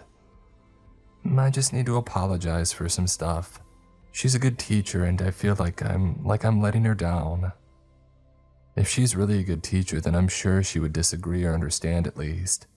I offer, but Ellie only shrugs as we enter into the classroom. Once the kids have all settled down, I am once again asked to introduce myself. I give the correct name and coolly take my seat beside Ellie. I suppress a series of yawns and have to force my eyes open at various intervals as the morning progresses. I'm so damn tired. I am perhaps also a little too overbearing in my attempts to get Ellie to open up. I can imagine you, reader, shouting at me to chill the hell out, and I get it, but cut me some slack. I'm under a lot of stress here and time is not on my side. I'm just trying to help this girl, okay? Since she seems so reluctant to do it herself. I tell her about when I was bullied as a young kid. Try to get her to open up in turn. She is sympathetic but a closed book. She's so different to how she is in that classroom, compared with the ghost Ellie. But I persist. She gets frustrated with me at lunch when I refuse to let her sit outside. I try to steer her elsewhere, but she doesn't understand why, nor can I really explain why. I am distant during the mealtime conversation as I watch with one eye over her shoulder, making sure that the group with the bottle of vinegar don't come this way. And when it comes time for her to speak out in English, I cringe through her dreadful reading, but I do my best to nod along and to seem supportive. "It's fine," I whisper from beside her. "Just take your time." But she shoots me a look and I'm not sure if she even appreciated my support or was only embarrassed by it. And by the day's end, as the lesson draws to a close and we're in the process of gathering up our belongings. "Hey Ellie, so what are you up to this evening?" I ask her and she laughs nervously. What? "This evening, what are you up to after school?" "Oh, I'm busy, lots of stuff to do." Maybe we could do it together." I gather my courage. Maybe I could come around." The kid at the desk beside us shoots me a look and a smirk. Ellie flushes. You want to come around to my house?" "Sure." "Why?" "Why? Because I struggle for justification and I swallow my pride. Because I like you and I want to spend time with you." "You like me?" "No, you don't. You've known me for a day." Her body language becomes more uncomfortable, restless. I'm also not thrilled by this rejection. I'm no ladies' man, but I didn't think that I was that bad of a catch. "I think it could be fun." I manage, glancing down to my non-existent watch, and then up at the clock on the wall. 2:57. "Sorry, Sam, I'm not sure." "I'm just worried about you, Ellie, is all," I say, conscious of the time ever ticking away. This makes her pause. She repeats my words. "Why would you be worried about me, Sam?" I shrug and try to deflect. "I don't know, you seemed a little sad today." "I seemed a little sad." "Geez, is there an echo in here?" I chuckle anxiously. "Sam, you've known me for a day. How do I seem a little sad?" "I just don't want you being alone tonight, that's all. Maybe I could come back and spend some time with you at your place." She takes a retreating step and adopts a cold, defensive stance. "You know that something's up, don't you? What do you know, Sam? What's going on?" I glance to the clock. The other kids have all filtered out of the room now. 2:58. It's only Ellie and I. "Ellie, I just don't want you to do anything stupid. Something that you might regret, I guess. There's still so much to be positive about. You have so much value in your life, even if you don't see it." Ellie puts a sudden hand to her mouth to repress an escaping sob. I begin to panic as her eyes start to fill with tears. "It's that obvious. You've known me for a day, and you already know, don't you, that I hate my life. If you can see it, then who else can? Does everybody know? And nobody gives a shit." She chokes out her words. "I'm just done, Sam. I'm so done with all of it." "Ellie, it's okay. I didn't." But Ellie runs off. Through the door and down the halls, I take after her. "Ellie!" But through the school she goes, out and descending the little stone steps in long strides, and the air grows thick. "No!" I scream. Please just stop." A gust of wind ruffles through my hair and rustles the collar of my coat. There's that sensation again, the feeling of running through water. I struggle against the winds and the thickness of its air. The lowering sun glints orange and sends Ellie's shadow long and dark back towards me as the gap between us widens. "No!" I cry out. "No!" And all around us are those terrible, nightmarish creatures. They seem faster now, slicker in their movements. rumbling as they push aside the air, slithering through the growing mists and deepening darkness. They look down to Ellie, hungry and eyes aglow. The sky, it would suddenly seem, is full of them. They shimmer with the clouds, and my line of sight is lost beneath billowing mists and swirling fogs. I'm falling, my throat hoarse and hands clenched as the winds rush past my face. And here I am, stumbling and staggering to the floor of the classroom through the mirror. I keep my footing, but I knock into a group of clustered chairs upon my return. I grab a hold of a desk for balance as I catch my breath, and I wait for the world to stop spinning. I retch as my chest rises and falls. I look up to see Ellie sat there cross-legged on the counter. She isn't playing with the watch this time. She makes no jokes. She's just looking at me in silence. The counter is closer to the mirror than it was before. The room is smaller, yet the window, it seems, is wider. I can see the monstrous eels swimming patiently in the world beyond, drifting through the snow and the storm and the darkness. The rumbling is ever present now, anticipatory and warning. I can feel the vibrations through the wood of the desk. They're closing in.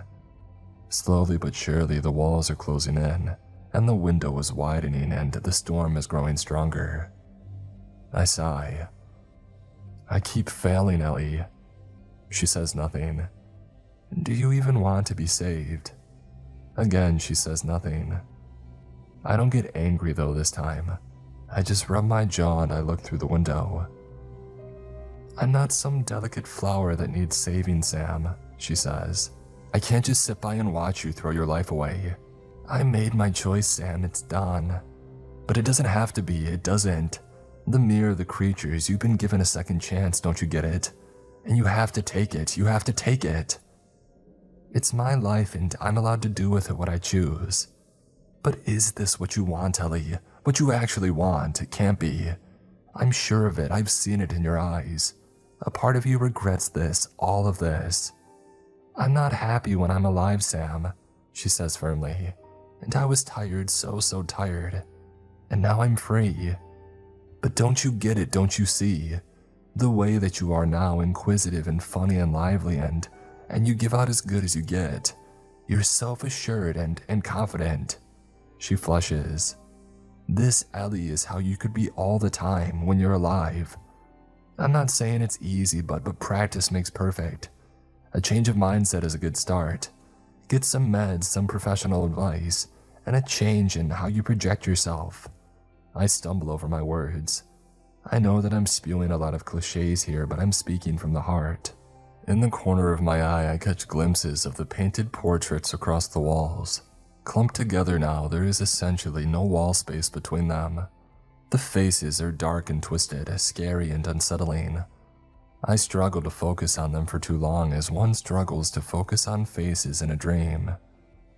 Ellie looks to my grandfather's watch, majestic but broken on the surface of the desk.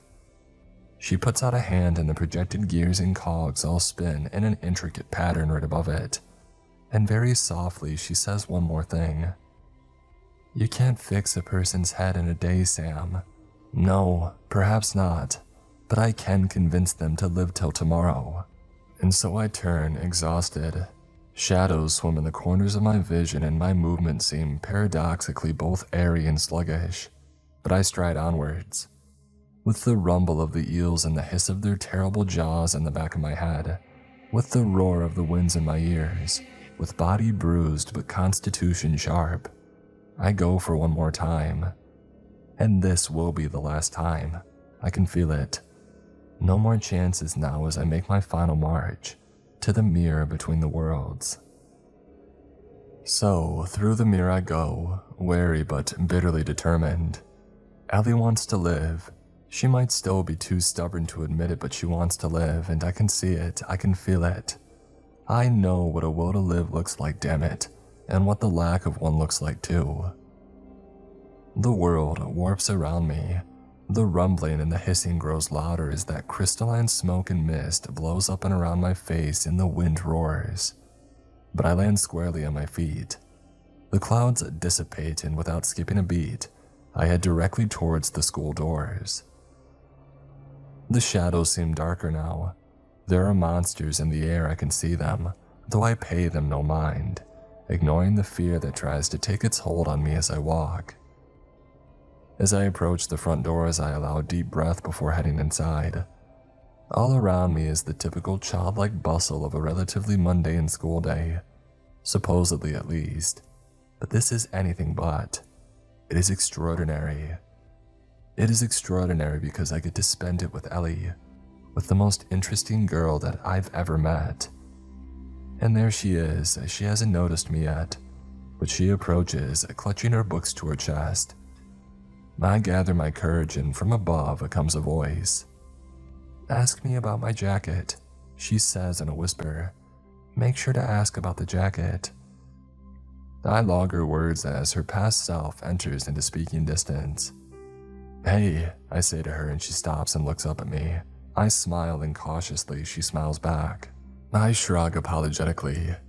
"I'm sorry to bother you," I say with a lopsided grin that comes all too naturally. "I'm new here," I pause. "Well, kind of. I'm only here for the day, really. And I think I'm supposed to start in 8G?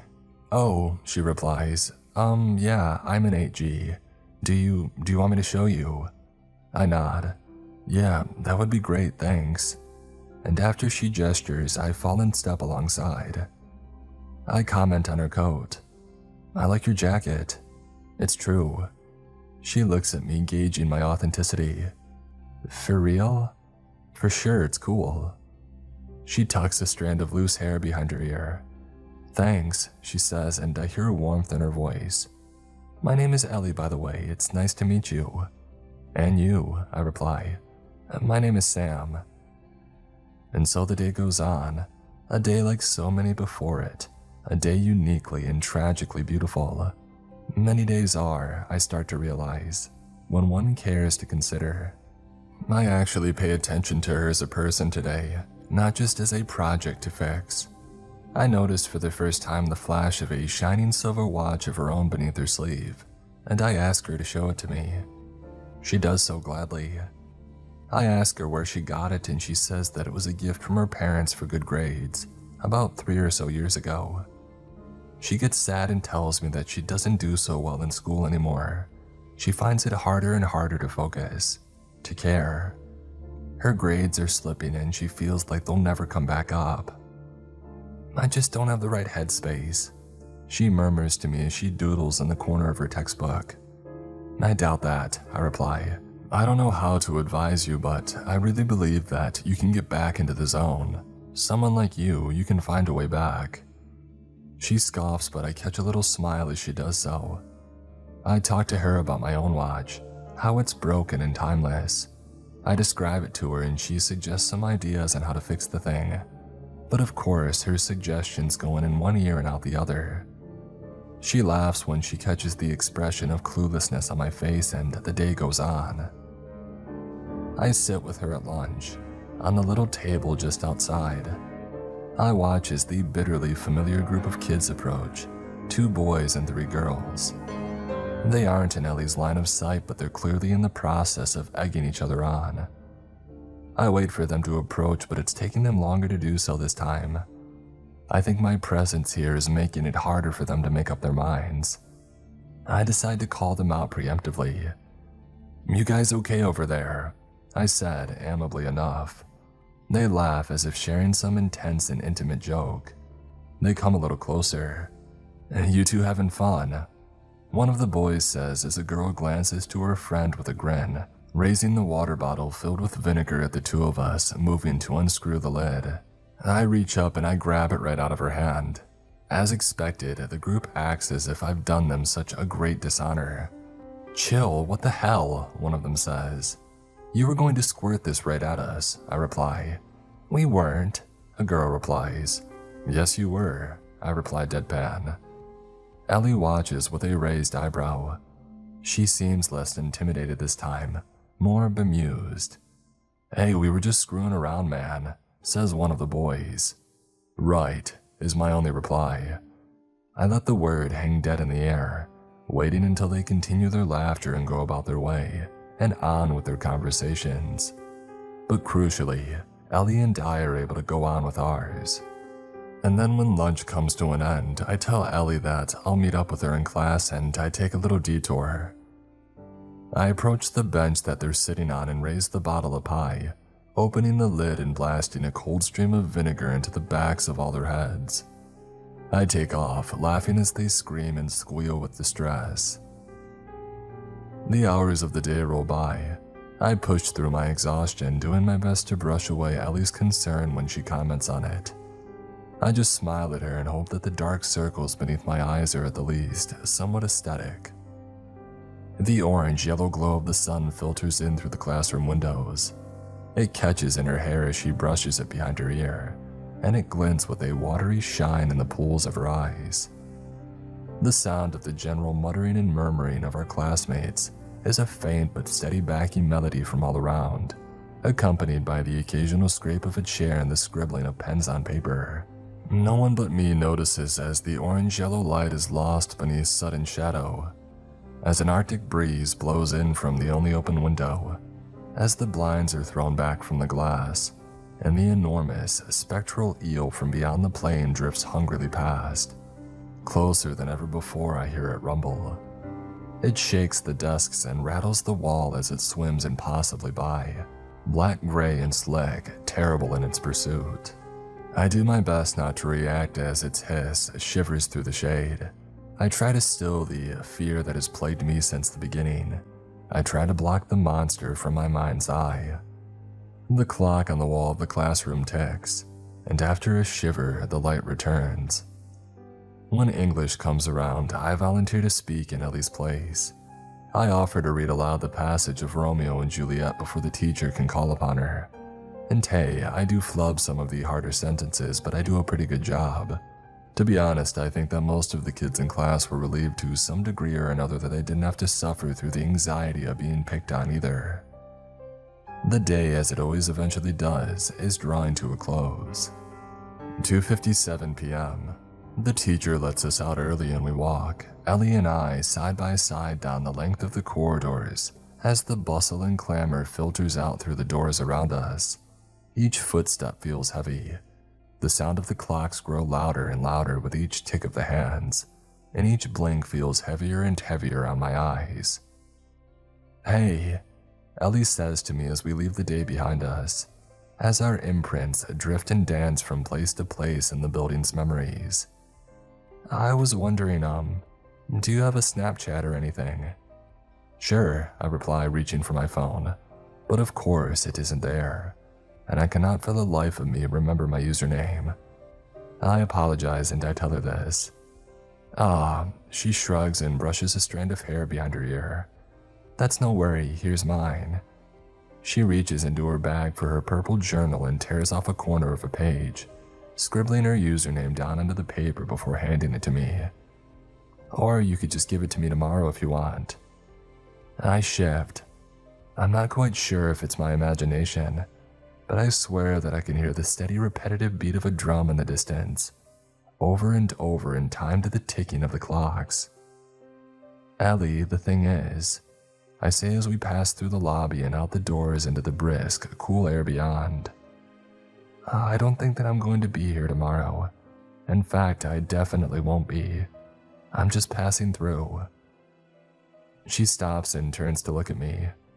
"Oh," she says, "that's right." There's a pause. "You know, I never did ask you. What's the reason for that? Why would a kid like you just show up to a school for a single day and then just disappear?" I smile at her, but I fear that it doesn't quite reach my eyes. The light of the steadily lowering sun shines bright on her face.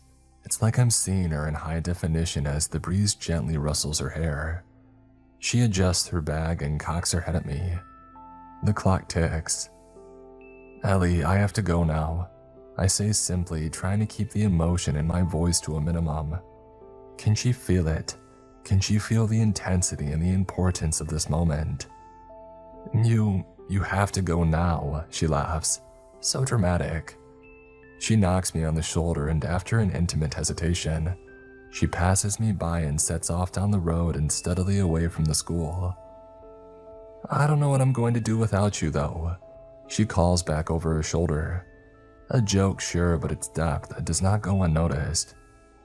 "You only met me today," I call to her as the wind blows, ruffling my hair and rustling the collar of my coat. "Who knows who you'll meet tomorrow?" The air thickens all around and the lowering sun glints orange. It sends Ellie's shadow long and dark back towards me as the gap between us widens, but it illuminates her silhouette, a bright outline of shimmering golden light. I take a difficult step forwards, and I am for the last time falling through the mist and swirling crystalline fogs. The wind rushes past my face and ears and the gale is loud as I breathe in a blast of icy, wintry air. Tears run from my eyes against my will, and I stumble through the surface of the mirror and into the familiar deserted classroom with a crash. And when I find the strength to look up, it truly is deserted this time, dark and empty. There is no one else here. There is no Ellie. I wipe a sleeve across my eyes. The shape and size of the place has returned to its original metrics, and the lights I don't fail to notice are all off. No yellow light filters in through the glass of the classroom door from the corridor. The pictures and the paintings on the wall no longer appear frightening or in any way threatening, and while my heart beats fast, there do not appear to be any great monsters drifting through the snowstorm outside. "Ellie?" I murmur, but there is no response. She's gone. And you know, I think it might just be time that I left as well. And so I take my grandfather's watch from its place on the desk and hastily attach it around my wrist, pushing out through the door and walking steadily through the cold shadows and down the stairs, through corridor after corridor until I have returned to the lobby. I pass by the emblem of the school emblazoned on the wall. Ad Malora ad Elusam. I'll research it when I get home. I'll find out where this place is exactly, and the coordinates if I have to just in case. I reach into my pocket for Ellie's note, the one that she tore from her purple journal, but it's not there. To my frustration, I find that too is gone. I struggle with an emotion that I find difficult to describe. Was I successful? Was I enough? Did I save her? Did I save Ellie? Or was I too late? I hesitate at the entrance to the school. I turn and take one last long look around the lobby. One final check, waiting and hoping that Ellie might appear to me one last time, to let me know that she's okay, to say goodbye at the least. But she does not appear and nothing happens. The wind whistles beyond the doors, and so I take my leave. I push on out into the cold as my hair is blown back from my head, and I stride out into the snow and the haze, trudging through it and back to the road, following the familiar glow of the street lamps, continuing my way and pushing ever forward. I see her face in my mind's eye. I hear her voice in my head. I have to get home now, I think to myself, before I collapse from exhaustion into the snow. My parents are probably worried sick after all. I don't even know how long I've been lost. I raise my watch to my face and squint through the snow. It catches in the orange glint of the street lamps, and it ticks. I pause for a second beneath the overhead glow, and I watch as the intricate hands of my grandfather's then brother's watch go surely and steadily around. Dutifully around the face of the watch they go, ticking on and on as they were always supposed to. Huh, I murmur aloud as I set off into the storm.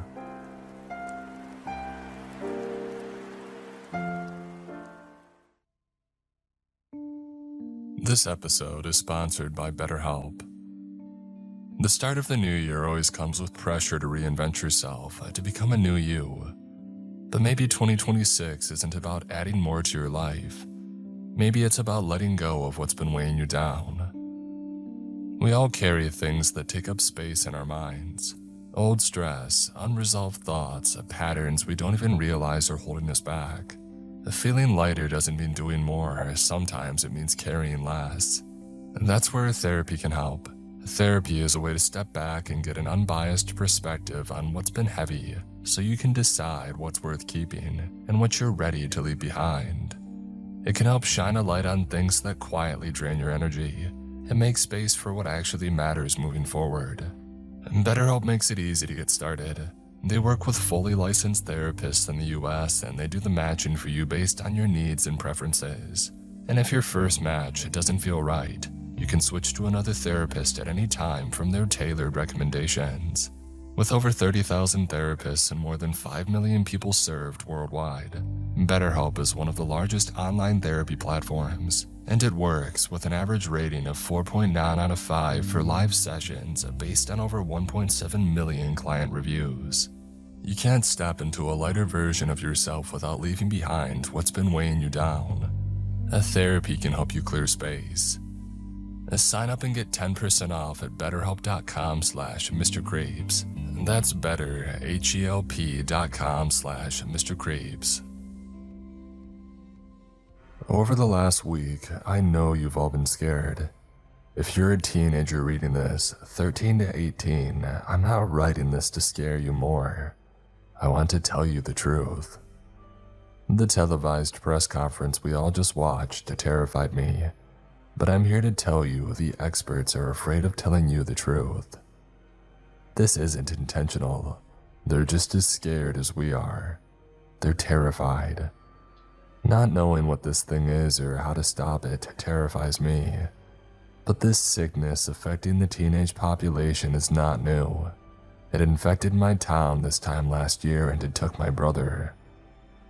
Those who do know what it is tried to burn us to the ground to stop it from spreading. I spent half a year in a facility in their attempt to extract whatever this is from my veins. Cruel procedures drilling into me and testing my bone marrow. But it's already around you. It's in the air, melded into your brains. It's November 28th, so you're already feeling it. It's not like fomites, anything you can catch.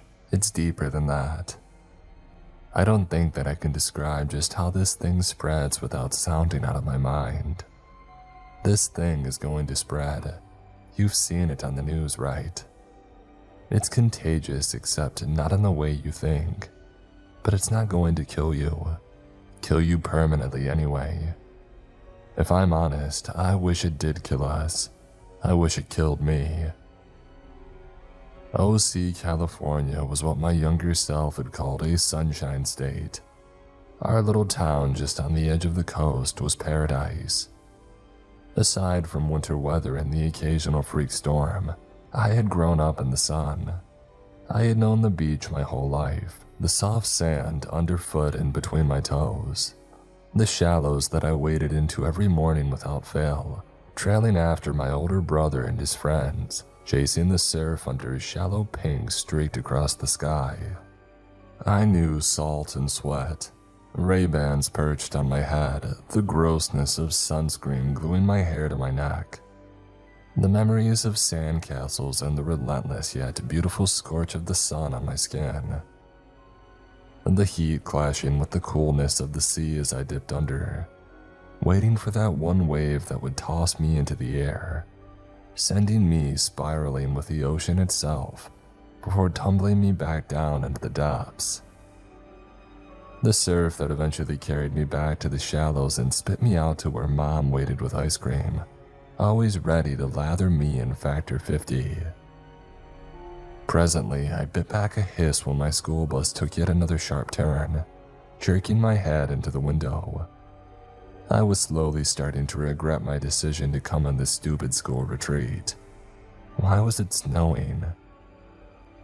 Leaning my head against the ice-cold glass, I could only stare outside, confusion and slight panic prickling up and down my spine. In the seat in front of me, Sarah Lakewood had sneezed again, a violent and wet-sounding sneeze, and she refused to cover up her damn mouth. I was used to snow sometimes, like maybe a sprinkle or even just a few inches if we're lucky. In OC, California today on Wednesday, November 22nd, 2023. Sunny with a high of 75 and a low of 61. That's what Alexa had said. Sunny with cloudier conditions as we move into the afternoon. Pressing my face into the glass, I squinted through spiraling snowflakes that seemed abnormally large and thicker, already obstructing my view. I wouldn't exactly call this cloudy conditions. This was freak weather, the type that I would expect to be on the national news or fear-mongering TikTok pages. I tried my phone again, still no signal. I did get one single bar when the bus stopped, and we got stuck in a snowdrift. I still wasn't sure how we were still alive, let alone why this driver kept going. But it was gone before I could try Mom's phone. There was barely any visibility outside, and I was having a hard time believing in our driver when he assured us that everything was going to be fine. That slight shudder in his tone wasn't helping. This guy had no idea what the hell he was talking about. The blanket of snow outside shouldn't have freaked me out as much as it did.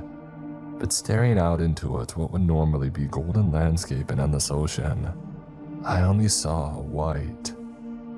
With my cheek uncomfortably pressed against the pane, I wrapped my jacket tighter around myself, surprised by my breath dancing in front of me in sharp wisps. I shouldn't have been shocked that the school couldn't afford heating on the bus. We were a tiny town and most of our funding went into our sports department.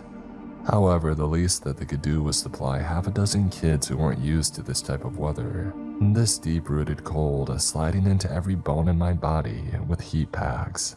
I wasn't dressed for Arctic conditions. That morning, I was pretty sure my wardrobe would only be a light sweater and jeans. California weather could be spotty at times, but it was always a guarantee that we were never going to get a literal snowstorm. Still, if I really strained my ears, I could maybe trick myself into believing that the blizzard outside was in fact ocean waves crashing against a shore where I once felt safe. Summer. The familiar voice barely registered. I ignored it, curling into my seat and willing my body to stop shaking. I know you're ignoring me. I kept my focus on the snow piling up on the windows. The sheer amount that had fallen in just under an hour was almost impossible.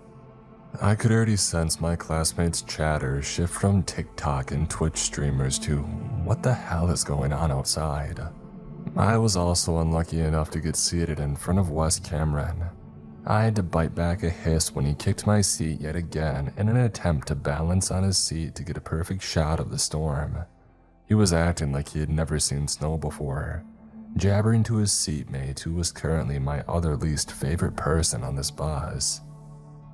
Summer. That annoying voice had turned into a sing-song. Go away. I mimicked his taunt. I'm trying to sleep. You don't look asleep. I shifted in my seat, trying to get comfortable. Keyword, trying. Mom says you're not spending the holidays with us. So? I didn't turn around.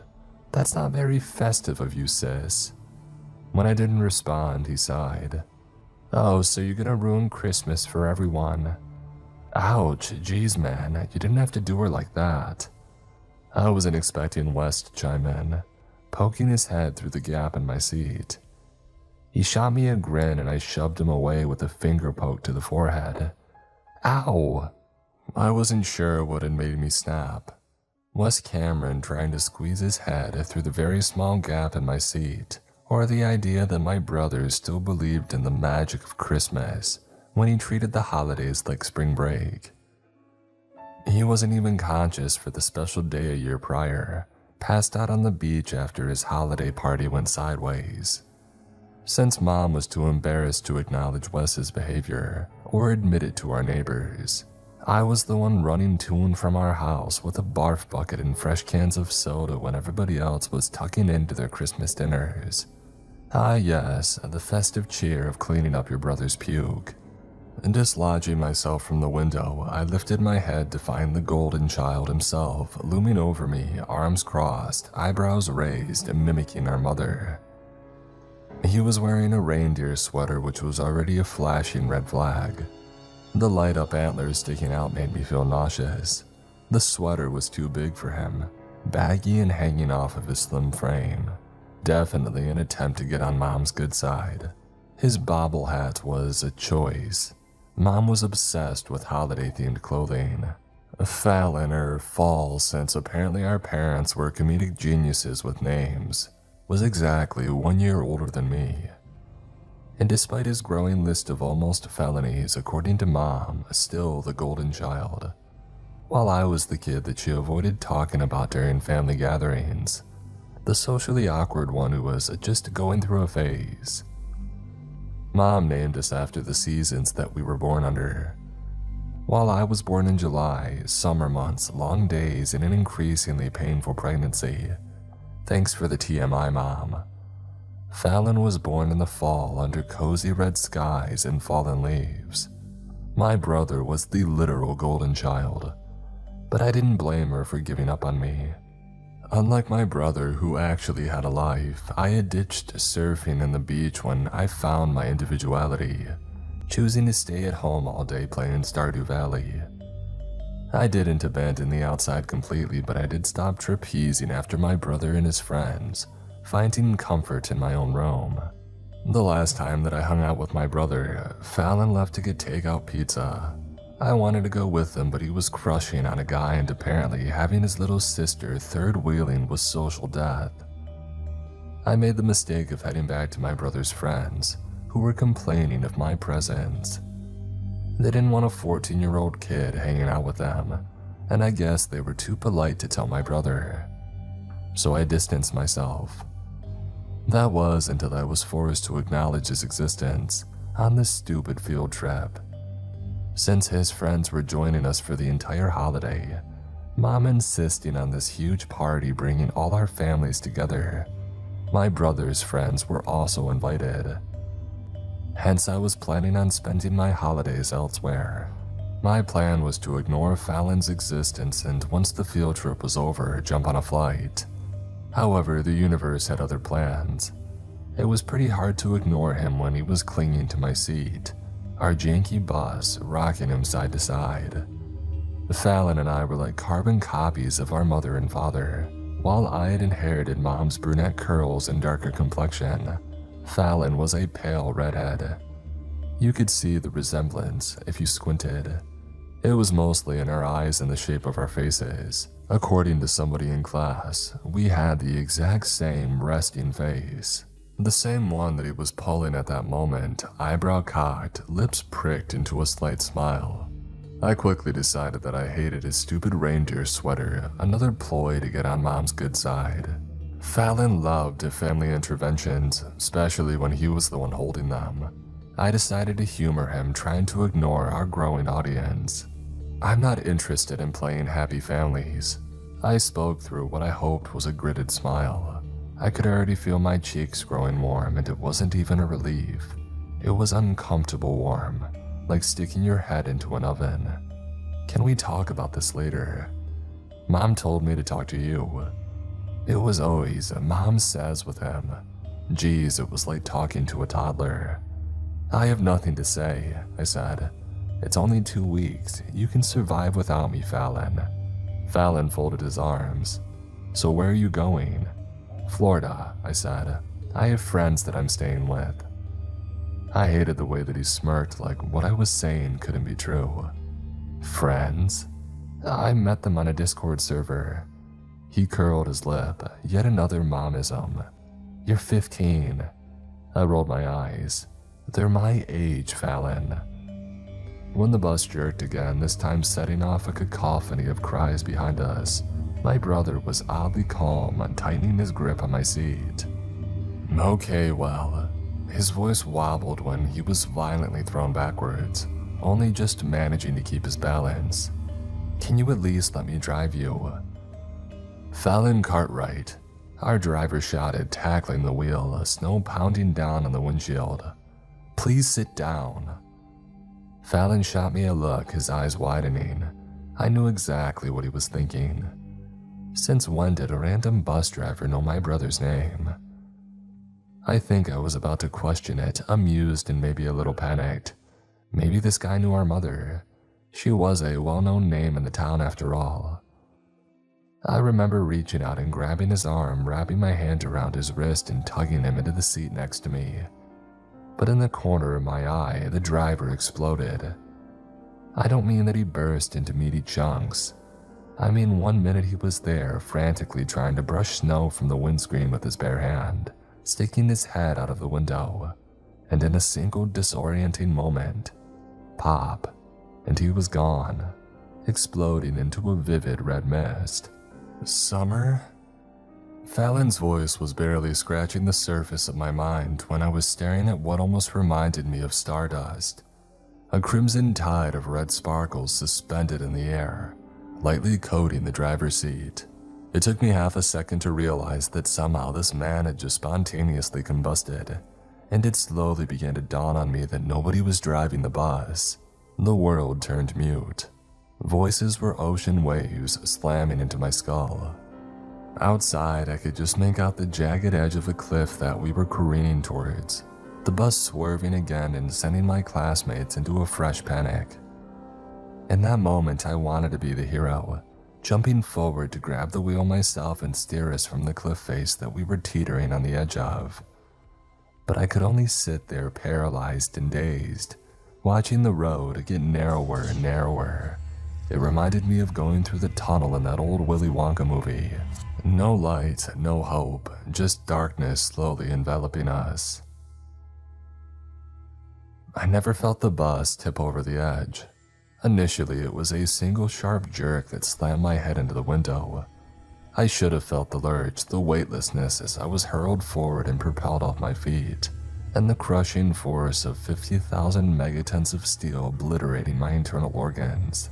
I remember screams erupting and something wet hitting me in the face, followed by a blinding white light that grew brighter and brighter and brighter.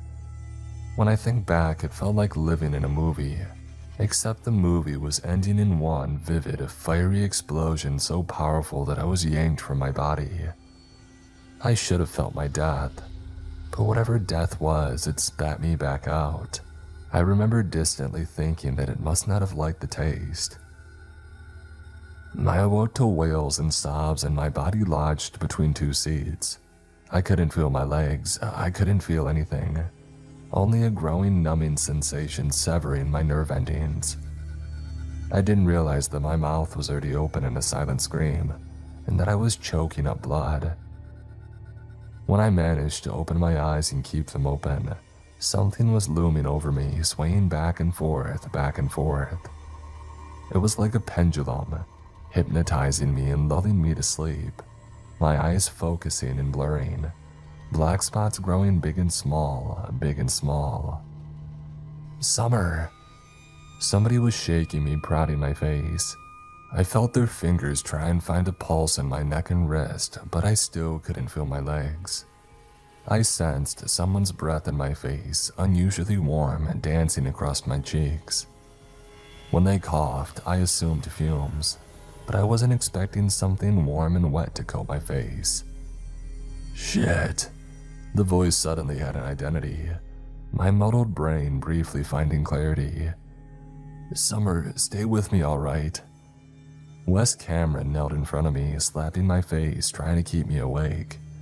And when I did open my eyes, I ignored his frantic gaze and blood-speckled lips, focusing on the weird swinging object dancing above his head.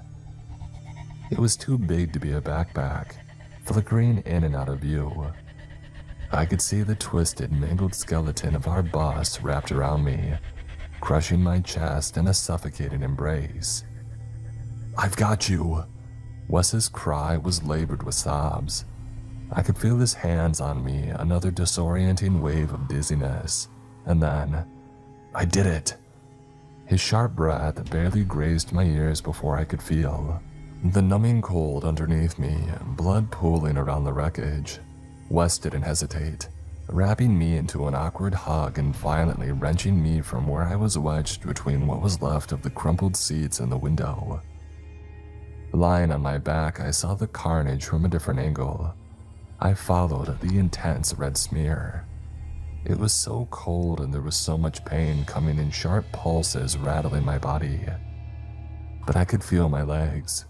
They were intact, folded underneath me. Wes gently pulled me into a sitting position.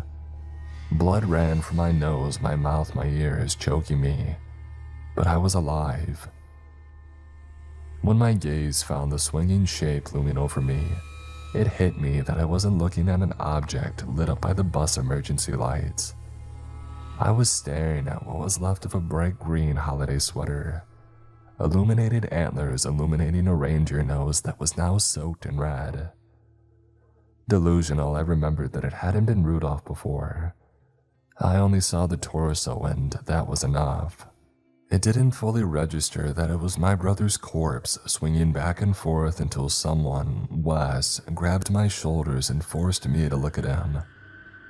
Fallon was dead. I wasn't sure what grieving was yet or even how you were supposed to react to a death. But in that intimate moment where it was just me and my tumultuous thoughts, that poisonous and selfish part of me could only think of one single word. Finally. And then it well and truly hit me. Fallon was dead. Fallon wasn't coming back. Sound came in and out like whooshes of air.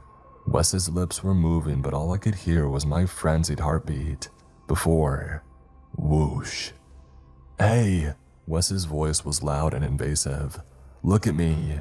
I didn't look at him. I looked at my brother, his corpse. Somebody was screaming and it wouldn't stop. Distantly, I realized that it was me. I was screaming. The noise was horrifying, a shrill screech exploding in my skull. Summer, we need to get you out of here. Wes's heavy breathing hit my face. Warm arms were already wrapping around me, pulling me like a doll out of the wreckage and straight into these swirling snowflakes. It was still snowing. The thought felt muddled and wrong as I sat on my knees, shivering and numb, at a loss for words. Around me was a cacophony of my screaming classmates, some missing limbs, others barely alive and pleading for death. Fallon was still in there, my thoughts screamed. I didn't see a head. I didn't see his full body, so maybe I was already on my knees and crawling through blanketed white, before another pair of arms held me back. I didn't know her name, Poppy or Holly or something like that. The girl dropped down in front of me, her eyes wide and unseeing. She had been on the track team. I vaguely remembered her from our yearbook, always at the front of every photo, always smiling. Her blonde ponytail swinging in doll-like smile perpetually picture perfect. But now her blonde hair hung in scarlet, tangled rat tails glued to her face. Did you see it? The girl's words caught me off guard, sending me shuffling back. The bus driver exploding into red mist. She saw it too. When she came closer, so close that her breath prickled my face, I noticed blood seeping from her lips and dribbling down her chin. The girl coughed and I found myself with a face full of bloody mucus. She was ill. She wasn't just shivering from the cold. If her feverish skin and bloodshot eyes were any indication, I didn't respond. She slowly got to her feet, swaying from side to side as she stumbled away, muttering to herself. Holly coughed again, this time covering her mouth, and then stared down at her blood-streaked palm, her lip wobbling. Holly was sick, I thought, dizzily. In a daze, I think that I batted her bloody snot from my cheeks, but I don't think that I cared. I sat there for a long time waiting for Fallon to appear from the wreckage. Wes finally dropped down in front of me, grabbing my hands. I hadn't fully taken in his injuries until that moment, noticing the scary-looking gash slicing through his forehead, his thick brown curls hanging in half-lidded eyes. He was mostly intact, but each of his words accompanied a violent cough, his chest wheezing. Oh, the thought was like a wave crashing into me. Wes was sick too. His lips parted and then moved, shaping into what I could only guess was sympathy. I'm so sorry, Summer. But I couldn't hear him this time. Instead, I was wondering why his hands were so warm, slick and sweaty, tangled with mine, while I was ice cold. I found my voice when I was able to stand, breathing into my hands to stay warm. "You don't look so good," I told him, and to my surprise, he laughed. And then he coughed, this time into his hands, and then wiping them on his jacket. "Neither do you." There were approximately 9 survivors out of 20 kids on our bus. The majority of our class were dead, but that fact had yet to sink in. I was still looking for familiar faces among the shadows of the survivors. It quickly became apparent that we were on our own. There was no signal, and when we did manage to find a single bar, 911 was disconnected. Kids started to panic, but I just kept telling myself that it was because of the weather. This snow was unprecedented, not what our town was used to. So of course our emergency lines would be busy. Elizabeth Banks, however, made sure to keep reminding me that the emergency lines were not busy. They were dead. Wes took over as our leader, announcing that we weren't that far away from home. And he was right. Even with the snow, I could still make out where our bus had toppled down a shallow embankment.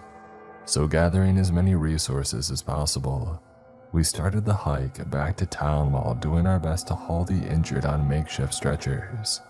I was lucky to be able to walk, driven by pure adrenaline. I dreaded seeing my mother and explaining that Fallon wasn't coming back. Somehow, she would make it all my fault. I was already rehearsing the words in my head. "I'm sorry, Mom. I'm so sorry that I couldn't save him." There was no right way to tell my mother that her son was never coming back. And yet again, that selfish part of me didn't want to. Why was it my responsibility? Why was I trying to apologize? Wes's initial idea was to hitchhike back to town, but when we got back onto the main road, we realized that that wasn't going to happen. Traffic had simply stopped, cars crashing into each other and jamming the road. "It's because of the snow," I told myself. Wes and 2 other guys were already checking each car, their faces growing progressively paler. We could have blamed it on the treacherous conditions. In fact, we tried to at first. Our town had never experienced a snow like this, the type that grounds entire cities to a halt and freezes people in cars. I was knee-deep in snowdrifts, wading towards a flipped-over Ranger, when Dom Hudson voiced my thoughts. "Where is everyone?" He spoke up, cutting through that unnerving silence and voicing what none of us wanted to acknowledge. I poked my head into each car and found exactly the same thing. The seatbelts were still in place. Wes was already losing his cool, his voice breaking. "Hey, we're okay," he announced, his tone saying the opposite. "It's probably because of the storm. I'm sure everyone's evacuated." He didn't have to voice his conclusion after checking each car in the vicinity, because we all knew it. None of these drivers had left their seats. It wasn't until I stuck my head in a fancy Prius that the magnitude of the situation truly hit me. Just like with our bus driver, I found myself staring at sparkling red mist splattering the steering wheel. Wes had an answer, or at least what he thought was one. He was trying to find logic in science, when I was pretty sure that we were looking at spontaneous human combustion on a catastrophic scale.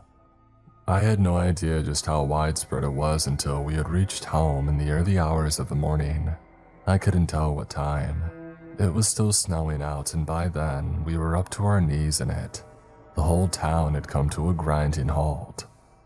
I went straight home in a panic that turned to dread at the sight of our wide-open front door.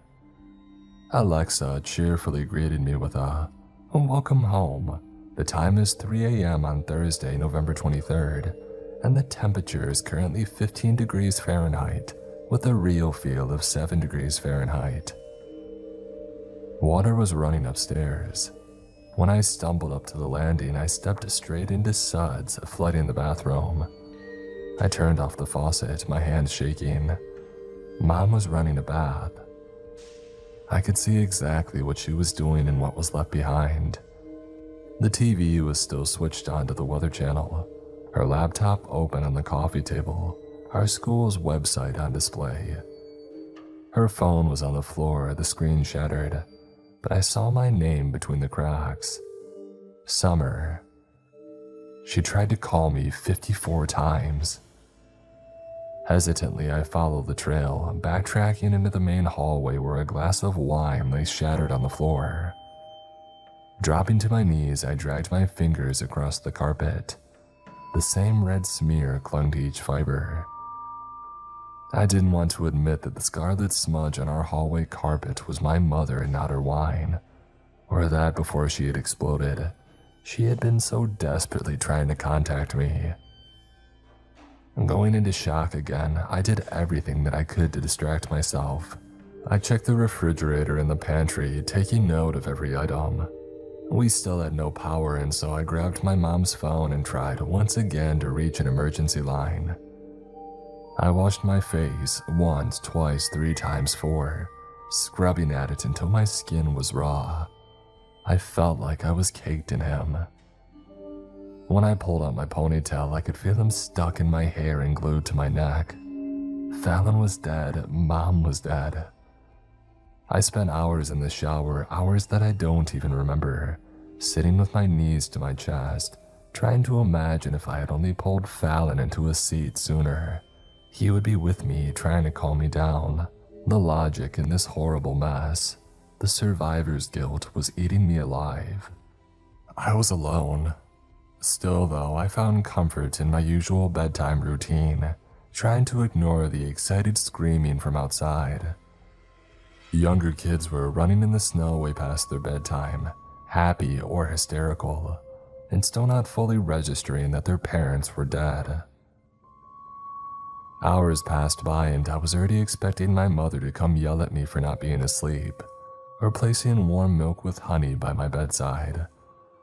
But I was alone inside a freezing cold house that was no longer home.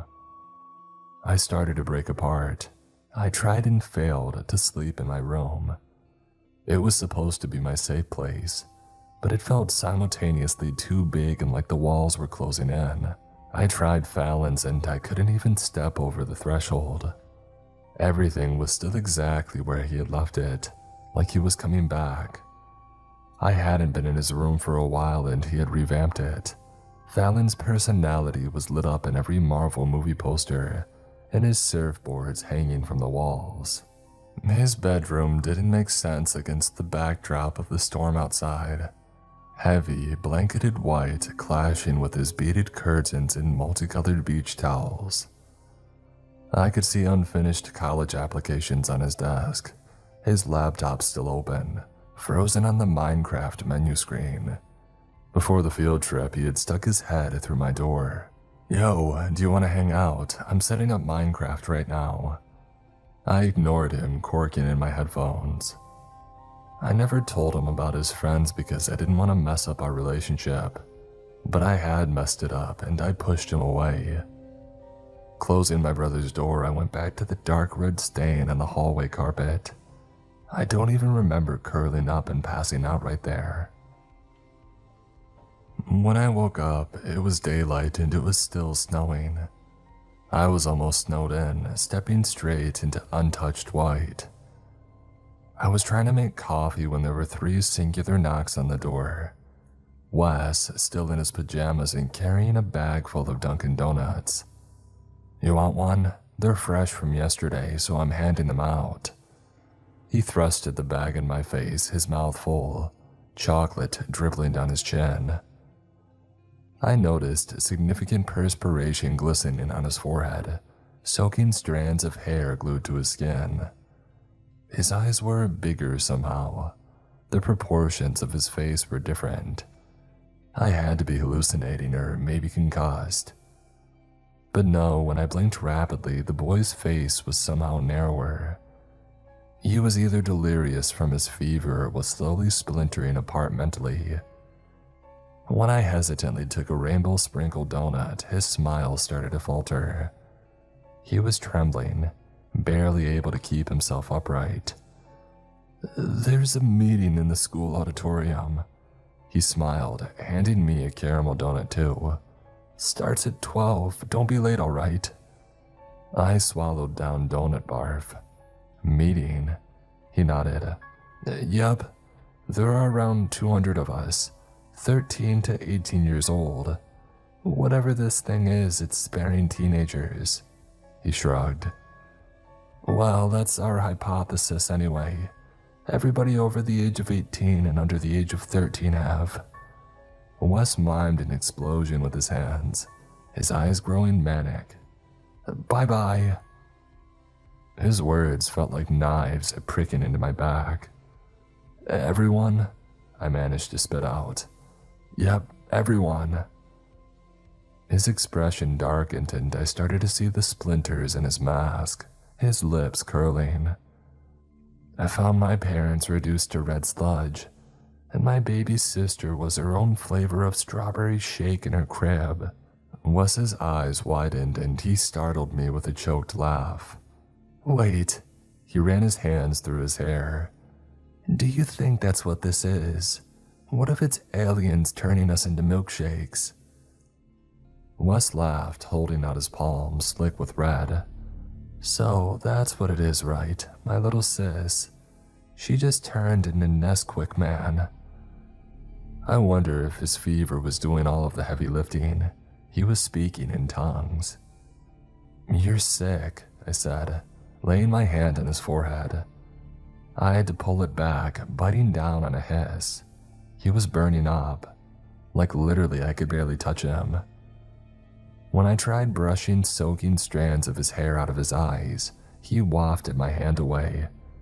"I'm not sick," Wes mumbled. "It's from the crash." I took a slow step back, suddenly very aware of him being contagious. "You're burning up." "I'm fine." He rolled his eyes, but then he coughed, which surprised even him, a startled, choked splutter sending him stumbling off balance. I pretended not to see the slew of red seeping down his chin. He inclined his head and I caught something in the slither of his iris. Wes had brown eyes.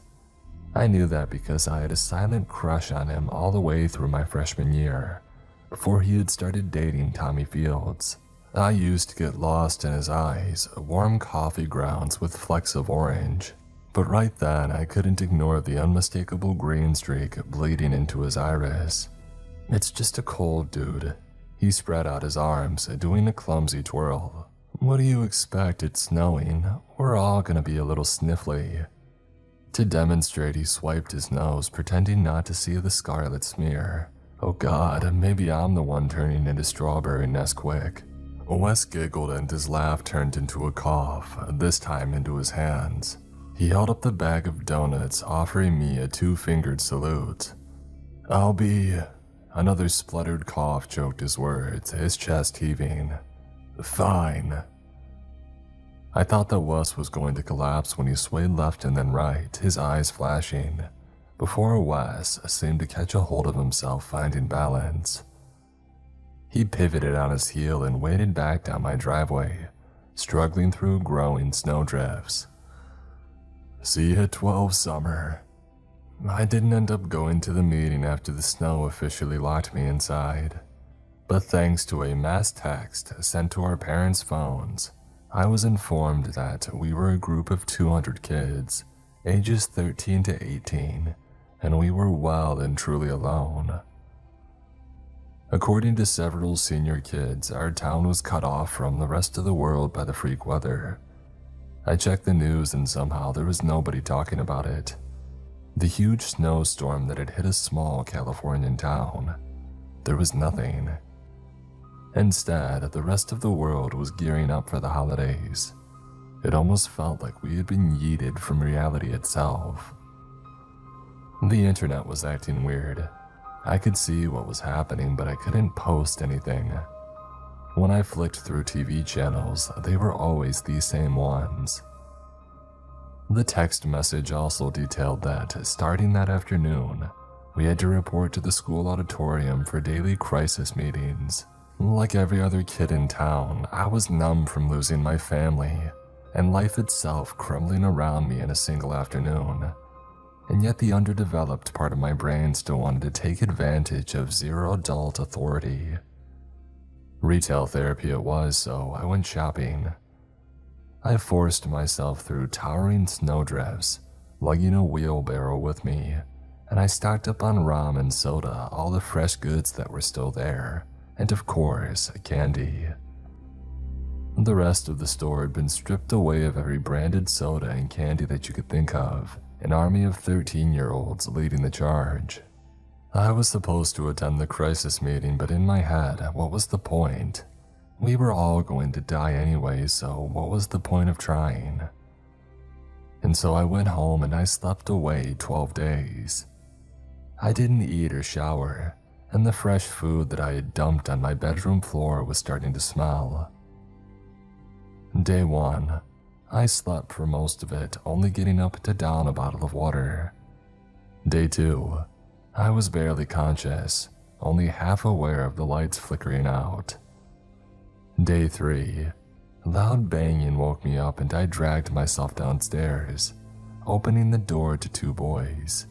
I vaguely knew them, Henry Mara and Dalton Atlas. The 2 of them were shivering, and when I peeked past them, the snow had let up slightly. A Freddie Fauner and his group of freshman freaks took over our house. Henry held up a bag of apples. I think he was offering them as a gift. "Do you mind if we stay here for a while?" His hopeful expression and frostbite lowered my barriers. I nodded and let them in, offering them blankets and letting them have the living room. I went back to bed, crashing onto my pillows, the world tilting. Day 4. Henry and Dalton were arguing over cereal. I ignored them and I went back to sleep. Day 5. My mom's phone woke me up at 5 a.m. "Wes Cameron is dead." The words heeded my notifications. His body was found inside a pharmacy. Something ice cold slipped through me. Wes had a cold, right? I sat up in bed, suddenly very conscious of the dryness in my throat. I remembered that slither of green creeping into his iris, his clammy forehead. Day 6. I was woken up by another text. This time, 10 15-year-olds were found dead in their homes, all suspected of the flu. And Day 7. Henry started coughing downstairs. I jumped out of bed and I taped my door shut. I opened my window and I took 3 Tylenol. Another text vibrated my phone. 3 more 15-year-olds were dead. Day 8. I couldn't get out of bed. My bones felt like lead. I coughed up something onto my pillow, but I didn't look at it. There were 3 texts on my phone. The first one was alerting us that they were going to stop reporting deaths. The second was that they felt sick. And the third was that they wanted their mommy. Day 9. I was burning, rolling around in sweat-soaked sheets with a mouthful of blood. Henry had stopped coughing. I could hear the boys moving around. I hallucinated my brother standing over me with abnormally pointy ears, a grin splitting his mouth wide. I felt his ice-cold fingers tiptoe across my clammy forehead, and when I looked at him, blinking rapidly, I could have sworn that his eyes were different. But he was beautiful, grotesquely beautiful like a fairy. Wes climbed through my window, followed by the girl from the crash, Holly. Day 10. I think I died. My body is no longer mine. Day 11. I was still dead on my bedroom floor, choking up wet, slithering red chunks. I couldn't speak or breathe or eat. My body was scorching and my screams strangling through my lips after bypassing my cooked vocal cords. Day 12. I could move again. Not well, but well enough to stand. My body felt strange, too light and yet also heavy, like I was both floating and dragging myself. Calling out for the boys, I headed downstairs, covering my mouth with a soiled pair of pajama pants and stepping straight into the sticky red pooling across my mom's prized rug. Henry lay on his back, choking on bubbling scarlet dribbling down his chin. Dalton was vomiting in the sink, his trembling body convulsing, lumps of fleshy red splattered on the floor. Henry's face looked sharper, paler, his eyes sunken, ears pointier. I found myself choking down hysterical giggles that were choking me. Before the thought could graze my mind, my brain was suddenly on fire. I dropped to my knees, coughing, red filling my mouth. My limbs contorted and my head swimming, the sickly stench of peppermint seeping into my nose. Bells rang loud and invasive in my ears. A voice echoed through my skull.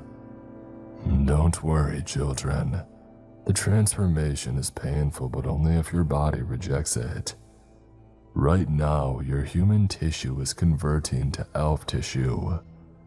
I know it hurts, but I lost quite a lot of my workforce this year, so I have no choice. The show must go on." He boomed. "Human children aren't quite ideal, but they should do the job. I need at least 500 of you to compete with this year's demand." He laughed and Henry collapsed, his head smacking on the edge of the sink. "I'm sure your parents will become fine meat scraps for my reindeer." I screamed, my body contorting, his words forcing me onto my side. I choked up what I was guessing was my internal organs. All I could think about was my brother. Did this thing work on the dead too? Wes, was he a failure or was dying just the start? When my body lurched onto its side and I choked up something wet and slimy, the floorboards creaked behind me. Henry and Dalton stood. They didn't speak. They just walked out of the door straight into a blizzard, stardust dripping from them. I waited for my body to twist just like theirs, but I kept bleeding all over myself, sticking my hair to my neck. My eyes flickered, Santa's laugh bouncing in my skull. I waited to die or at least become an elf, but I didn't. I still felt light and wrong, and when I looked in the mirror, my face was twisted out of shape, my ears too pointy and too sharp. I resemble Faye almost. When I was well enough, I left my house, finding a wasteland of snow and bodies, kids who had rejected the transformation. Santa had taken the others and left me. When the snow did start to melt, I had people in masks banging at my door. I let them throw me in an unmarked van and take me out of town. I spent the next several months being experimented on. The man who tested me said the experts had known about Santa's existence for a while, but they hadn't seen what they call a conversion on this scale. And Dr. Mycroft, the man who prodded and poked me every day, told me the conversion is the process of human cells and tissue being forcibly transformed. The only way to stop it is to reject the idea of Santa Claus. So, that's what I want you all to do right now, before this thing spreads globally, please. Stop believing in my friends who forcibly became elves against their will. Wes, Holly, Dom, Henry, and Dalton, all the kids that he took away. Stop believing in the psychopath who murdered my parents. Stop believing in him.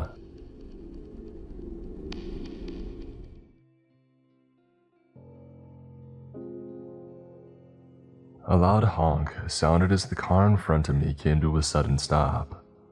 Something had dashed across the road. Something large. I slammed my foot down on the brakes and prayed the icy road wouldn't allow yet another fender bender.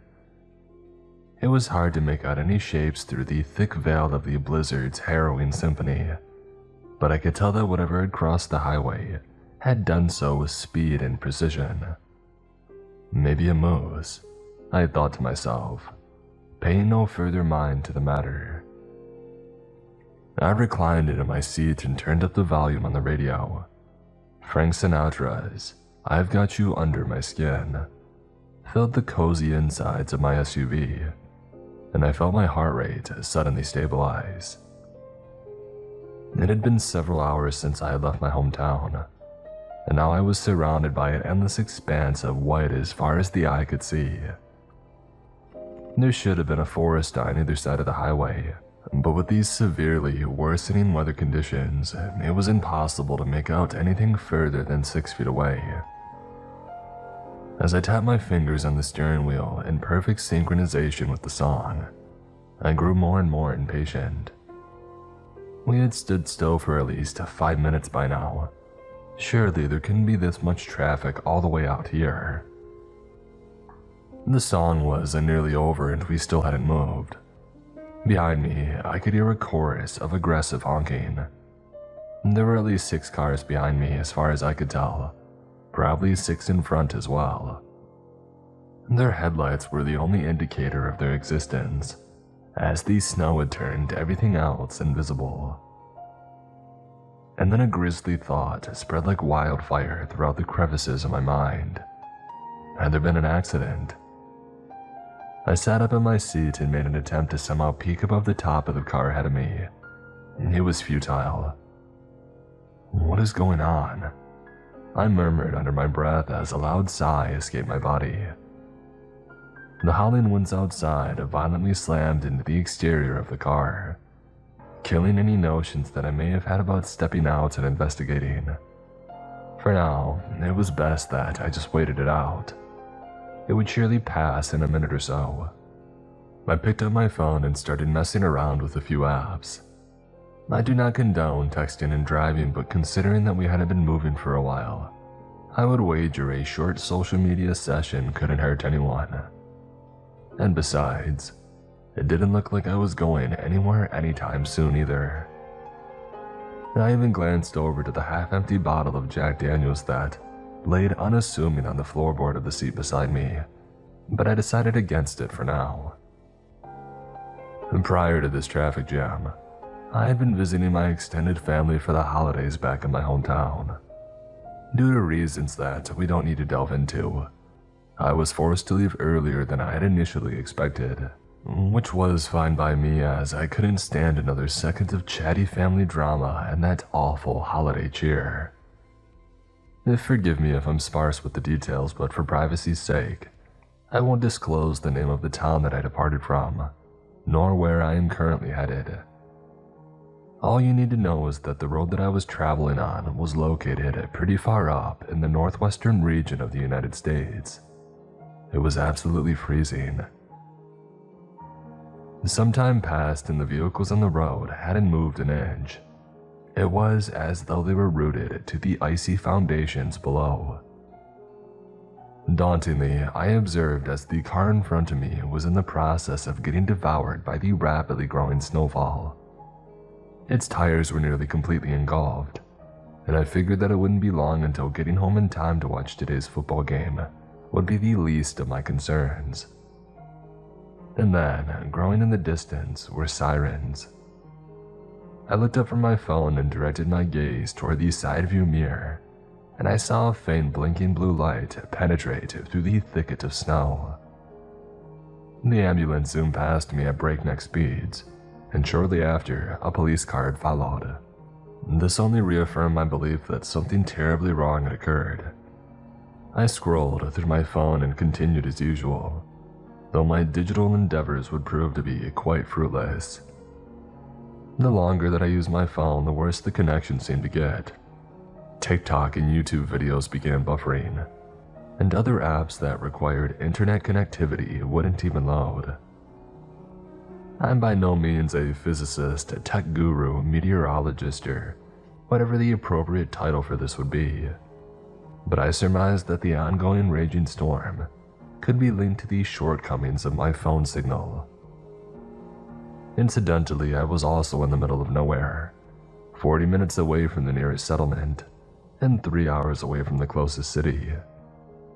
The remoteness of my location would surely also have an impact on my... A light tapping on my window caught me off guard and I jolted in my seat. Oh crap, I thought, as the sight of a bulky police officer greeted me on the other side of the glass. By the looks of it, he had been out in the storm for way too long.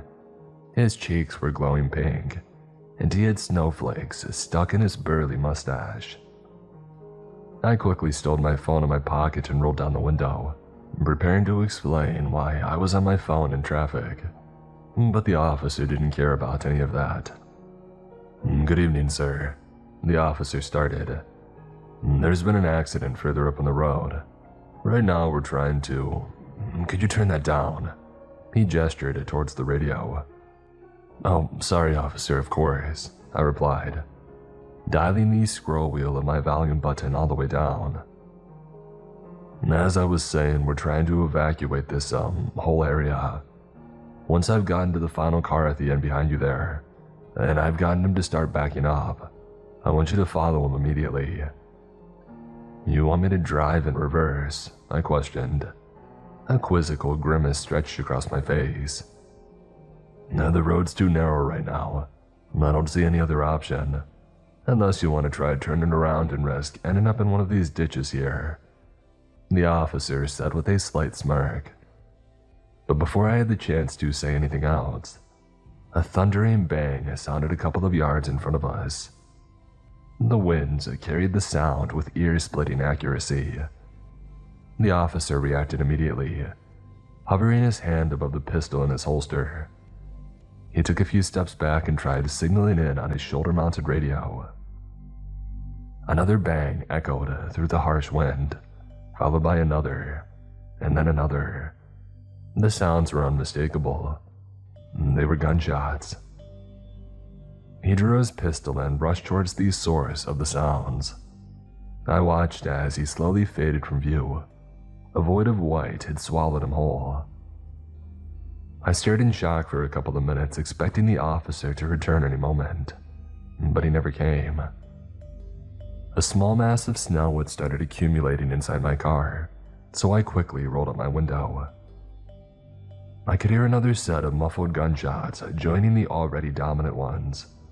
It sounded like they were completely emptying their magazines into whoever or whatever. And then in perfect unity, the sound stopped.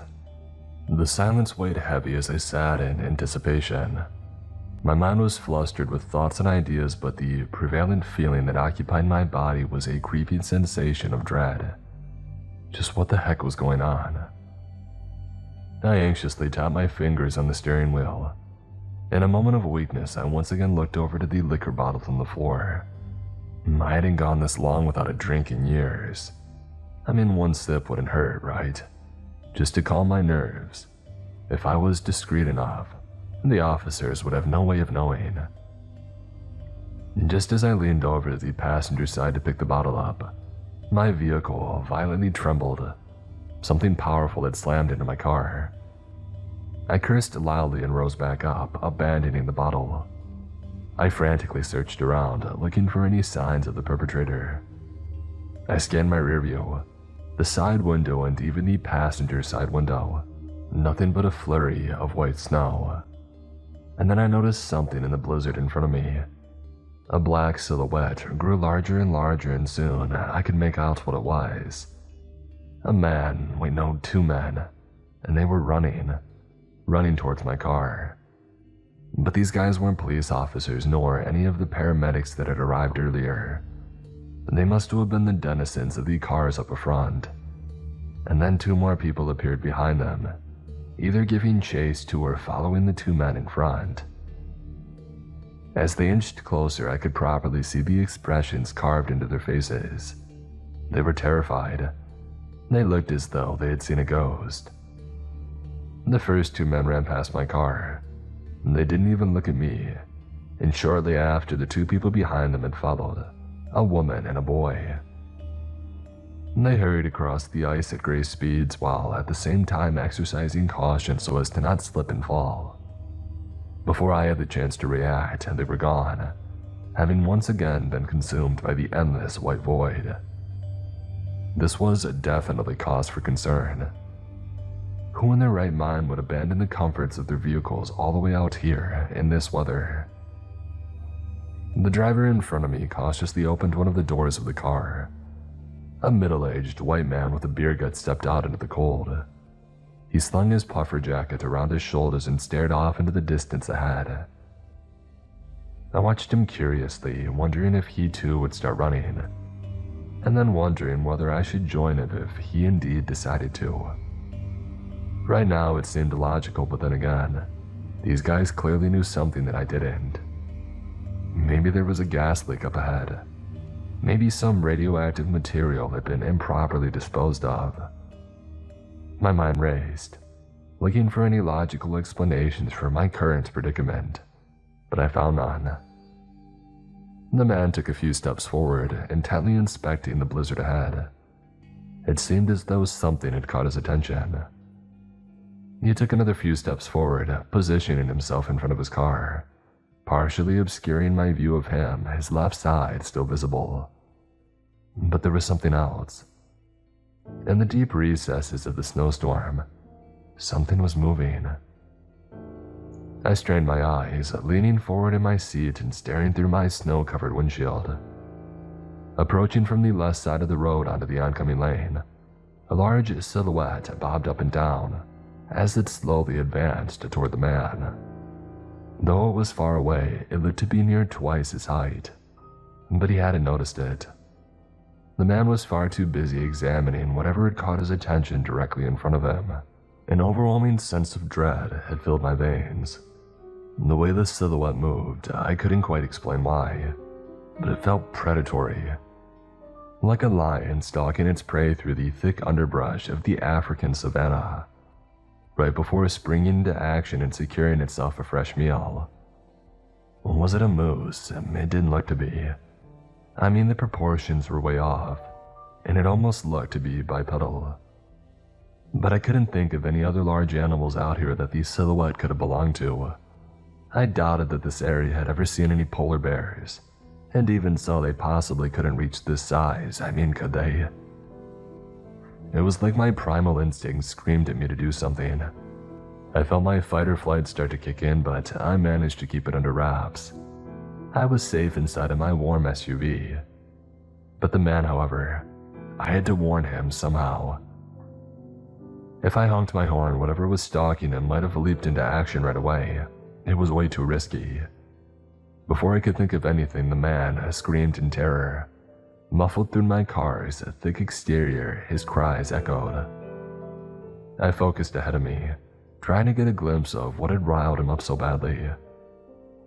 He turned around in an attempt to flee. He had almost made it back to the driver's side door of his car when he had planted his face into the cold, hard ground. He must have slipped. The predatory silhouette to his left was nowhere to be seen now. For a brief moment, I locked eyes with the man. A familiar look of excruciating fear contoured across his face. He dug his long and unkempt nails into the snow, slowly crawling forward, and then he screamed yet again. But this time, not out of fear, but in pain. Violently, he was dragged back. I watched in horror as the man tried to fight it, clutching the powdery snow as if it would have actually provided a stable grip. He was dragged in front of his car and out of my view. Just before he had rounded the left side of the corner, I could see his blood-covered hands desperately cling to the tire, and then he was pulled away. I was in complete disbelief. It was like a scene from a horror movie, except this was real. It was actually happening. The man's wailing abruptly ceased, and besides the harsh winds of the blizzard, no sound was made. I pulled out my phone and tried my best to shake the trembling in my hands as I dialed 911. As I waited for a response, I made sure all the doors were locked while I glued my eyes to the spot where I had last seen the man. A pair of long indentations scarred the snow where he had lay, and a crimson handprint stained the black rubber of the front tire. Come on, pick up already. I harshly muttered it to my phone, but I never made it past the dialing tone. Was it because I had no service? I've heard that many emergency lines still operate in spite of a poor phone signal, but right now I was inclined to believe the contrary. I eventually gave up and put my phone down. I shrunk down into my seat, making myself as small as I could. I couldn't possibly tell you how long I sat there waiting like that. The concept of time felt irrelevant at that moment. In my reclined position, I still retained a decent line of sight to the outside world. There were no signs of movement, just an empty white canvas. I could hear no discernible sounds either. I watched in what felt like slow motion as each individually unique flake of snow had landed, and then proceeded to melt onto the glass. The windshield wipers fought the blizzard vigorously, brushing aside everything the malevolent storm had to offer. And then suddenly, with a squelched thud, something heavy crashed down on the window and the wipers were now smearing a viscous red liquid back and forth across the windshield. A nearly indescribable sense of paralyzing horror drilled into my very soul as I realized what I was looking at. I immediately recognized the sorrowed eyes and contorted expression of pain that draped across the poor man's face. Glistening red blood had completely dyed his hair, and the man's skin was full of lacerations and tears. But the true horror of the scene lay not with the frightful sight that greeted me no more than 12 inches away, separated only by a cracked glass screen. No. The true horror presented itself as I finally mustered up the courage to ponder the question that I'm not even sure I wanted the answer to. Where was the rest of him? Upon the revelation that I was gazing at a freshly decapitated human head, I was compelled to scream uncontrollably at the top of my lungs, and so I did. I couldn't help it. I felt nausea and on the verge of vomiting. It took all my strength to gather any fragment of composure that had not yet left my body, and I quickly sat up in my seat, frantically scanning my surroundings. Still, I saw nothing except a heavy downpour of snow. I tried to calm down as I knew that panicking would only worsen whatever situation was at hand. I steadied my breathing and sat still, slowly counting down from 10. However, the grotesque sight that greeted me whenever I looked through the windshield didn't exactly help. So I closed my eyes and continued counting, focusing on controlling my breathing. Inhale, exhale. Inhale, exhale. But even as I closed my eyes, I still saw his face. The gruesome image had burned itself deep into my mind, and I felt anxious at the thought that I may never sleep peacefully again. In my distracted haze, I failed to notice that something foreign had filled the air, something ominous. It was a deep sound, barely audible, a stark contrast to the roaring winds outside. It was the kind of sound you feel rather than hear, if that makes any sense. It was deep and bellowing, and I swear that I could feel my chest faintly vibrate, like when you're at a concert or a nightclub with a really loud bass. Carefully, I rolled down my window a quarter of the way in order to better hear the curious noise. It was much clearer now, and the best way to describe it would be to call it a sort of low-pitched rumble. Its tone fluctuated ever so slightly, as if a synchronization was short, rapid breaths. It would be a rather powerful display of vocal cords if the sound was an organic origin. I tried my best to pinpoint the direction from which the sound had emanated, but I found the task to be near impossible. It may have been the wind distorting and dislocating the sound, but it sounded like it had originated from every direction. I didn't know what to do. Obviously, I didn't want to exit the car and make a run for it like the previous motorists before me, but I felt that staying inside the car would only render me a sitting duck. I had no weapons to protect myself either, not even a pocket knife in the glove compartment. The only thing that I had was an old Zippo lighter, which I doubted would do any real damage in a fight. The deep rumbling subsided and was instead replaced by a hooting sound, reminiscent of that of an owl, only much deeper, like if someone blew air into a hollow tree trunk. But the sound was not easy to pinpoint, and I could discern that it was coming from behind the car in front of me, where I had last seen the man before his untimely demise.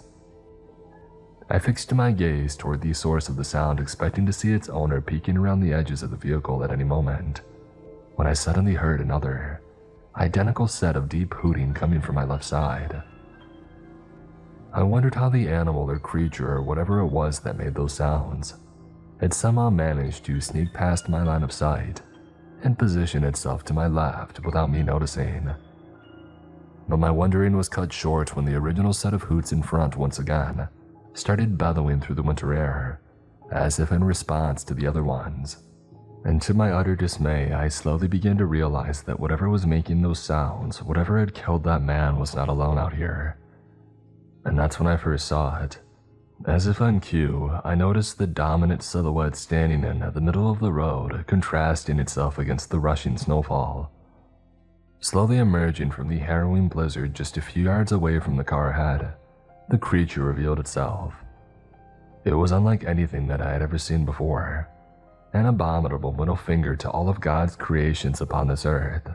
Its skull resembled that of a crocodile resting over 10 feet above the ground. It also had a large crest fixated right over its eyes, reminiscent of the horns of a bull. Its razor-sharp teeth were stained red and blood dripped down from its maw onto the snow-covered asphalt. The entire creature was covered in dense white fur like that of a polar bear. No wonder I hadn't spotted it until now. It was perfectly camouflaged among the powdery white snow. The rest of the body was hard to make out due to the storm, but I could tell that it was huge and easily towering over the vehicle that it slowly approached. It moved closer, trotting towards me in a jagged fashion. Red still dripped from its malformed mouth. It almost looked to be smiling. Almost. I looked around the cabin of the car once more, desperately scouring for anything that I could use to defend myself. Except for the bottle of liquor that I had laying about, I was at a loss. At least I could ease the pain of being torn limb from limb by having a little alcohol in my system, I thought to myself. Seeing the creature uncomfortably close now, I made an attempt to just drive away. It was true what the officer had said previously about the road being extremely narrow, but in the face of certain death, I figured it was worth a shot. Though as I was boxed in by both a car in front and one in my rear, I would have to succeed at the difficult maneuver in order to make an escape. A maneuver I wasn't too sure I could make in these perilous conditions, but I had to try. I applied my foot down onto the gas pedal, and the tires spun around in the snow, slinging bits of debris everywhere. Still stationary, I pressed down even harder, hoping to God that I would break free from my frozen constraints. In my panic, I gazed ahead and locked eyes with the creature. I could feel its wicked stare burrow deep into my soul. The wheels kept spinning, but I wasn't making any progress.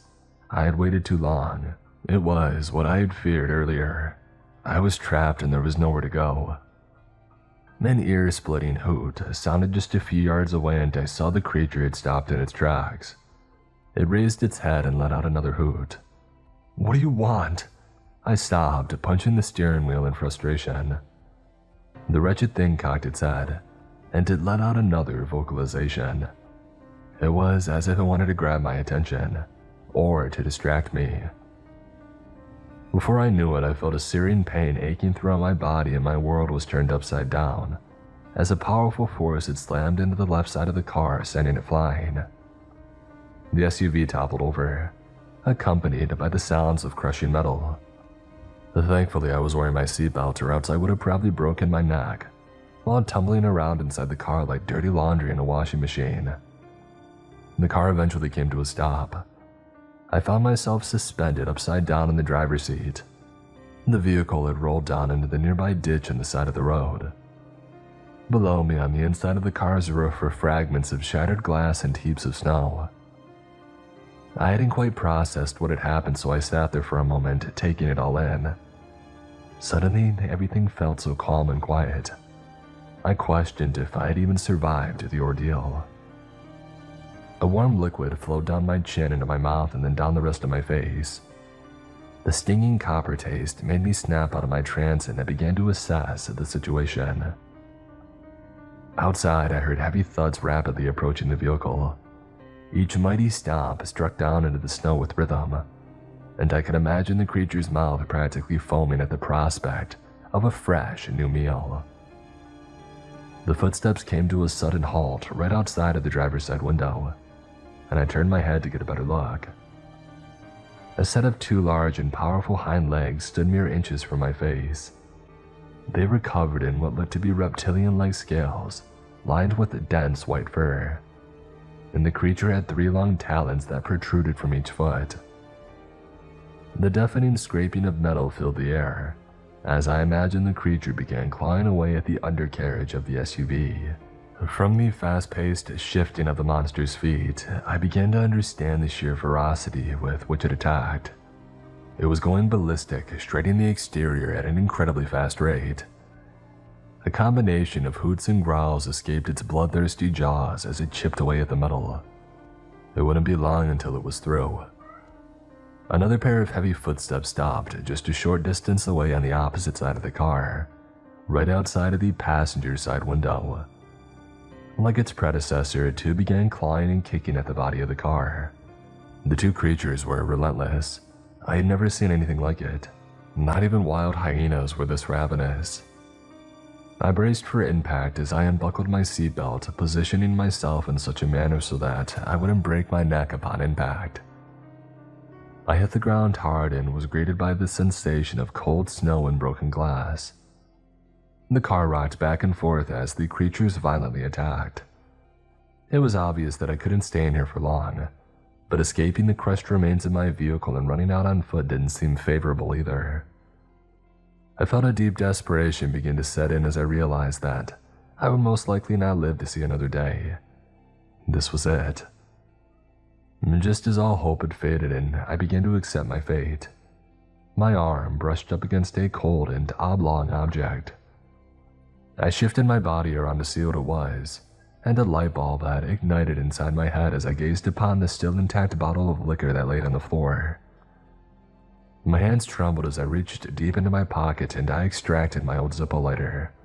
However, I examined the Jack Daniels and gauged that the contents inside would not be enough for the powerful reaction that I was hoping for.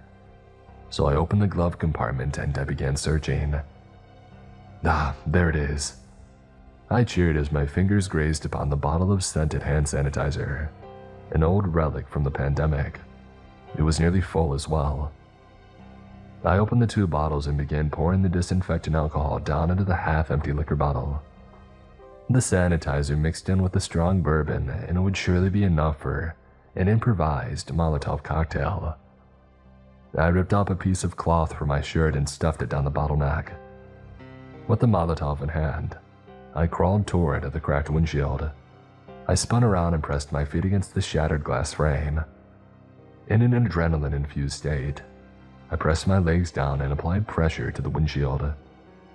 I strained my body and pushed my legs harder than I had ever done before in my life, wishing that I had spent more time at the gym prior to this. Due to its severely damaged condition, it didn't take long before the windshield came off, and the harsh winds of the outside world filled the cabin of the upside-down car. Above me, the creatures growled and bellowed, ripping and tearing away at the framework.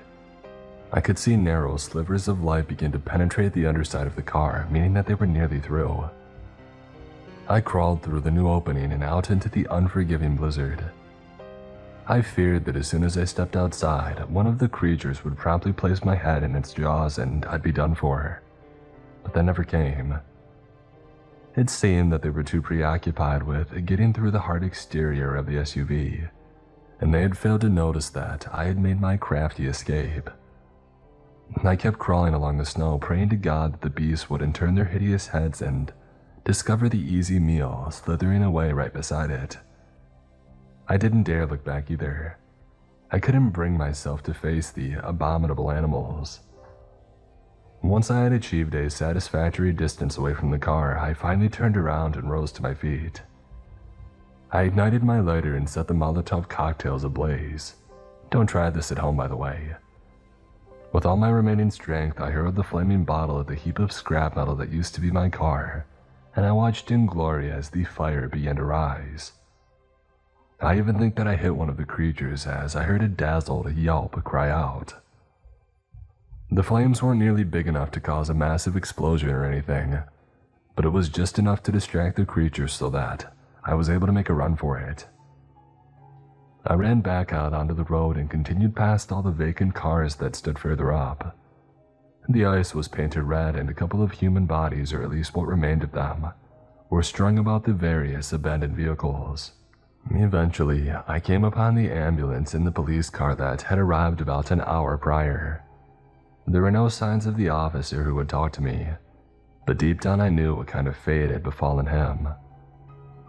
In the distance, I heard ominous rumbling sounds coming from one of the creatures, followed by agitating hooting.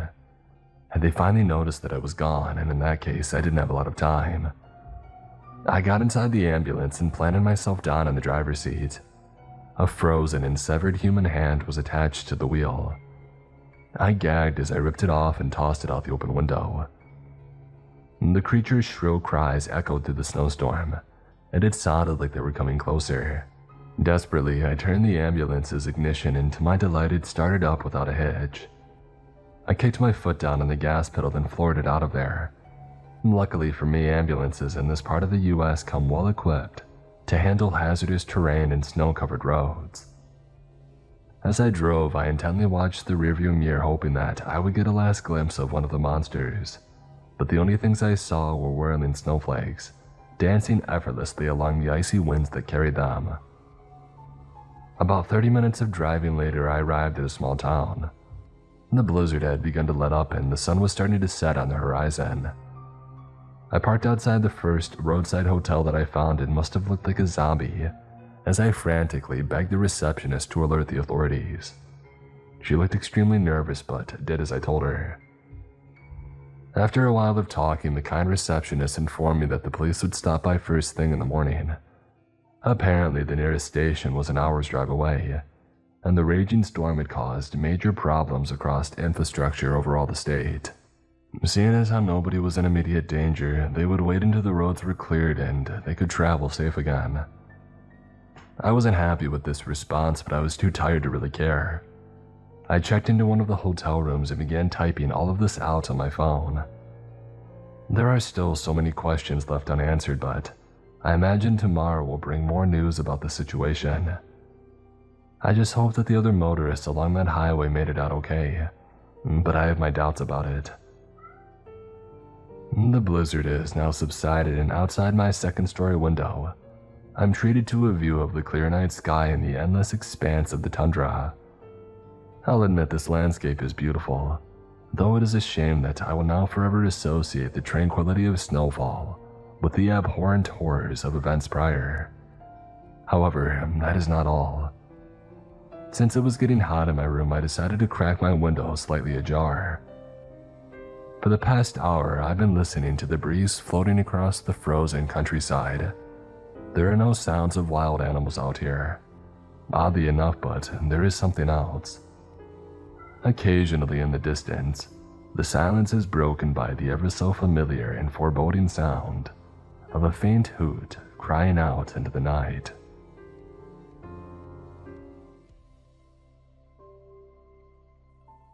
Endings always come too soon. Near the end, Granny was impatient. I couldn't understand the change. The stony old woman was the epitome of patience. Those last days when we still owned the farm were the epitome of how things end. I felt cold and the early morning of the first of the last days. I had to go out to cut firewood, not because it was required of me. Rather, I was intent on building muscle. I wanted to continue to grow in stature and to look like my dad and Uncle Bear. I took on any work that strengthened me. The chill bore into my arms and pressed against my chest. I could see my breath in the glow from the house as I crossed the muddy backyard. I heard a soft swirl of water in Jake's Dip, the nearby pond of Sudden Swamp. A slight fear made me tremble. I had always feared the enormous alligators of a Sudden Swamp.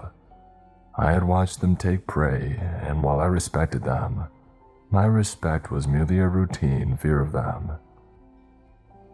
If you chop now before dawn, you'll wake up Granny.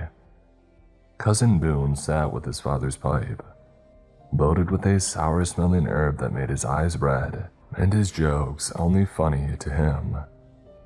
I had tried it once, and all it did was make me think the alligators were watching me for hours until it wore off. Just the smell of it made me worry about the return of such insistent paranoia. There's a cold snap coming in, I told Cousin Boone. He smiled weirdly at me and said, I know, let it freeze. It'll put hair on ya.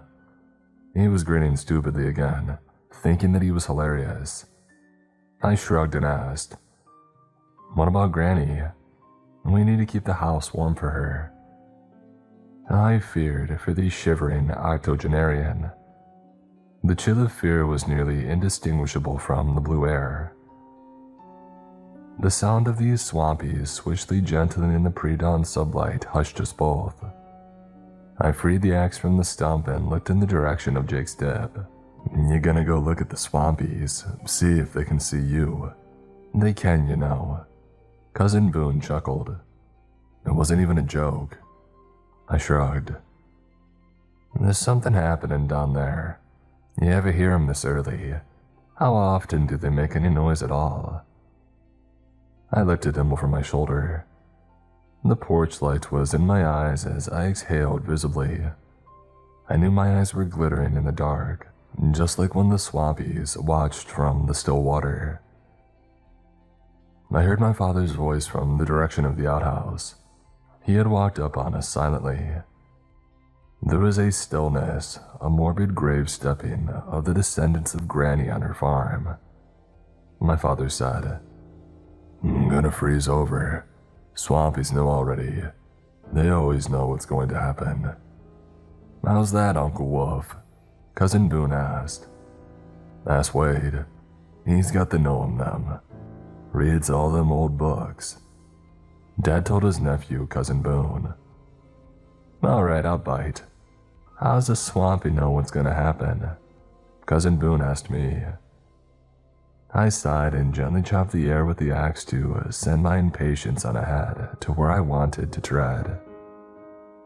I turned after taking a breath and explained, They are the oldest and wisest of creatures, unchanged while mountains and continents shifted. They are a fallen people, reverted to their atavistic modern metamorphosis, from bipedal bovrisuchus sapiens to swampies. While man had merely walked for tens of thousands of years, their dynasties lasted for millions of years. Their science, indistinguishable from magic to us, altered their descendants for all time. While they languish in development, a proud heritage is still theirs. An ancestor remains watching over them, immortal, godlike. Chilled his soul back. Those old books get you pretty high, Cousin Boone told me and then fell over laughing like a loon.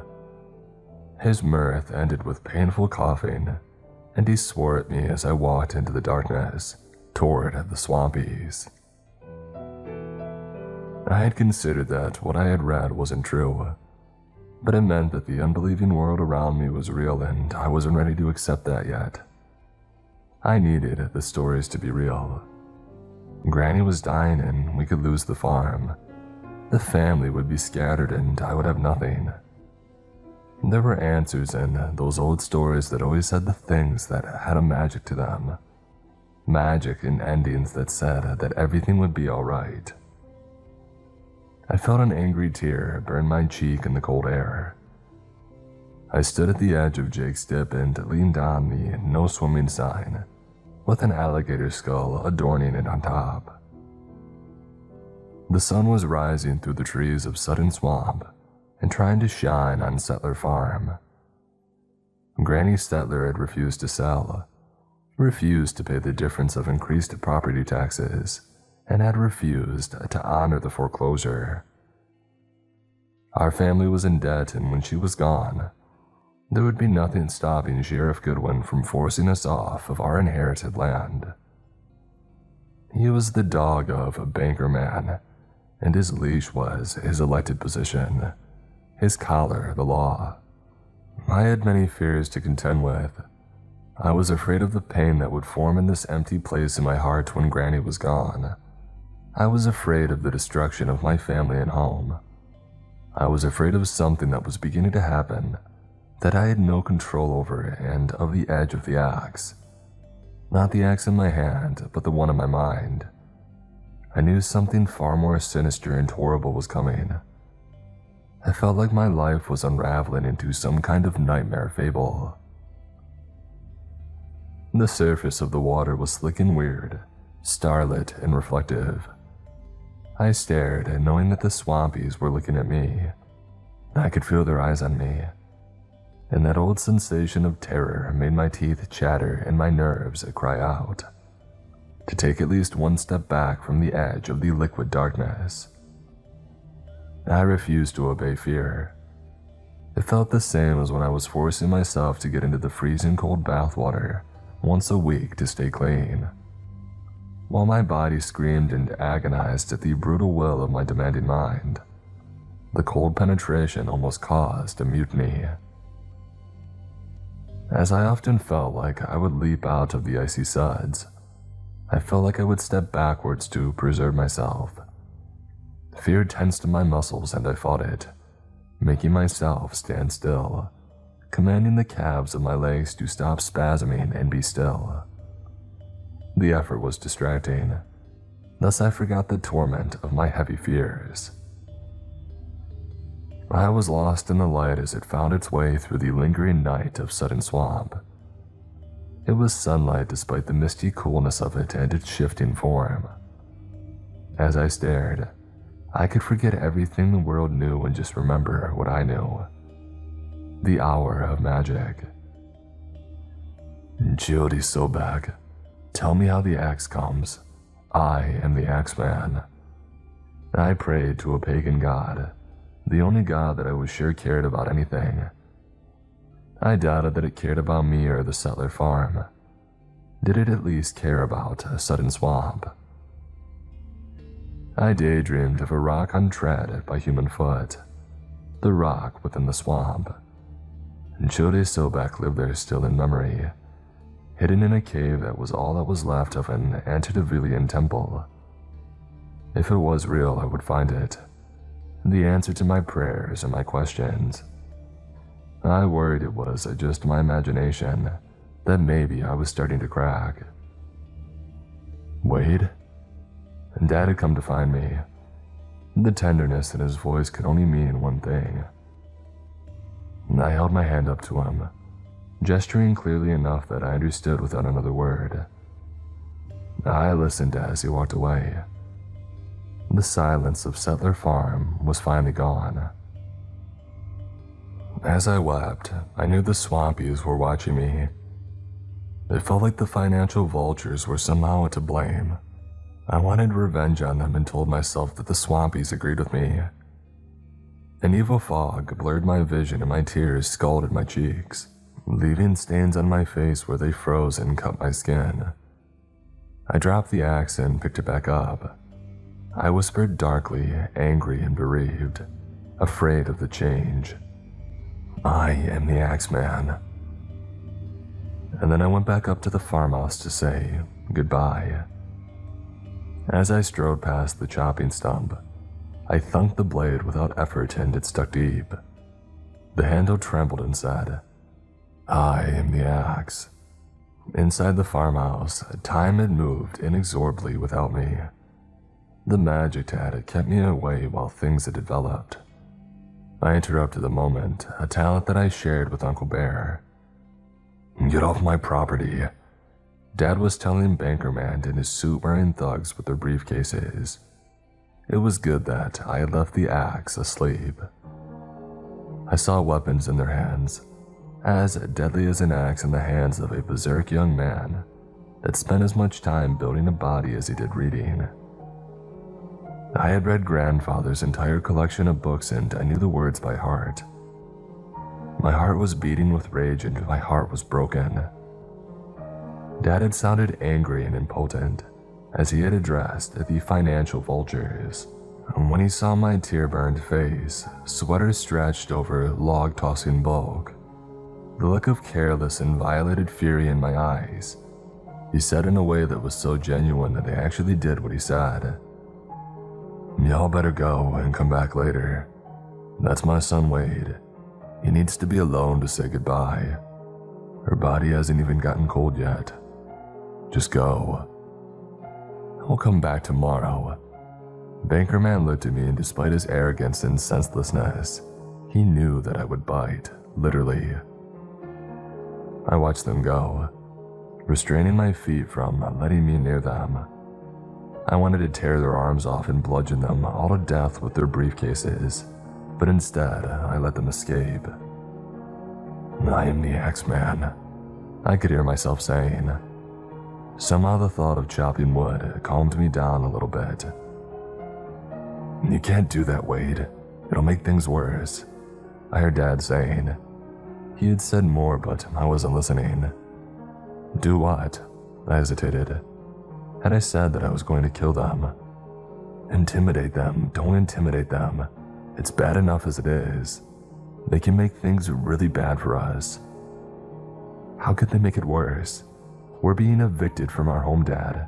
Granny's dead. I don't even know if the cave is real or how to find it." I was talking out loud and saying things that he didn't understand when I had mentioned the cave. "Just go say goodnight to her." Dad lowered his voice, realizing that he was scolding me. "You mean goodbye?" I lifted my hand the way that I did when I wanted to end a conversation. Dad slapped my hand back down and said, "Now isn't the time. We need to stick together." Dad's eyes were welling up with tears. I didn't know that he could cry. It hurt a lot to see him about to. I apologized, something that I had never done before. I wasn't good at it. "I'm freaking sorry, Dad. Jesus," I almost stuttered. I left him to go hide his pain and I went to go shed mine. I walked through the house, the open doors and windows making it as cold as the winter morning. There was a feeling of desolation and fear. I was afraid of the death in me that would happen when I met her dead. I was about to die inside. I went into her room and found her stiff carcass under a thick blanket. Her face was contorted and cruel, her eyes staring horribly. There was a stench already, and I kind of appreciated it. It made it easier to see that I was just looking at her dried up old body. She was gone, and all I was looking at was a spent shedding. Granny was in a higher and more dignified place. Her bones weren't here, just the coil of her life. Death had done good work, making sure that there was nothing worth worrying about, looking at her wasted remnant. A strange thought occurred to me. The best thing to do would be to chop her up with the axe and put her pieces in the wheelbarrow and take them to Jake's dip. They would never be able to pry her from her land, not without contending with the swampies. By the time they caught them all, she would be digested and a part of them, a part of the swamp, and then they would have to deal with Childe Sobek. I smiled, imagining the god's wrath on the financial vultures. "What's so funny?" Cousin Boone asked me. I hadn't even noticed that he was sitting in the corner in a rocking chair, in uncharacteristic reverence. He sounded desperate to break free from the pail that hid its grip on him, choking the humor from him. I was thinking that I should bury her in Sudden Swamp. I admitted, hoping that he would find it amusing. "You should. Why would it even matter? What are they gonna do about it? None of this matters. Nobody cares about anything that happens here. Nothing matters, not anymore. Cousin Boone sounded oddly maudlin. I looked at him and realized that he was also in great pain. Granny's death had killed his happiness. He had died inside, I had died inside, and Dad was dying in some dark and lonely place. We were all dead inside, not the way that Granny was dead, but in a way that somehow felt the same. The entry of Santa Claus interrupted the moment. "Uncle Bear," I stepped aside. Watching a Santa kneeling beside her bed was jarring and disturbing. Uncle Bear was still wearing the entire impersonation, bringing some joy to the mall owned by Banker Man. Everything in the county was owned by Banker Man, except for Settler Farm. He started crying loudly, letting his anguish out. Cousin Boone and I couldn't stand to watch his suffering, and so we left him to die inside alone. "A record-breaking blizzard is coming in," said the weatherman on the news. Dad was watching television. I had forgotten that we had even owned one. It was an antique with an antenna on it and a compatibility box attached. The Swampies knew it before the scientists. Dad told us as we sat with him. "Look," I pointed to the 4-day forecast. "It'll freeze tonight." "Maybe that will slow down Banker Man," Cousin Boone said. Dad and I ignored him and kept talking about the weather until there weren't anything else to say. A disheveled and distraught Santa came out of Granny's room. He looked insane with the costume and the mourning. I looked away as Uncle Bear dragged himself around, the huge man looking pathetic and interrupting the moment. "Why don't we have anything to drink?" he asked. "This was a dry house. Granny's rules," Dad reminded him. "Jesus wept, and we can't drink our tears." Uncle Bear sniffed. "Take that stuff off, Dad. You're creeping me out," Cousin Boone requested. Uncle Bear ignored him. Request denied. The television went to static and we all just kind of sat there and stared at it. Outside we could see that it had started snowing. It began to get very cold in the house and I got up and got my coat. When I came back, all 3 of the men were asleep. I threw blankets over all of them and I went back to reconsider my plan to hack apart Granny with an axe and toss the parts to the Swampies. It made me feel better to think that way. Her gaping mouth and wide eyes looked like something out of a horror movie. I lay down next to her, ignoring the nauseating stink. I opened my eyes, awakened by the sound of vehicles arriving. Glancing outside, I saw Sheriff Goodwin, Deputy Frank, Banker Man, and the assorted business suit thugs with briefcases.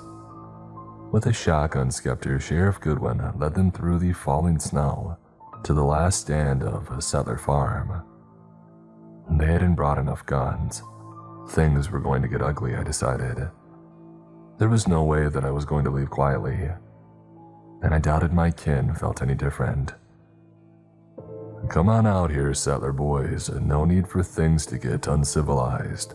Time's up," Sheriff Goodwin said, the last thing that he would ever say in his confident and boastful-sounding drawl. There was a kind of calmness, a sort of calm before the storm. A literal storm was blowing in. My head was full of visions of carnage and terror. This is it. There's no more running from it, I told myself. Hades howled as a white wind, bringing the flurry and frost. The record-breaking blizzard arrived and it hit Settler Farm with all of its winter wrath. It wasn't going to stop until it was all over. I felt the fear of the axe edge in my mind. "I am the Axeman," I whispered, unable to hear the words. I went through the dark house, leaving the dead body of the old woman where I had slept beside her. Deputy Frank was counting down from some number and nearing blast-off. I heard Uncle Bear's double-barrel click shut audibly in some blackened corridor of the creaking old house. I had no idea where Dad was until I heard the sputter of a chainsaw. I almost laughed, hoping that he had put on his ski mask with the 8 tiny reindeer pulling the sleigh, stitched to it lovingly by Mom. I wondered if her and Granny were reunited in whatever happens after death. Out back, I found the axe still buried in the stump. I ran my hand across its handle and remembered what it had told me earlier. You are the axe. The front door was broken open and Sheriff Goodwin and Deputy Frank intruded in our home without our permission. We didn't care about their warrants or eviction notices or any of their self-appointed authority. Granny was gone and we were untethered. We wouldn't be unhomed by godless men. They found Cousin Boone and he came at them with his Bowie knife. Sheriff Goodwin managed to take him down with the butt of his shotgun and they wrestled him down and put handcuffs on him. They had to leave him under the static of the television as he growled and raged like a madman. He was the calm one of the settler boys. There were screams from out front as Dad chased these suit-wearing thugs around with a running chainsaw. When they fell, their screams of terror became blood-curdling, as Dad gave them awful wounds where they lay. I could visualize the men in black with their hands, fingers, wrists, and arms up in the air defensively as they lay in their bag. The spinning chain blade could tear through a fallen log with minimal effort, and it would make short work of the limbs of fallen men. I really hoped he was wearing that Christmas ski mask. After freeing the axe, I went back into the house. The sheriff and his deputy would have to go back out to protect the bureaucrats. I found Cousin Boone where they had left him and saw that he was pulling his legs up through the handcuffs, a neat trick that got his cuffed hand out in front of him. I felt horrific fear as I heard gunshots out front. I wanted to run out to help Dad, but I made myself stand there and not run out. I would get shot doing that. It was not the time to panic, even though I felt enough fear to lose control. I forced my feet to obey me and I stood my ground. "Get up," I told Cousin Boone. I felt some relief as I heard the chainsaw still running and a variety of screams from out front. "You shot me, you hick sheriff," one of the thugs in suits was yelling. He couldn't be shot that bad if he was complaining about it like a baby. "Get in the car, it's a war zone." Banker Man seemed to be addressing his wounded assistant. The wind was howling louder and a tree branch came down and broke a window. Cousin Boone put his chain atop the coffee table in the living room, and I used the axe on it. It took me 2 swings to break both the chain and the table. "You okay?" I asked Cousin Boone. He got up and got his knife. "I'm gonna gut that sheriff," he snarled. "No, they see you free and they'll just shoot you. Come with me." I collected my mind. We left the farmhouse behind and went down to Jake's Dip. The water was frozen solid. I walked out onto it, heading to Sudden Swamp. The blizzard raged around me. "That can't be safe to walk on," Cousin Boone called behind me. I was terrified and I knew that he was right, but it was our best move. Seeing my determination to go into the swamp, he followed me out onto the creaking ice. All around us, the snouts of the swampies were sticking out of the ice. The alligators were sleepy and breathing from under the water, their massive bodies under the ice. Sudden Swamp's alligators are the largest in the whole world, total freaks of nature. "What are they doing?" Cousin Boone asked, creeped out by the alligator snouts sticking out of the ice all around us. "Brumation," I told him. "It's like they're hibernating. One of their survival strategies. They're classic survivors," I told him, my voice shaking from the fear and cold. "What are we doing?" Cousin Boone asked me. "There's a cave in the swamp. I have to find it. The answers are there," I told him. "This is crazy. I'm going back. Dad and Uncle Wolf need our help. You're not going to let them fight those trespassers alone, are you?" Cousin Boone chastised. I kept walking and left him behind. He turned back thinking that violence was the answer. I didn't know what the answer was, but I doubted that it was to be found in the horror of battle. I heard more gunshots from the farm. The blizzard in the distance muffled their unmistakable thunder. The boom of the double barrel sounded. I knew that Uncle Bear had popped off from somewhere in the house, still dressed as Santa, and fired both barrels into somebody's face. I finished crossing Jake's Dive, walking on the water past these swampies as they slept. I reached a sudden swamp and went in, carrying my axe and wearing a warm coat.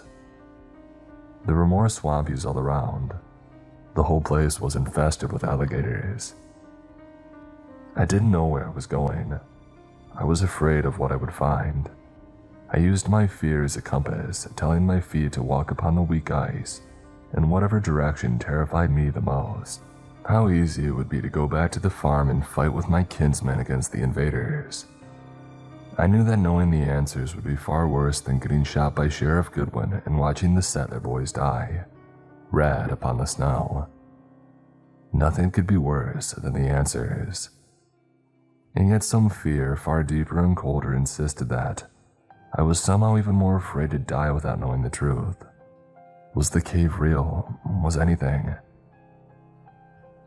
The blackened tear streaks on my face were a comforting pain, telling me that I was immediately alive. Existential dread was much harder to gauge, as it shifted from one footstep to the next. I seek your temple. My prayer held whatever magic was left in this world. The blizzard quieted when I arrived. I was in the heart of Sudden Swamp, and there was a twisted and rocky island, covered in dead vines and the grasping branches of sinister-looking trees. I stared, an empty feeling of morbid fascination holding me on the ice that I stood on. I walked off of the ice and onto a block of solid rock. I stood there in the calm of the storm, snow drifting around me, and I held the axe like it could defend me from the terrors within. There is a cave used exclusively by alligators and full of bones and rotting meat. I crawled in there and into that darkness.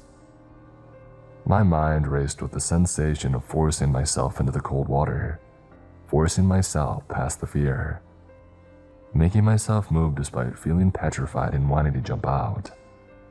There was no going back. The cave was real. Inside the cave, I found a structure, the walls glowing unnaturally so that I could finally see. The swampies didn't come so far inside, and there were no more fresh bones.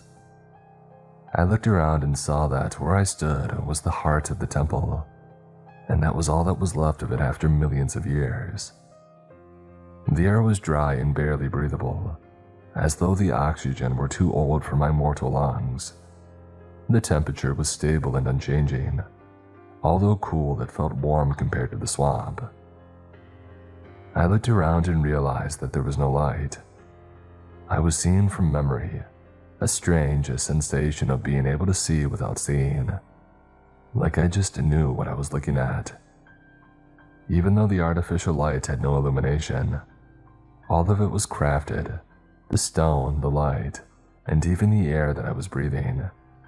It was the ancient magic of the crocodile gods. I have come for answers, Chode Sobak, I spoke. As I said the words, I was understood, as though my human language were so simple that it could easily be deciphered. What hurt me I didn't understand. Perhaps it was the structure, or perhaps it was the god of the swampies. It knew all about me and had let me come, allowed my entry, and then it gave me the answers. Like hieroglyphics, the images swam in my head.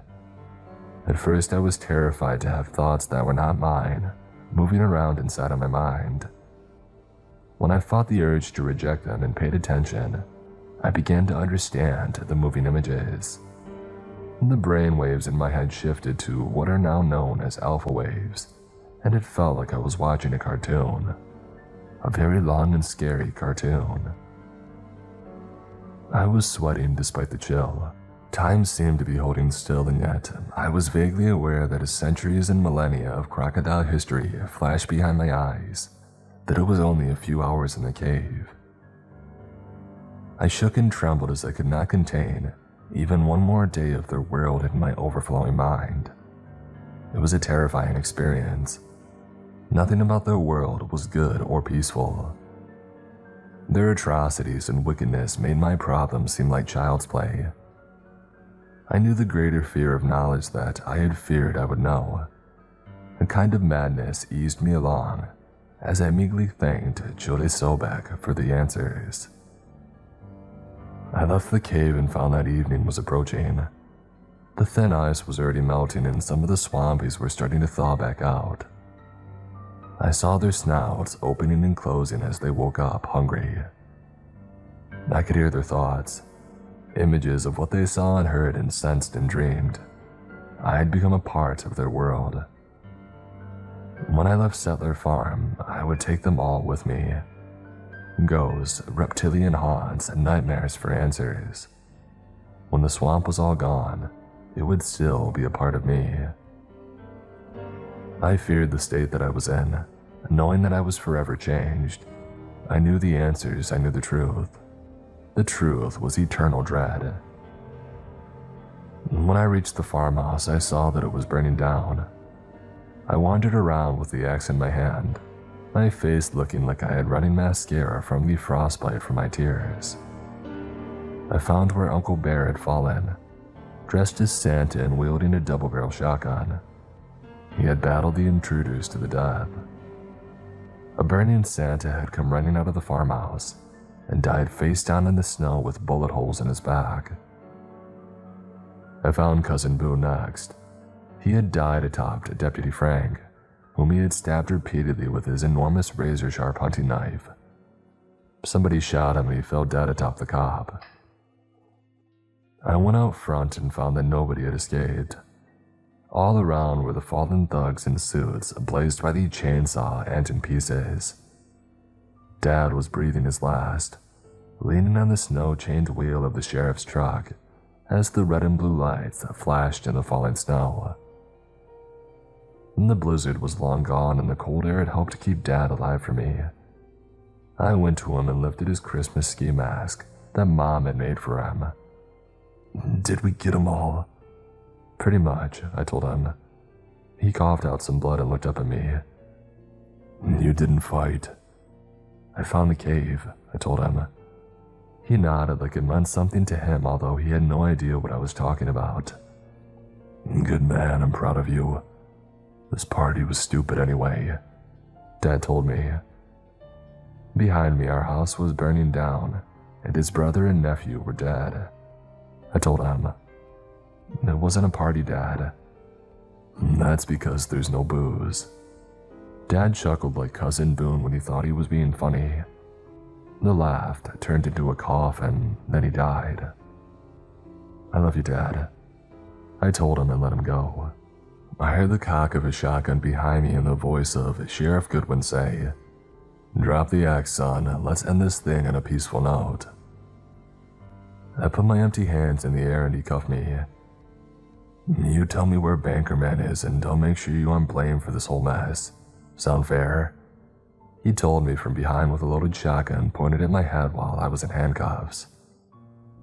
I felt a kind of horrified realization that I knew where he was. Shivering, I said, "Above me he is, on the ice.